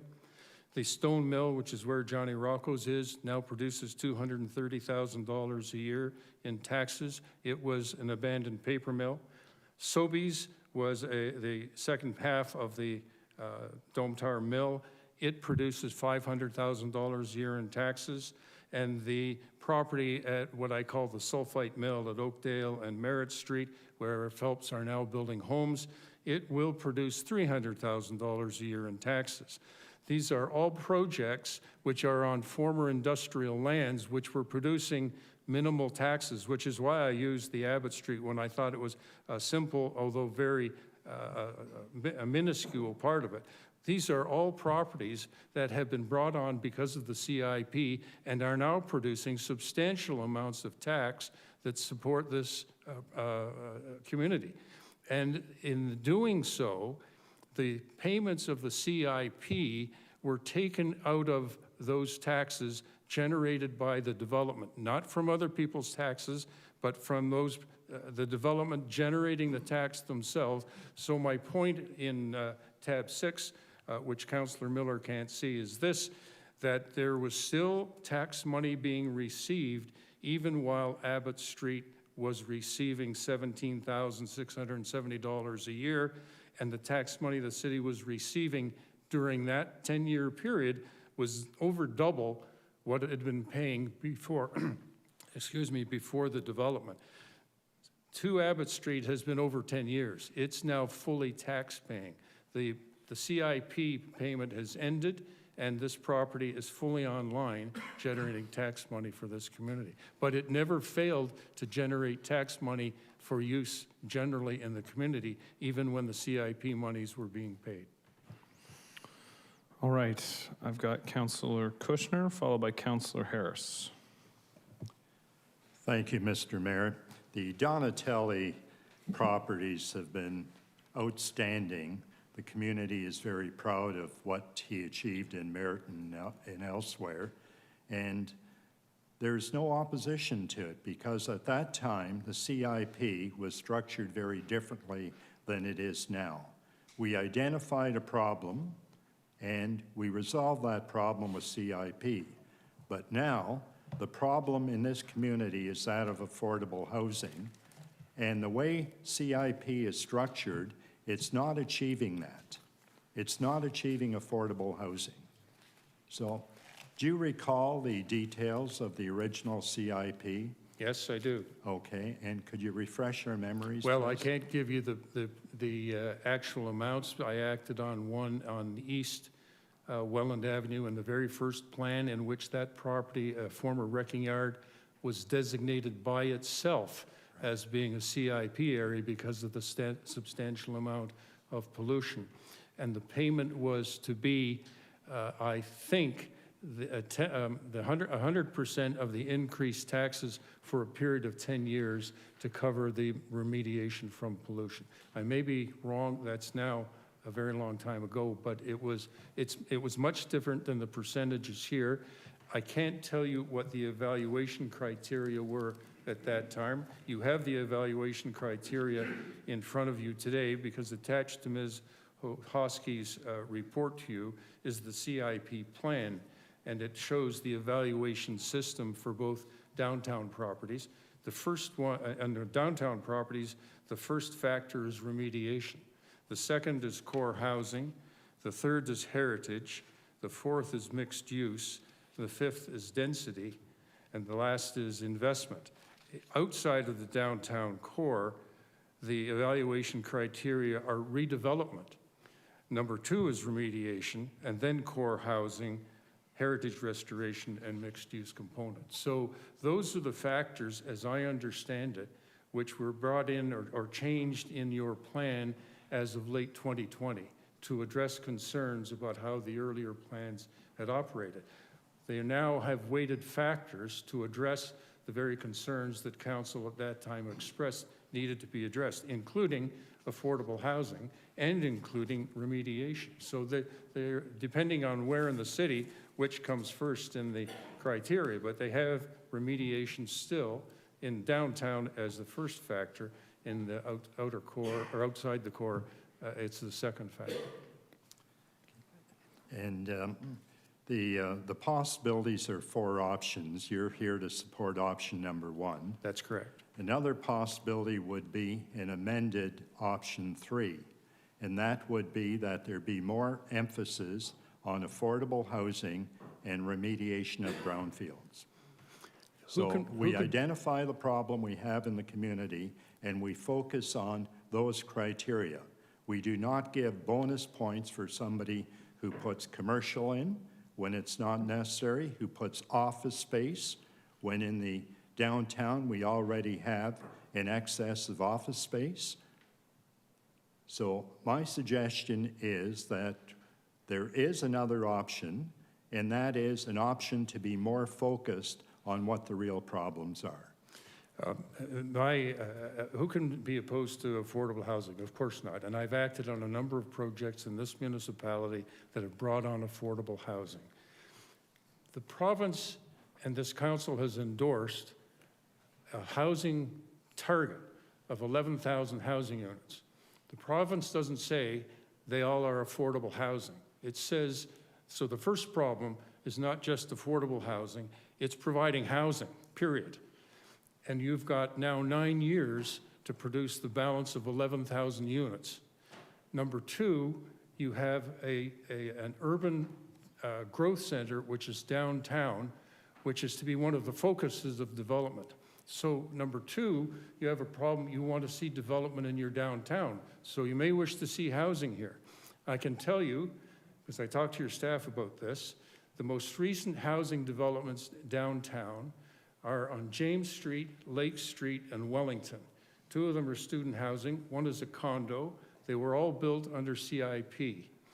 The Penterra Bethlehem project, on which I appeared in front of this council on Church Street, was also built under CIP. So all of the housing developments in downtown were built under CIP, whether they were affordable or not. And the same is true now of what I'm calling the Adelic property, the former Hotel Leonard property. So the problem that the council has, first of all, is housing, including affordable housing.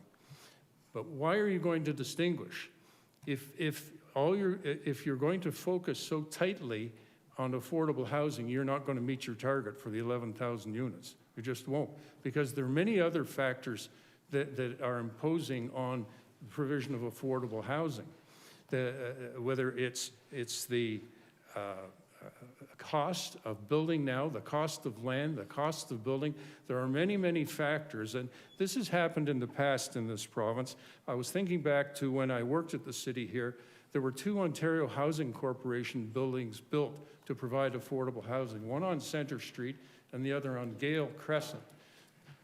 The upper levels of government were prepared to provide money to help develop affordable housing, both provincially and federally. I'm not seeing that now, and neither are you. So there are other issues at work here. It's not just that the CIP isn't delivering affordable housing. It's capable of developing affordable housing if all these other factors are met too, because the same factors that apply to any other type of development apply here as well. So my urging to you is stay the course. Let the CIP work as you planned 2 years ago to run to 2025, and allow the developers who want to bring on lands for development to do so under the rules that you establish now. And I have no doubt some of that will include affordable housing. That's why I included 2 Abbott Street. I thought there's an answer. It's a small one, it's only 40 units, but it's some. Okay, and do you consider the point allocation system to be justified? I'm not in a position to comment on that. I understood it reflected the wishes of this council on the recommendation of its staff adopted in November of 2020. And the people I'm here representing tonight are prepared to work with the plan with those evaluation criteria in place. Well, we've always had the downtown as a high priority, but years ago we extended the CIP to all areas of the city. I say this, and again, I urge you folks to do 2 things. One, have a look at the plan which is attached to your report tonight, and number 2, I note in the report that there's a training session for council next week, and I urge you to attend and hear what your staff have to say to you, because they're impassioned about this, the CIP and what it's done for the city. But in terms of designation, in the CIP, at the very outset, there's a map of the city, and the entire city is designated as the CIP area. But within the city, there are then intensification areas and there are priority areas. And those factor into the criteria as well. So if you were to look at the downtown, for example, it's a priority area, not so much an intensification area, I was surprised to see, whereas down Ontario Street, it's an intensification area as well. So though the staff and council of the day built into this plan the ability to assess where the priority should be.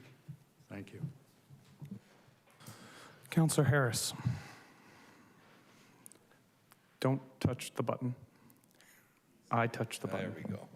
I just wanted to make one comment. Councillor Miller mentioned that there's going to be increased costs with development on these brownfield sites like infrastructure and stuff.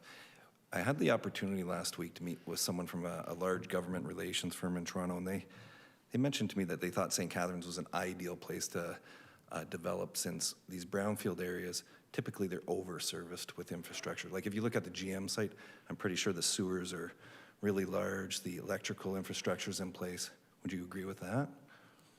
So far as I know, yes, I'm not familiar. Well, it's just with the comment that service. was made that there's going to be increased costs with development. Well, there's a flip side too, and we're talking about the CIP. All of the development in urban St. Catharines is occurring in a developed area. As we all know, our urban boundaries have been met, our growth boundaries. And so any development of any size that occurs now is not a greenfield development, it's an infill. And every infill encounters its own problems. It might be servicing, it might not. It may be soil conditions that I mentioned downtown. It may be contamination. There's any number of issues that may arise as a result of an infill development. And that's another reason why your CIP is so important, because the only development that can happen here is infill. All right. Seeing no other questions, thank you, Mr. Richardson, for your presentation. Thank you, Mr. Mayor. And finally, I will call Wendy Wing to present.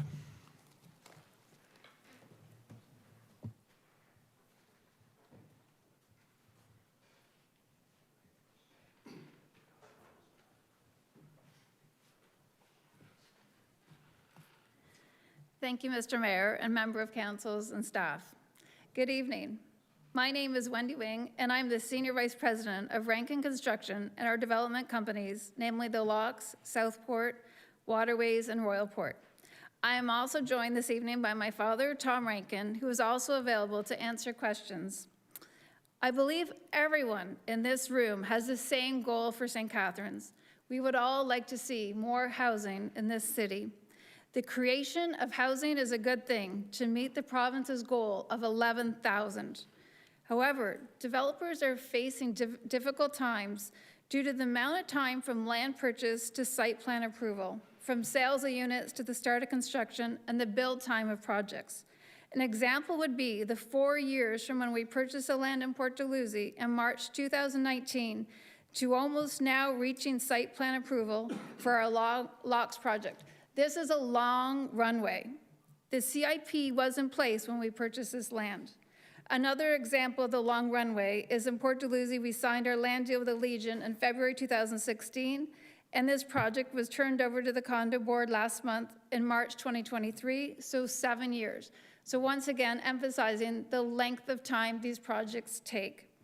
So during this lengthy period, material costs have escalated, and the interest costs to carry the projects through the construction period have also risen. What can the city do to help create housing during these uncertain times? The CIP program is a key catalyst in developing brownfield sites because it helps offset the large initial investment of site remediation. A consistent program in an otherwise consistent or inconsistent world is really a must to help attract future investment to the city as developers evaluate properties and investment based on the CIP programs available. The current 5-year program was implemented in 2020 based on thorough consultations and won a prestigious national award. The cost to clean up brownfield sites carry a lot more risk for developers and the banks that help finance these projects. Coming out of the ground is always the riskiest part of a development. The new soil regulations are also further increasing costs. Having this certainty of a CIP program is an important criteria, especially given the remaining land inventory in this city. I read the report with concerns of councillors on the return on the city investment with the CIP program. This is an excellent program because there is no cost to the taxpayers. No tax dollars are used. It is only a reduction in the tax revenue collected for 10 years. Looking at the long-term investment of CIP programs, there is over a 220% return on investment over a 50-year period. If supporting the continuance of this program is a successful investment in your community. In conclusion, I would like to say pre-development takes time. It's a long runway, and therefore I would respectfully ask that you retain your existing CIP programs in its current form, so projects that had relied on it to make decisions years prior are not forced to be shelved. We all want more housing in this city, and increasing overall housing supply will help overall affordability. So in keeping with Mayor Cisco's every night is budget night, I would like to end with, like, population growth drives economic growth. So just please keep that in mind. It's all about overall housing. Thank you. Thank you, Ms. Wing, for your presentation. Are there any questions or comments of the presenter? All right, seeing none. Thank you again for the presentation. So at this time, can I get a councillor to move the recommendation in the report? Councillor McPherson, seconded by Councillor Harris. And the recommendation is on the screen. Councillor McPherson, do you want to speak first or last? You will speak last. Councillor Harris, would you like to speak now? All right, I do have Councillor Townsend up, followed by Councillor Stevens. Thank you, Mr. Mayor. I was hoping to speak last and give a nice soliloquy, but I'll hold my spot. And just quickly, I'll just respond to my colleague participating from home in his Tottenham Hotspurs sweatshirt that yes, soccer does need to make money to survive in today's world. But I will say this, I'm in favor of the staff recommendation as we did commit to the province's housing pledge of 11,000 units over the next 10 years. We cannot, my concern here is if we pull the carpet here, that we're going to be slowing down any potential development that could happen. I also find it fascinating that we're still here talking about pulling this program out of the city and being, I guess, one of the only Ontario municipalities without any type of program. I just want to remind my colleagues around this table, you know, you look at other municipalities, you look at, let me give you this list here of municipalities who have moved from an 80% tax rebate to 100% in order to be competitive in today's market. Kingston, Sarnia, Goderich, Hearst, Rideau, Belleville, Perth, Chatham-Kent, Cochrane, Brock, Pickering, Ajax, Windsor, and Waterloo. They're being competitive in today's municipal world because they have to meet their housing pledge. We have a homelessness crisis right now, and we have to act in making sure that we get housing built now. There are, and I don't want this to sound insulting to, there are current members on this council who have been on this council for a long time, who have had ample opportunity to build housing to meet today's need. And if you look at the wait list right now at the Niagara Regional Housing, I believe it's 16 years. How do you end up with a 16-year wait list? Why and how? Because municipal councils, provincial government failed. Today we have an opportunity to make sure that we partner and work with developers to meet our goals and get the housing that we need. We need shovels in the ground. And we cannot send the message that St. Catharines is closed for business. We have a housing problem, and the only solution here is to work and make sure that developers and the city of St. Catharines work collaboratively to meet the needs. And I'll just leave it at that, and that I am in support of option one.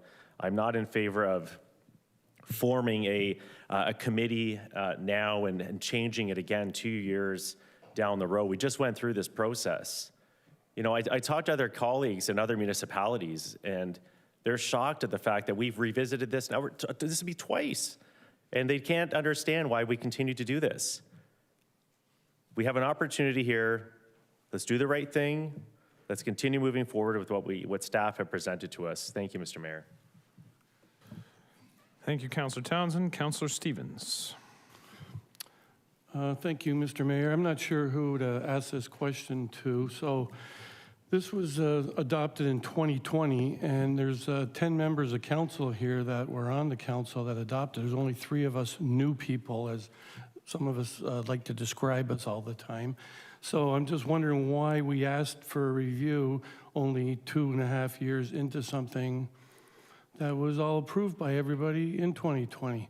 Going to need some tweaking? Yes, so we do that near the end before we review it again at the end of 2025. I personally, myself, I think maybe 10 years is too long, and I'd like to see that drop to like 6 or 7, but that's something we can talk about when this is up and we redo it again. So the taxpayers get our money back a little faster. But other than that, like, yeah, how did we get to the point where we're asking this, and like you said, like mid-game, we're trying to change it, and I don't understand why. All right. Thank you, Councillor Stevens. Councillor Kushner. Thank you, Mr. Mayor. I will not be supporting the staff recommendation to go with option 1. We discussed this. I discussed this with you the other day, and what I would suggest is option 3 with amendments, and the amendments would be to be more focused on brownfield remediation and affordable housing and downtown redevelopment. And at the same time, we would recognize, and I'll read, that the city continue to honor commitments under current CIP agreements for current and past versions of the CIP, and that the projects approved by council under current and past versions shall continue to proceed according to programs under which they were approved. So we would honor all commitments that we made to date under either the new or the older programs. But the focus that I would suggest, more focus being given on affordable housing and on brownfield remediation. Thank you. Thank you, Councillor Kushner. Councillor Ratzlaff. Thank you, Mayor. We've talked a lot about affordability and increasing density today. Like when we talk about heritage, we talked about downtown, and we talked about the transformation that we want to see there, and we talked about the residents that we want to see come downtown, and that our city really depends on that. When that happens, there is always the risk that people are displaced, and the vulnerable residents who are in more affordable units are pushed out. And so I think it's really incumbent that we do all that we can to create affordable housing in those areas so that folks have a place to go. And I think that, if you look at the units that, the affordable units in St. Catharines currently, you're looking at that are places you want to go. You're looking at housing co-ops, you're looking at Niagara Regional Housing, you're looking at basically development that's happened because either the state's done it or the not-for-profit's done it. There are examples, and one of them was mentioned today, Church Street, where you had the development community partner with Bethlehem Housing, a not-for-profit, and create affordable units, and that was done with the CIP. And I think that we should be pursuing all avenues to create that type of housing. However, there's another way to create affordability, and that is to encourage gentle density. That's to encourage development in the downtown, encourage development on the former GM site, to encourage development in the Queenston Street area. All 3 of those areas have the most potential to increase units in our community, and they're all have a significant amount of industrial contamination that's going to have to be dealt with. The CIP is a tool that is able to deal with that. The reason why, gentle density provides greater affordability for residents is because it allows us to pay for transit. Our city becomes more accessible, and we don't have to develop into the greenbelt, right? That's the whole reason for our urban boundaries, so we don't expand into the greenbelt. And so I think that any tool that's going to enable us to encourage more affordability in our city, not expand into the greenbelt, and develop these areas that we've set out that we want to see transformed, the downtown, Queenston Street, should be carefully considered, but not just thrown out. So yeah, I'm going to be supporting option 1. Thanks. Thank you, Councillor Ratzlaff. Councillor Lindell, followed by Councillor Miller, Councillor Phillips, and Councillor Garcia.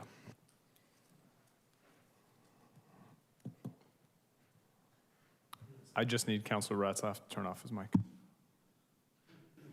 Thank There you, we go. Councillor Ratzlaff. Thank you, Mr. Mayor. I have an amendment to add to this. I'm just wondering if we could put it up.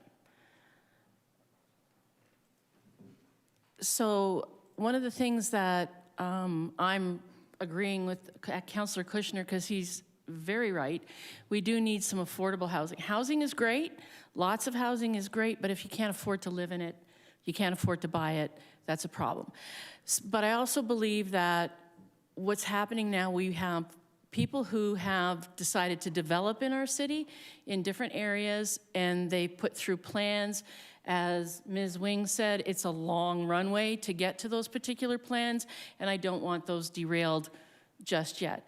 So I'm asking that what we do is, instead of waiting until the end of 2024, Q4 of 2024, that we start our looking at the CIP project now, having thoughtful conversations with staff, having thoughtful conversations with each other, and trying to improve the plan so that when it hits in 2025 and we are reviewing it again, that we have everything in place that we would like to add, change, and figure out, take our time. So look to the mover. Is that a friendly amendment? Okay, Councillor Harris is the seconder, that's friendly, so indicating that it's friendly. Ms. Ohosky, did you want to speak to the timeline? Yes, thank you, Mr. Mayor. Mr. Mayor, through you to the mover and the amender.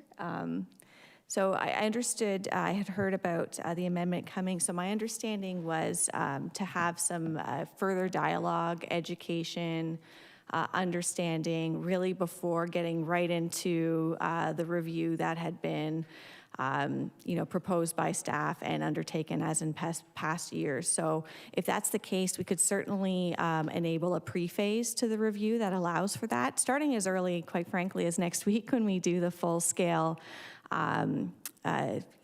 orientation session and overview, particularly for councillors who, maybe not new councillors, but councillors who weren't around in the past. So we could certainly enable that for the review as undertaken in previous years.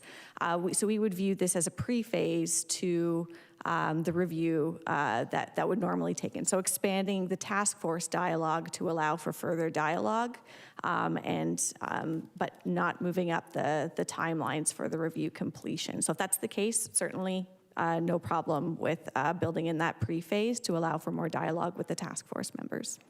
Can I ask that Councillor Lindell's mic be turned back on? She shut it off too early. I did, I'm sorry. Yeah, that's sort of what I'm looking at, but at the same time still having the composition of the task force that you had suggested in place at the same time. So those people who would be doing the full-scale investigation would also be part of that would be the pre-planning as well. Yeah, so through you, Mr.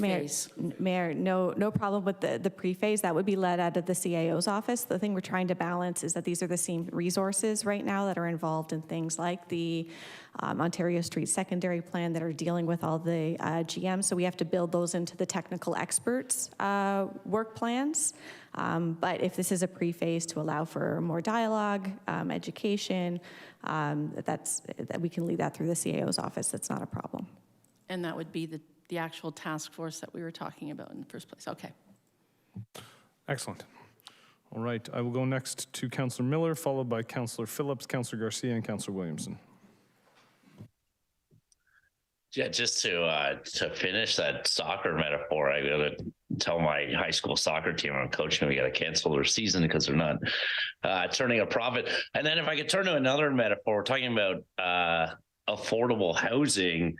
I mean, and housing supply, but producing more caviar would technically increase egg supply, but it wouldn't change the cost. It wouldn't lower your cost of eggs at the grocery store. So whenever we're talking about housing, we should be specifying very clearly what type of housing. We know what type of housing we need.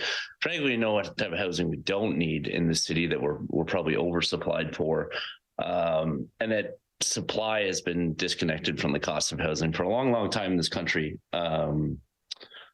And I don't blame the development community as they've come up before in support of having the CIP. I do understand why it benefits them. I'm not really interested in getting into a race to the bottom with Perth and Kingston and increasing our rebate. But I'm actually, maybe surprisingly, because I think the program is working great for the brownfield part of it, and I think has duly won awards and is duly being studied in academic circles. The affordable housing piece, unsurprisingly to me, hasn't come into fruition. But I'm fine with number one. I really don't want to spend any more money studying this thing. I think let's review it when it comes up.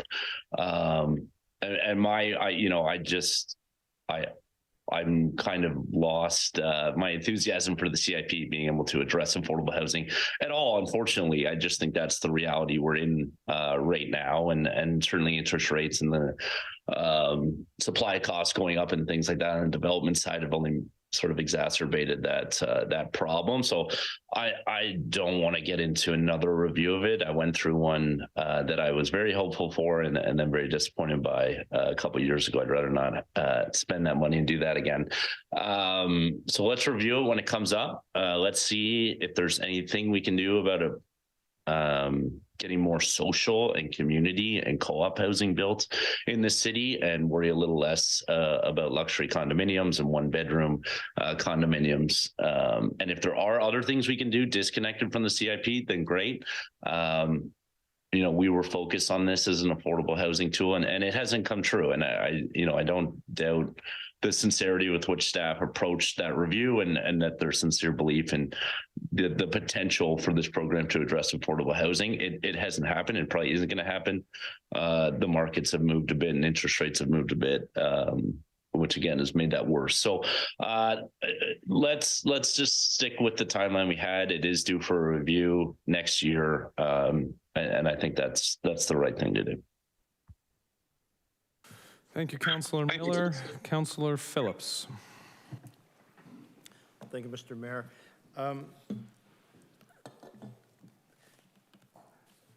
Part one, excuse me, in my mind, part one needs to be tweaked because of the affordable housing issue.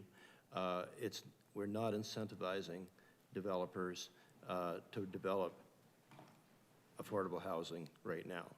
And if we wait until 2025 to review this CIP again, it's going to take all of 2025 or most of it to redesign the CIP. And then developers are going to get a hold of it.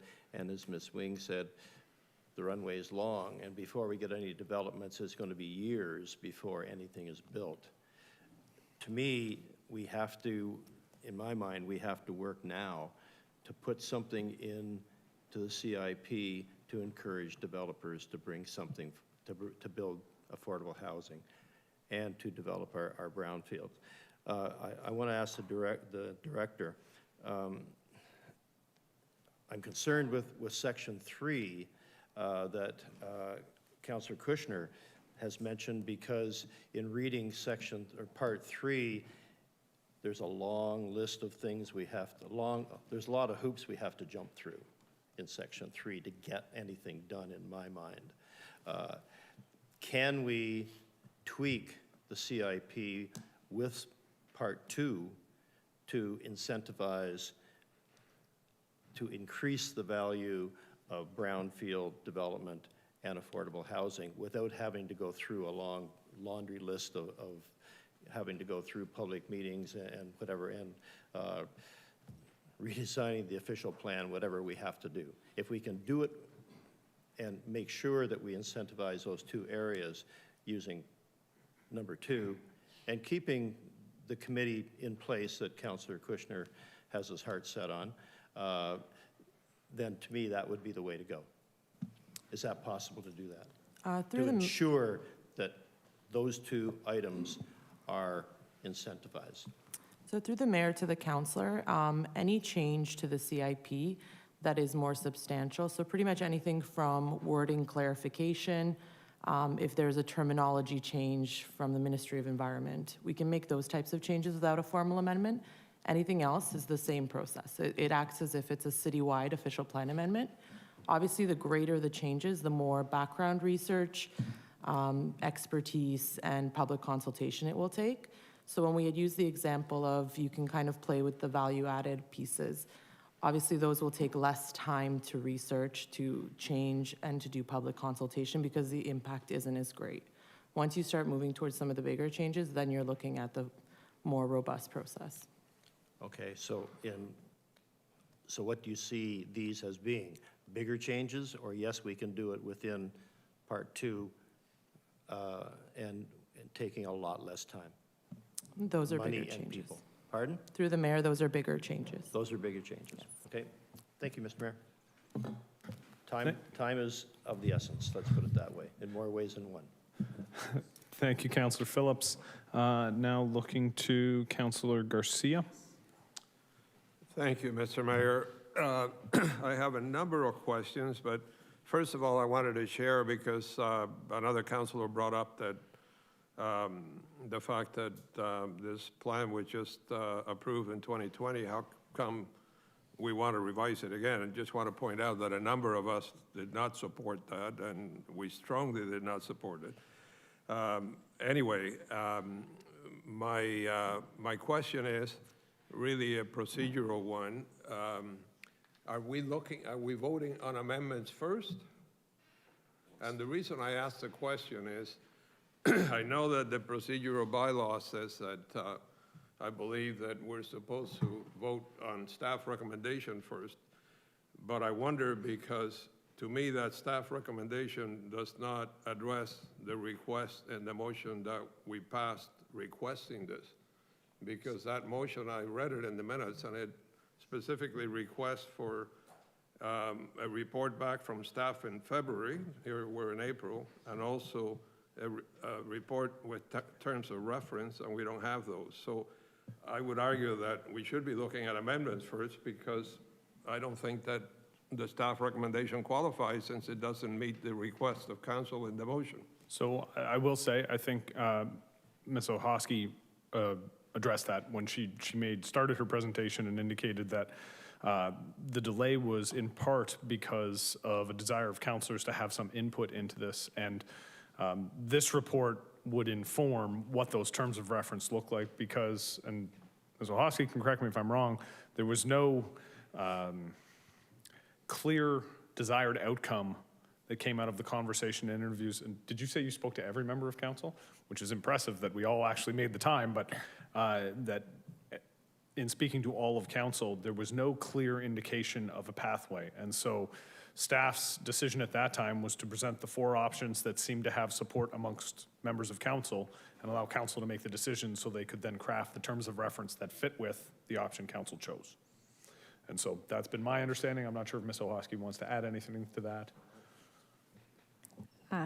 Through you, Mayor, probably not. I probably shouldn't have turned my mic on because you've got it. That's the intent, is that was trying to find out the objectives so we could create an effective terms of reference with a clear mandate. So our next step was to go to council to understand your views on what that mandate might be. Through that interview process, and the themes are indicated on Appendix 2, there was no prevailing single direction that we could really hang our hats on to say this is the will of council. So we tried to develop the 4 options to get just a little bit further direction so we then could proceed with finalizing that terms of reference for council consideration. Thank you, Mr. Mayor. So I believe you're saying that we have to address staff recommendation first. Okay, I'll accept that. My next question is if, you know, I kind of sympathize more with Councillor Kushner's position that we haven't really addressed affordable housing or remediation in significant ways because the remediation component that we have in there is minor. Is this an amendment, I'm just asking through you, Councillor Kushner, is this an amendment you're going to make that we'll look at some time, or? Can we open Councillor Kushner? I know Councillor Kushner, I know the answer, but can we open Councillor Kushner's mic to answer the question? Yes, but Councillor Garcia is allowed to ask a question about possible other amendments that may be made if this fails. Councillor Kushner, you are going to be making a motion. Yes, I would make the motion that's to the effect that there be more emphasis on affordable housing and also remediation of brownfields. Yep. And at the same time, as recommended by staff, there be a guarantee to the development community that anything approved, et cetera, under CIP continue to be approved. Okay. Thank you, Councillor Kushner. Can we open Councillor Garcia's mic? Thank you for that, Mr. Mayor and Councillor Kushner. So my next question is on the amendment that Councillor Lindell has, and I'm just trying to understand, is she saying that we would start this year then, as opposed to when staff recommended? Yes, the pre-work would begin in 2023. Okay, and in the last quarter, is that what you're saying? Well, the pre-work will actually, I mean, it will actually start next week with the training session. So would you change that to next week? Yes, we can change that. All right. It's, sure. Okay, and,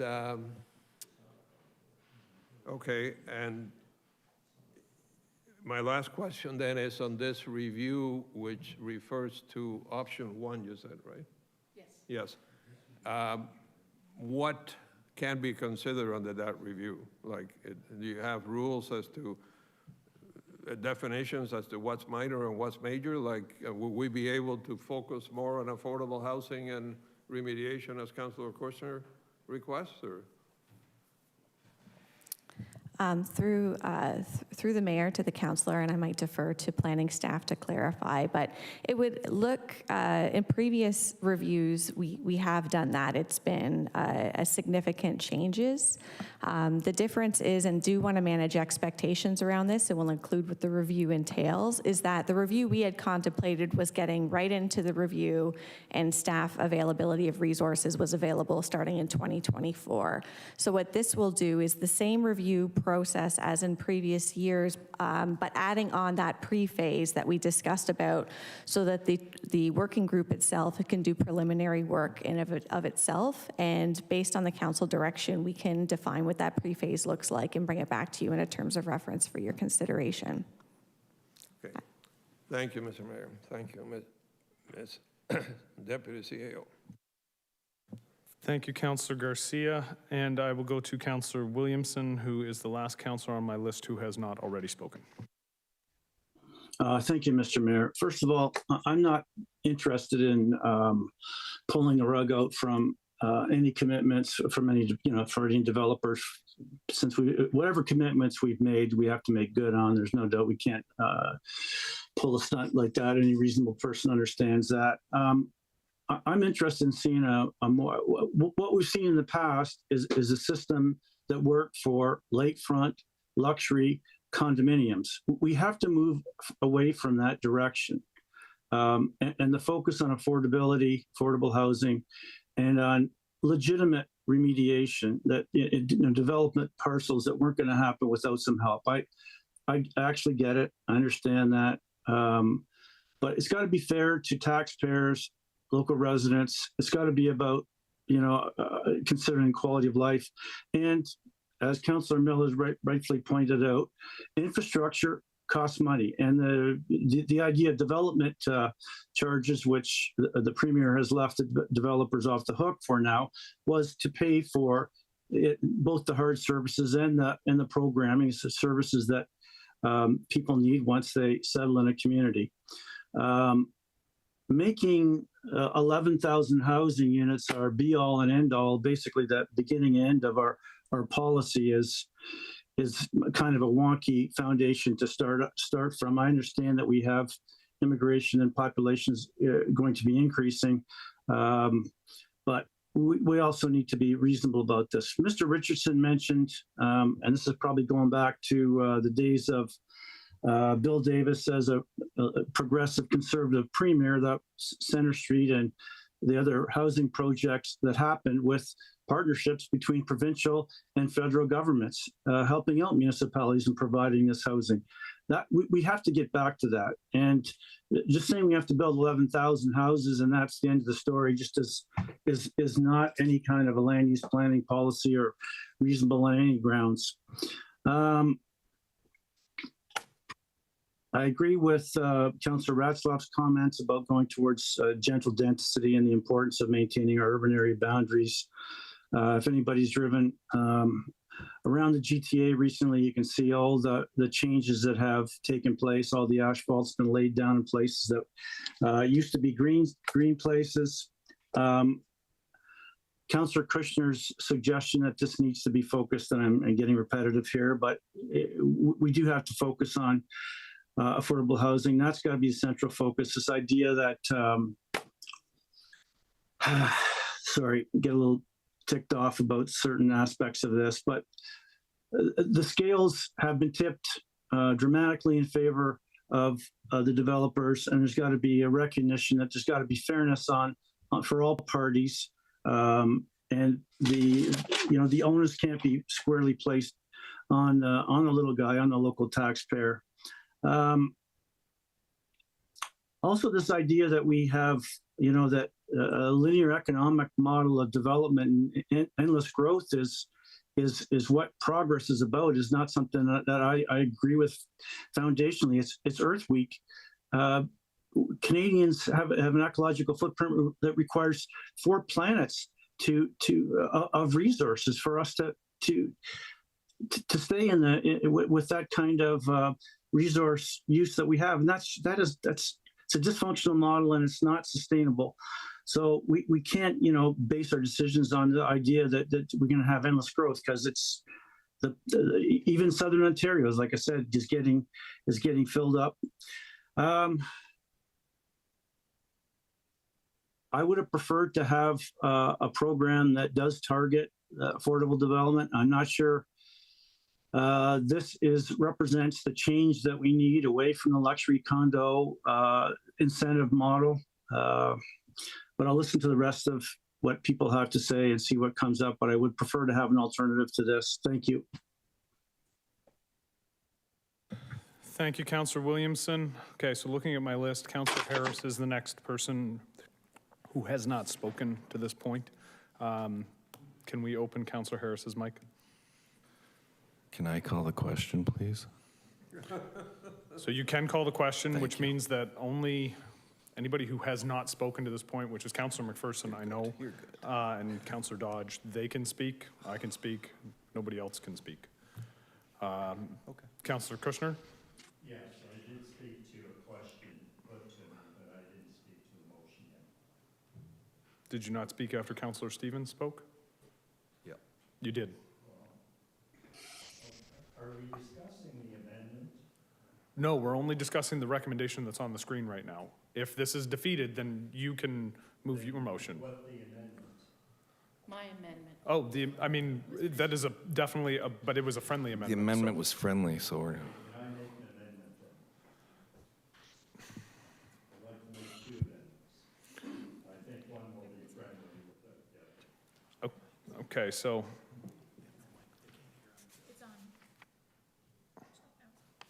Councillor Kushner. Okay, thank you. The first amendment, Mr. Mayor, would be the one that I already mentioned, which is referred to under option 3 by our staff. We can't make an amendment which is of one of the other options. No, it's not one of the other options. It's part of it. Okay, what's that? Okay. Furthermore, that the city continue to honor commitments under current CIP agreements for current and past versions of the CIP, and that projects approved by council under current and past revisions shall continue to proceed according to programs under which they were approved. So that, I believe, that's a part of option 1 already. Okay. Oh, I didn't see it under option 1. Yeah. It's not up there. No, but it would, because option 1 is the continuation of the program, all of that would continue. Okay. And secondly, I would move that in the review, there be more consideration given to affordable housing and to brownfield remediation. So that would be a part of the review in any case. Yes, but I'd like to emphasize that. It's a request that it be mentioned. Councillor McPherson, friendly? Okay, that's friendly. Councillor Harris, that's friendly. Okay, so that is in there. Okay, so the question has been called. Councillor McPherson, you have speaking rights at this point, so if you want to press your button.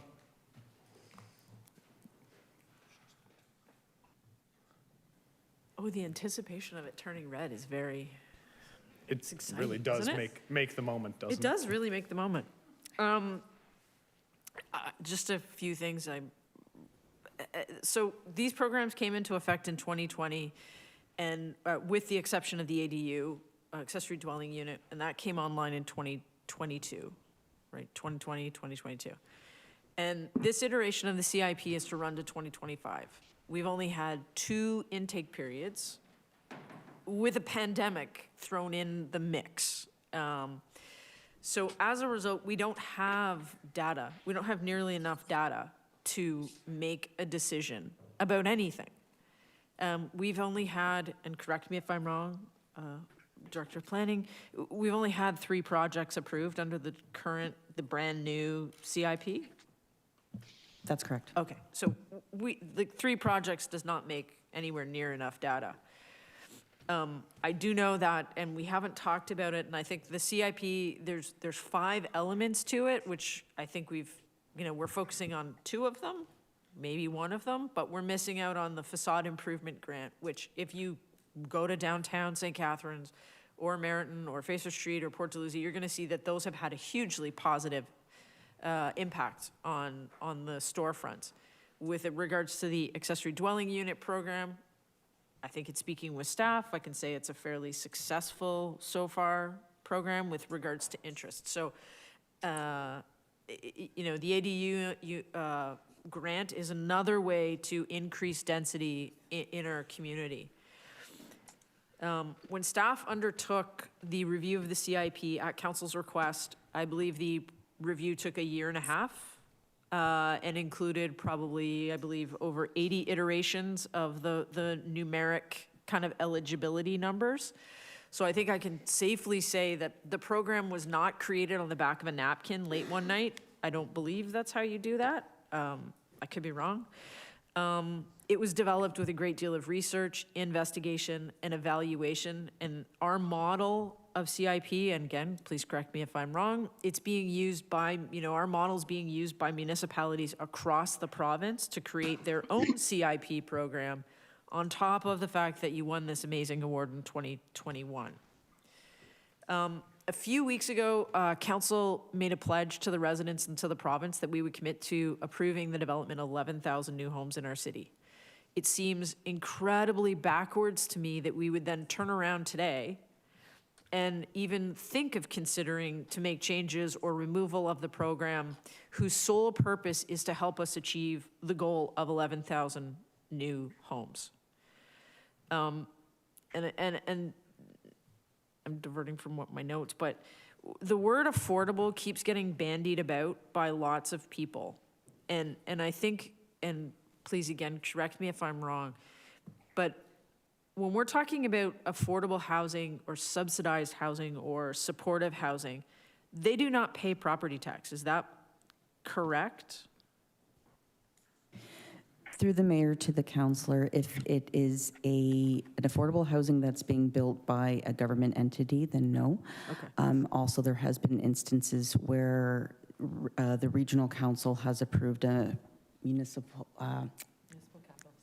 capital fund designation whereby they do not pay property taxes. Okay, so we couldn't in that case, we can't actually, they don't qualify for the CIP, correct? Through the mayor to the councillor, that's correct. Okay, thank you. So development's a risk-reward business, and in our current financial situation, and I think we've heard it from the speakers, but I think we all know this, that there is a lot more risk, and the CIP helps to provide some certainty and stability to the costs, and ultimately it's a partnership between the city and the developer. I've also not heard a lot of talk about the jobs that these projects create in our community, which is another added benefit. And I've not heard a lot of talk about the money that is then spent by these new residents who come to our community. So there's multiple layers to a CIP, and I think we can see when we look at past projects like the Sobeys, the Libster Mill, 26 Wellington, 136 James, 51 Lake, 155 Ontario, that the impact that goes beyond those developments. You see more development happening around it. You see other developers investing in the community, which is the point of the CIP. So with all that said, rather longly, and I apologize for being winded, is that it doesn't mean the CIP can't evolve, but the CIP has evolved. That's the whole thing about the CIP, that our staff has worked to make sure that the CIP can evolve. It evolved from the previous version to this one. So in times of uncertainty and high risk, we need to be a reliable partner to the developers coming to our community so that we can achieve our goal of 11,000 new homes. And I fully, well, obviously I'm making the motion, so I fully support it, but you know, our staff has done an incredible job to make this CIP happen, and we need to stay the course. Thank you. Thank you, Councillor McPherson. Councillor, okay. Folks, the question's been called. Councillor Phillips, briefly. I just wanted to ask if I could add a friendly amendment or a word to Councillor Lindahl's amendment where it says proposed in Q1 in early Q1. I don't, rather than the 21st of May, I'd rather have it in January, just to time-wise, if we could do that. If not, just Early Q1, Councillor Lindahl, yes, wonderful, early. Early Q1 of 2025? Sure. Yeah. Again, just wanted to reiterate that the moving up has actually created an additional pre-phase. So I might ask the Director of Planning just to comment on the feasibility of getting the final CIP. Just wanted to understand the expectations by early Q1 2025. Thank you. Through the mayor to council. In terms of our policy staff capacity right now, we are being faced with substantial new legislation from the province. So we are dealing with the impacts of Bill 109, Bill 23, Bill 39, and others that are requiring major amendments to our official plan and zoning bylaws. We are working on other previously committed projects, such as the Civic Square. We're working on our zoning housekeeping amendment, and as well as all of the new things around refunds, new process improvements online. But that group of two is also tasked with the Ontario Street Corridor Secondary Plan. So when we had positioned that to finish at the end of 2024 so that we could then commence with the CIP review at that time. So when we're in a constant environment of conformity exercises and policy reviews that have been dictated by previous councils and decisions, our work plans are stretched out 5, 10, 15, 20, and 25 years in advance. So we do not have the capacity to move this review up to 2 years without something falling off that table, and that thing falling off the table will be the Ontario Street Corridor Secondary Plan, because otherwise we have to focus on the legislative changes that are coming from the province, and that takes trump. So I want all of council to understand from an expectations point of view that any CIP review starting earlier than what we had previously scheduled means delays to the Ontario Street Corridor Secondary Plan. Thank you.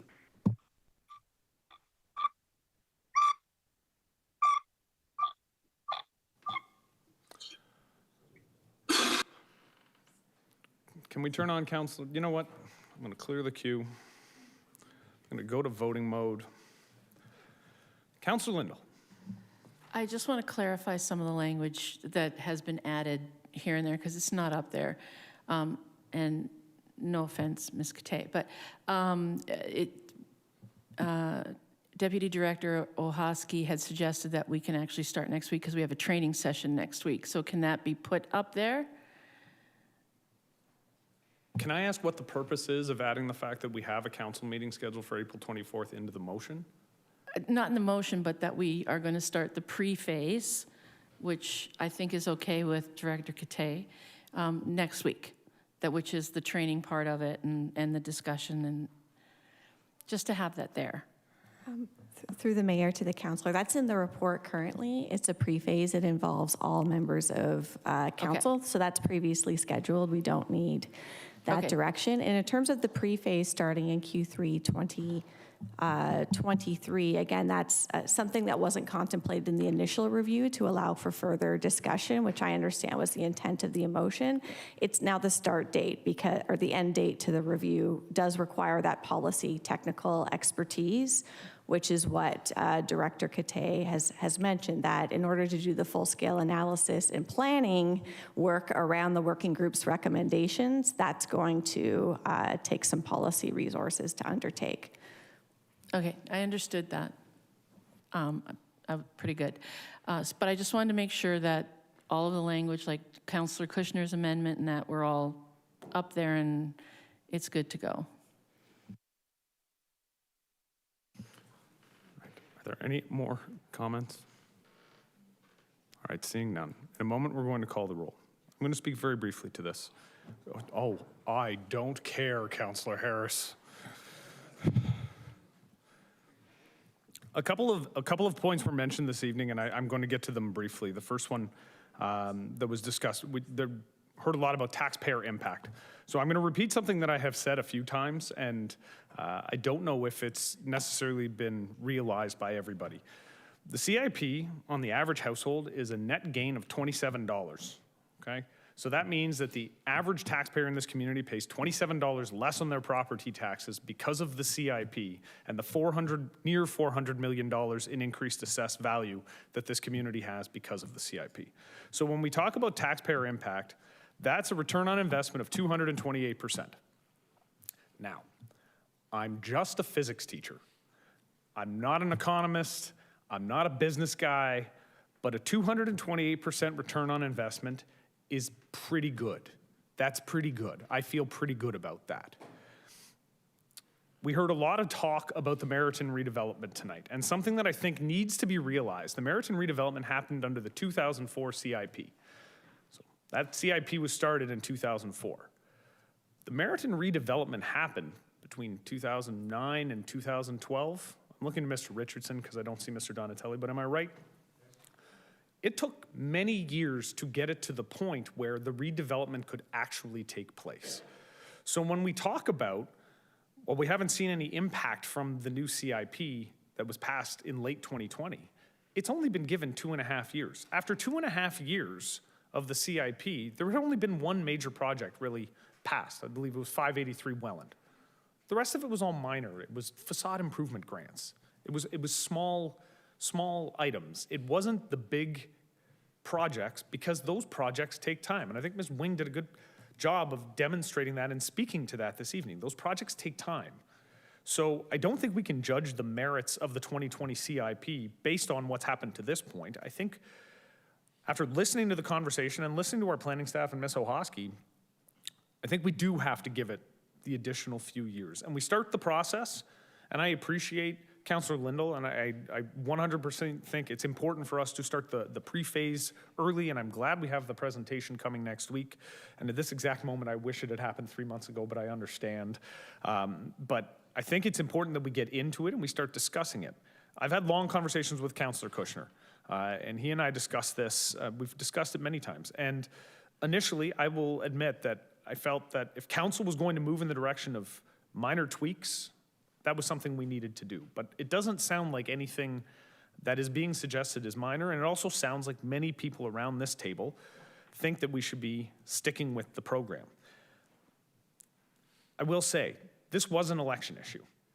There was a third-party campaign that was run against a number of candidates, and this was an election issue. And I, like a couple of other people at this table, and at least one other person in this room, had a flyer case. And every single person who was a supporter of the CIP that was targeted got reelected, And in most cases, it wasn't close. The community had their say. They understand what the CIP is. They agree with it, probably because a 228% return on investment is exactly what the community expects of us. Finally, I will say this. I keep hearing from the opponents of the CIP who say we need to use the CIP surgically. It needs to be surgical. But the only surgery that opponents of the CIP suggest is a decapitation of the city's ability to direct development. That's not good surgery. The focus is always on just one project that they don't like. There is too much going on in this community right now that is going to need the help of the community improvement plan. Now is not the time to pull the rug out from underneath the plan, the work that staff have done, the work the development community has done, and the work that residents of this community did by voting for people in favor of the CIP when they were clearly faced with an option. There's too much going on to pull the rug out now. So with that, I will be voting in favor of option 1, and I look to the clerk to call the roll. And I do apologize, because I do want to confirm, with the addition of the changes in red to Councillor Lindell's amendment, is that still considered friendly? Yes, okay, thank you. Councillor McPherson. Yes. Councillor Miller. Yeah. Councillor Phillips. Yes. Councillor Ratzlaff. Yes. Councillor Stevens. Yes. Councillor Townsend. Yes. Councillor Williamson. Yes. Councillor Dodge. Yes. Councillor Garcia. Reluctantly, yes. Councillor Harris. Yes. Councillor Kushner. Yes. Councillor Lindell. Yes. And Mayor Cisco. Yes. And that's carried. And we'll need a curfew motion. Can I have a motion to extend curfew? Harris, Garcia, all those in favor? Opposed? That's carried. Item 9.2, we're going to go to the councillor representatives on nominating panels. We're going to a ballot for 2. There are only 2. So those ballots will be handed out, and I will look to the clerk. And before I do that, I will simply say to all members of council, CIP is one of the most contentious things we discuss, and I sincerely appreciate that everybody around the horseshoe and on Zoom this evening was incredibly good to one another. Thank you. So the first ballot's going to be for the Environmental Stewardship Advisory Committee. The names we have are Councillor Dodge, Kushner, Ratzlaff, Townsend, Williamson, Stevens, and Lindell. Is there anyone who would like to remove their name from consideration before we hand out the ballots? Not seeing any, we will hand out the ballots. Anybody who's on Zoom, please email myself with the name of the individual you'd like to appoint. Again, it's Dodge, Kushner, Ratzlaff, Townsend, Williamson, Stevens, and Lindell. We have one person removing their name, Councillor Kushner and Councillor Stevens.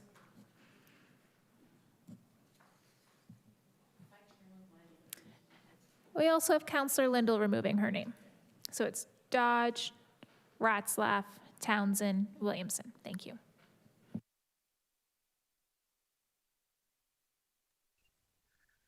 All my favorite choices are gone. I don't know what to do now.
In the interest of time, while Councillor Harris is making his decision, we'll go over the next one as well. It's for Recreation Master Plan Advisory Committee.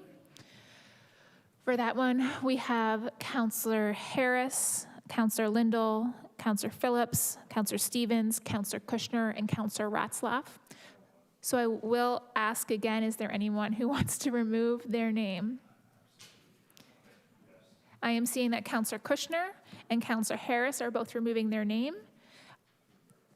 Councillor Dodge, do you have a question? No, just I'll withdraw. Can you hear me? Yes, I can hear you. Okay.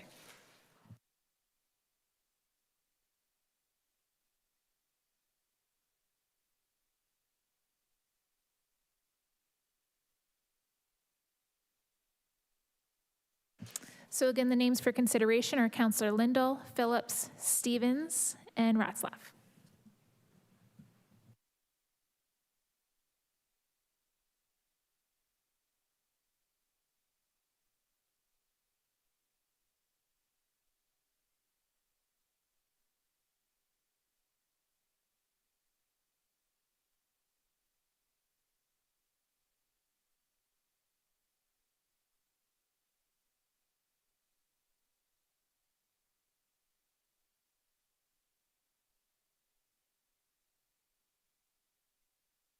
Please.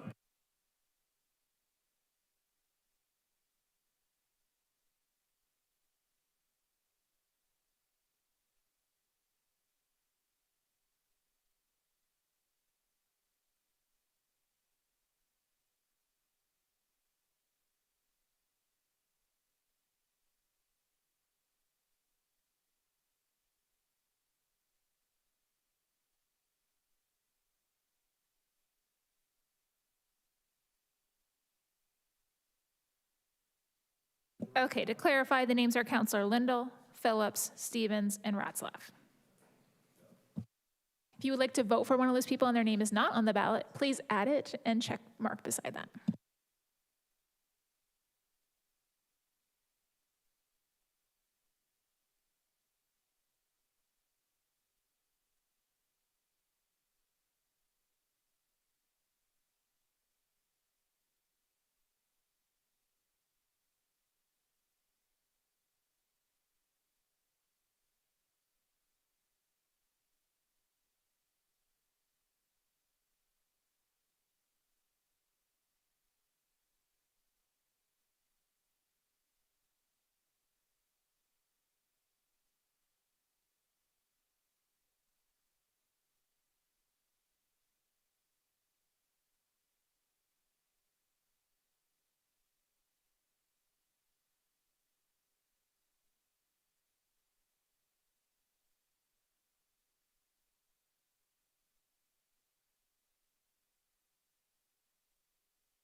All right, council. Yeah, can you sit down?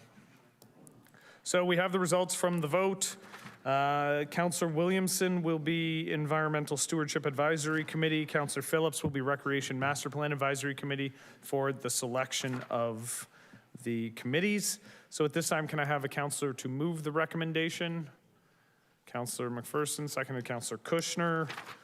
And I'll look to the clerk to call the roll. Councillor McPherson. Yes. Councillor Miller. Yes. Councillor Phillips. Yes. Councillor Stevens. Yes. Councillor Garcia, your mic's on. Yes. Okay. And I'll go back to you, Councillor Stevens, now that the mic is off. Yes. Councillor Townsend. Yes, and I will be keeping a close eye on who gets appointed. Mark my Councillor words. Williamson. Yes, and I will be certainly fair in my treatment of all the applicants. Thank you. Councillor Ratzlaff. Yes. Councillor Lindell. Yes. Councillor Kushner. Yes, I won't Councillor be Harris. watching. Yes. Councillor Dodge. Sorry. Yes. And Mayor Cisco. Yes. And that's carried. Item 10.1, notice of potential closure or transportation interruptions. Moving the motion is Councillor Townsend. Seconding the motion, I have Councillor Stevens. Councillor Townsend. Thank you, Mr. Mayor. Through you. I'm bringing this motion forward to essentially avoid what has happened previous with the Thorold Tunnel. I know we did have a new provincial government at the time, new minister, and there's no blame to be pushed around. We just want to make sure that some businesses in the ward have expressed some concerns about the aforementioned Garden City Skyway, and we know the province has included it in the 2023 budget. So we're essentially asking that staff be directed to request a detailed plan and construction schedule from the Ministry of Transportation to include any potential closures or transportation interruptions, and that further be resolved that the plan be provided to assist in continued coordination, cooperation, and info sharing to the benefit of the community, and that correspondence be sent to local area MPPs requesting support to help avoid any unnecessary last-minute disruptions or road closures. Essentially, it would just be helpful to have also the councillors who may have businesses or residents reaching out concerned about any delays. So it's quite a simple ask, and I think the province will be very cooperative as they have been, especially in this office, the Ministry of Transportation. Thank you.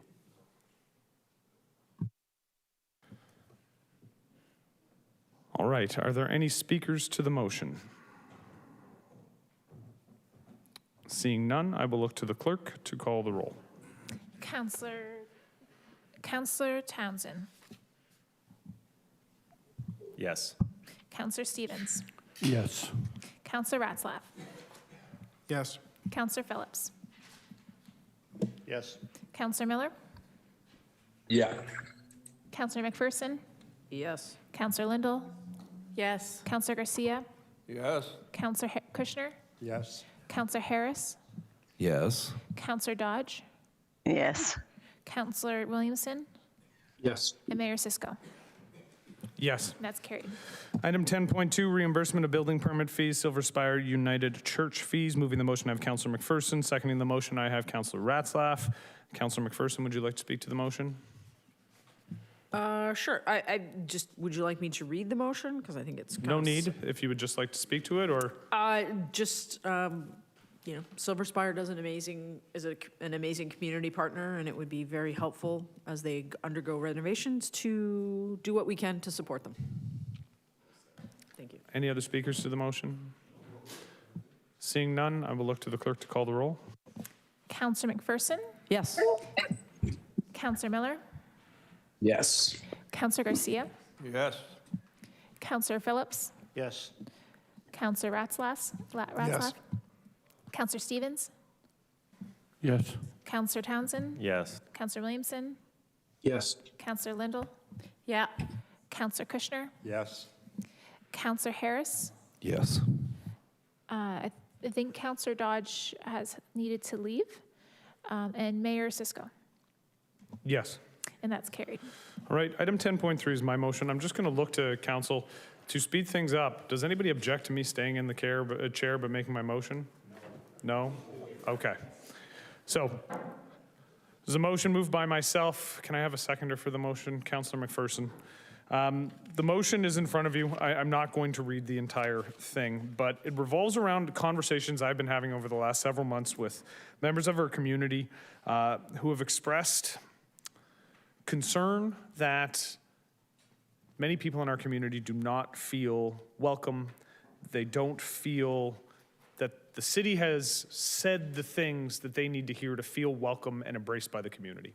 And so the motion in front of you is an attempt on my part to start ensuring that the community, all of the community, understands, regardless of the diversity that we see in our community, the growing diversity that we see in the community, a diversity that includes things like race, ancestry, place of origin, color, ethnic origin, disability, citizenship, creed, sex, sexual orientation, gender identity, marital status, family status, immigrant status, receipt of public assistance, political affiliation, religious affiliation, level of literacy, language, and or socioeconomic status. And I will say, I reached out to a variety of stakeholders in the community to ensure that we were not leaving anybody off of this list. The point of this is to ensure that residents understand we embrace, we endorse, we celebrate that diversity within the city, that we are going to continue to foster a community that is safe, supportive, and welcoming for people who live, work, or visit our community. And ultimately, the point of this motion is to inform the work, the recommendations, and the decision-making of council, but the committees that we are forming now as well, staff, the volunteers in the city, and all the matters that we deal with within the city's jurisdiction. So I would hope that my colleagues would pass this motion. I think it sends a strong message and it informs the work that those committees and council itself and staff will be doing in the near and the long term. So are there any questions or comments with respect to this? Councillor Phillips? Thank you, Mr. Mayor. Just to follow, do you have any ideas specifically as how you're going to achieve this? So I love that question. That was the question I actually asked when residents raised this with me. I'm a big believer in the idea of firm action as opposed to simply symbolic motions. We're embarking on the creation of a DEI action plan. This will inform that work. The concrete action is the actions that the city takes with our new DEI coordinator and through the action plan. Whatever we build out, that is going to inform and create a lens for all of the policies that the city has. So that's the concrete action that comes with this. This is the statement which prefaces that action plan.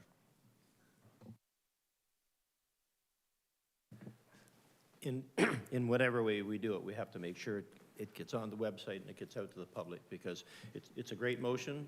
I think we're all going to support it, but we have to make sure our residents identify with it and go forward with it. I agree with you 100%, and that's job one for me. Any other questions or comments? Councillor Townsend. Thank you, Mr. Mayor. Through you, is there something like a clause you want us to add in here, maybe that you work closely with staff or have some type of working plan, or are you okay the way it's wording? I'm just trying to understand. I get the goal of this, but what's the working plan? The working plan ultimately is that this will be the lens with which we start to do the work on the action plan, how we form our committees and make our choices with the committees and the work that we give them. So is that something we should, through you, Mr. Mayor, is that something we should include in this? I mean, it's easy to say all this, and it's great. Obviously, everyone should be in support of this, but do you want us to include a clause that, part of a working plan, or are you okay the way it's worded as is?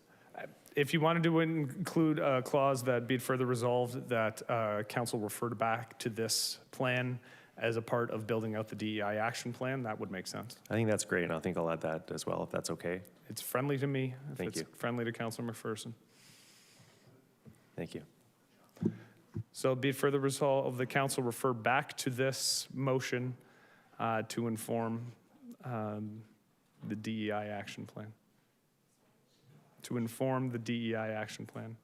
Inform and guide the creation of the DEI action plan. Any other questions or comments?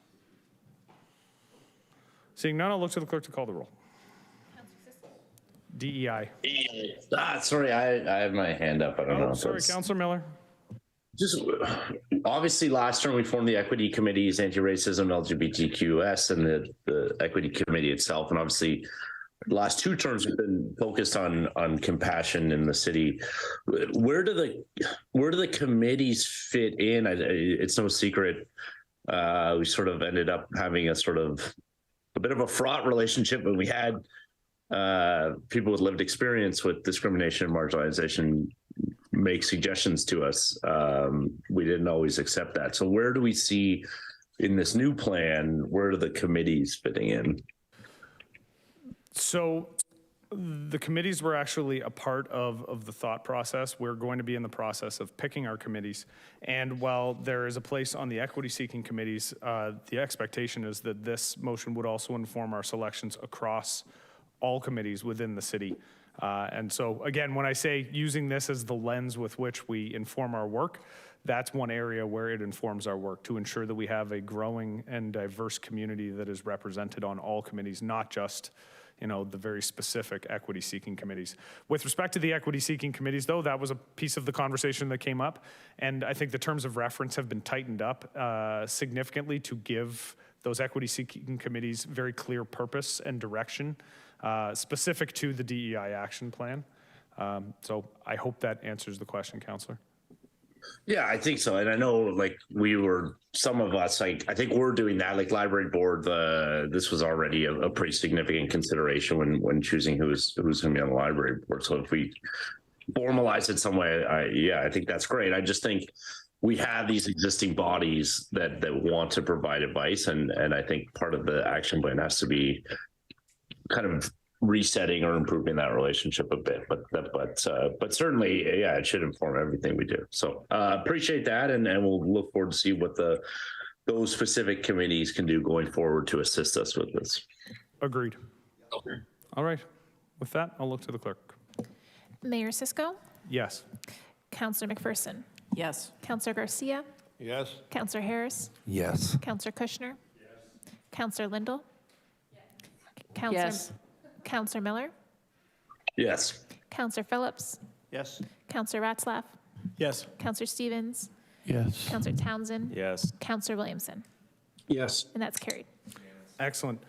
Now, we're butting up against curfew again, so I've spoken to staff. They indicate that the in-camera item for this evening can be deferred to the next meeting. So all those in favor of deferring to the in-camera? Opposed?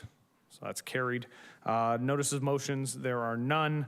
No report requests, just looking, not seeing any. Council receive and file the minutes of the Museum Advisory Committee from November 22nd. Mover, Councillor Garcia, seconder. Councillor Kushner, all those in favor? Opposed? That's carried. We've deferred closed session, so we will skip forward to bylaws. Bylaws listed on the council agenda as A to G, be read a first time, considered and passed, and be signed and executed by the mayor and the clerk. Mover, Harris. Seconder, Lindell. All those in favor? Opposed? That's carried. Motion to adjourn. Councillor Kushner, Councillor Stevens, all those in favor? Opposed? Carried. Good night.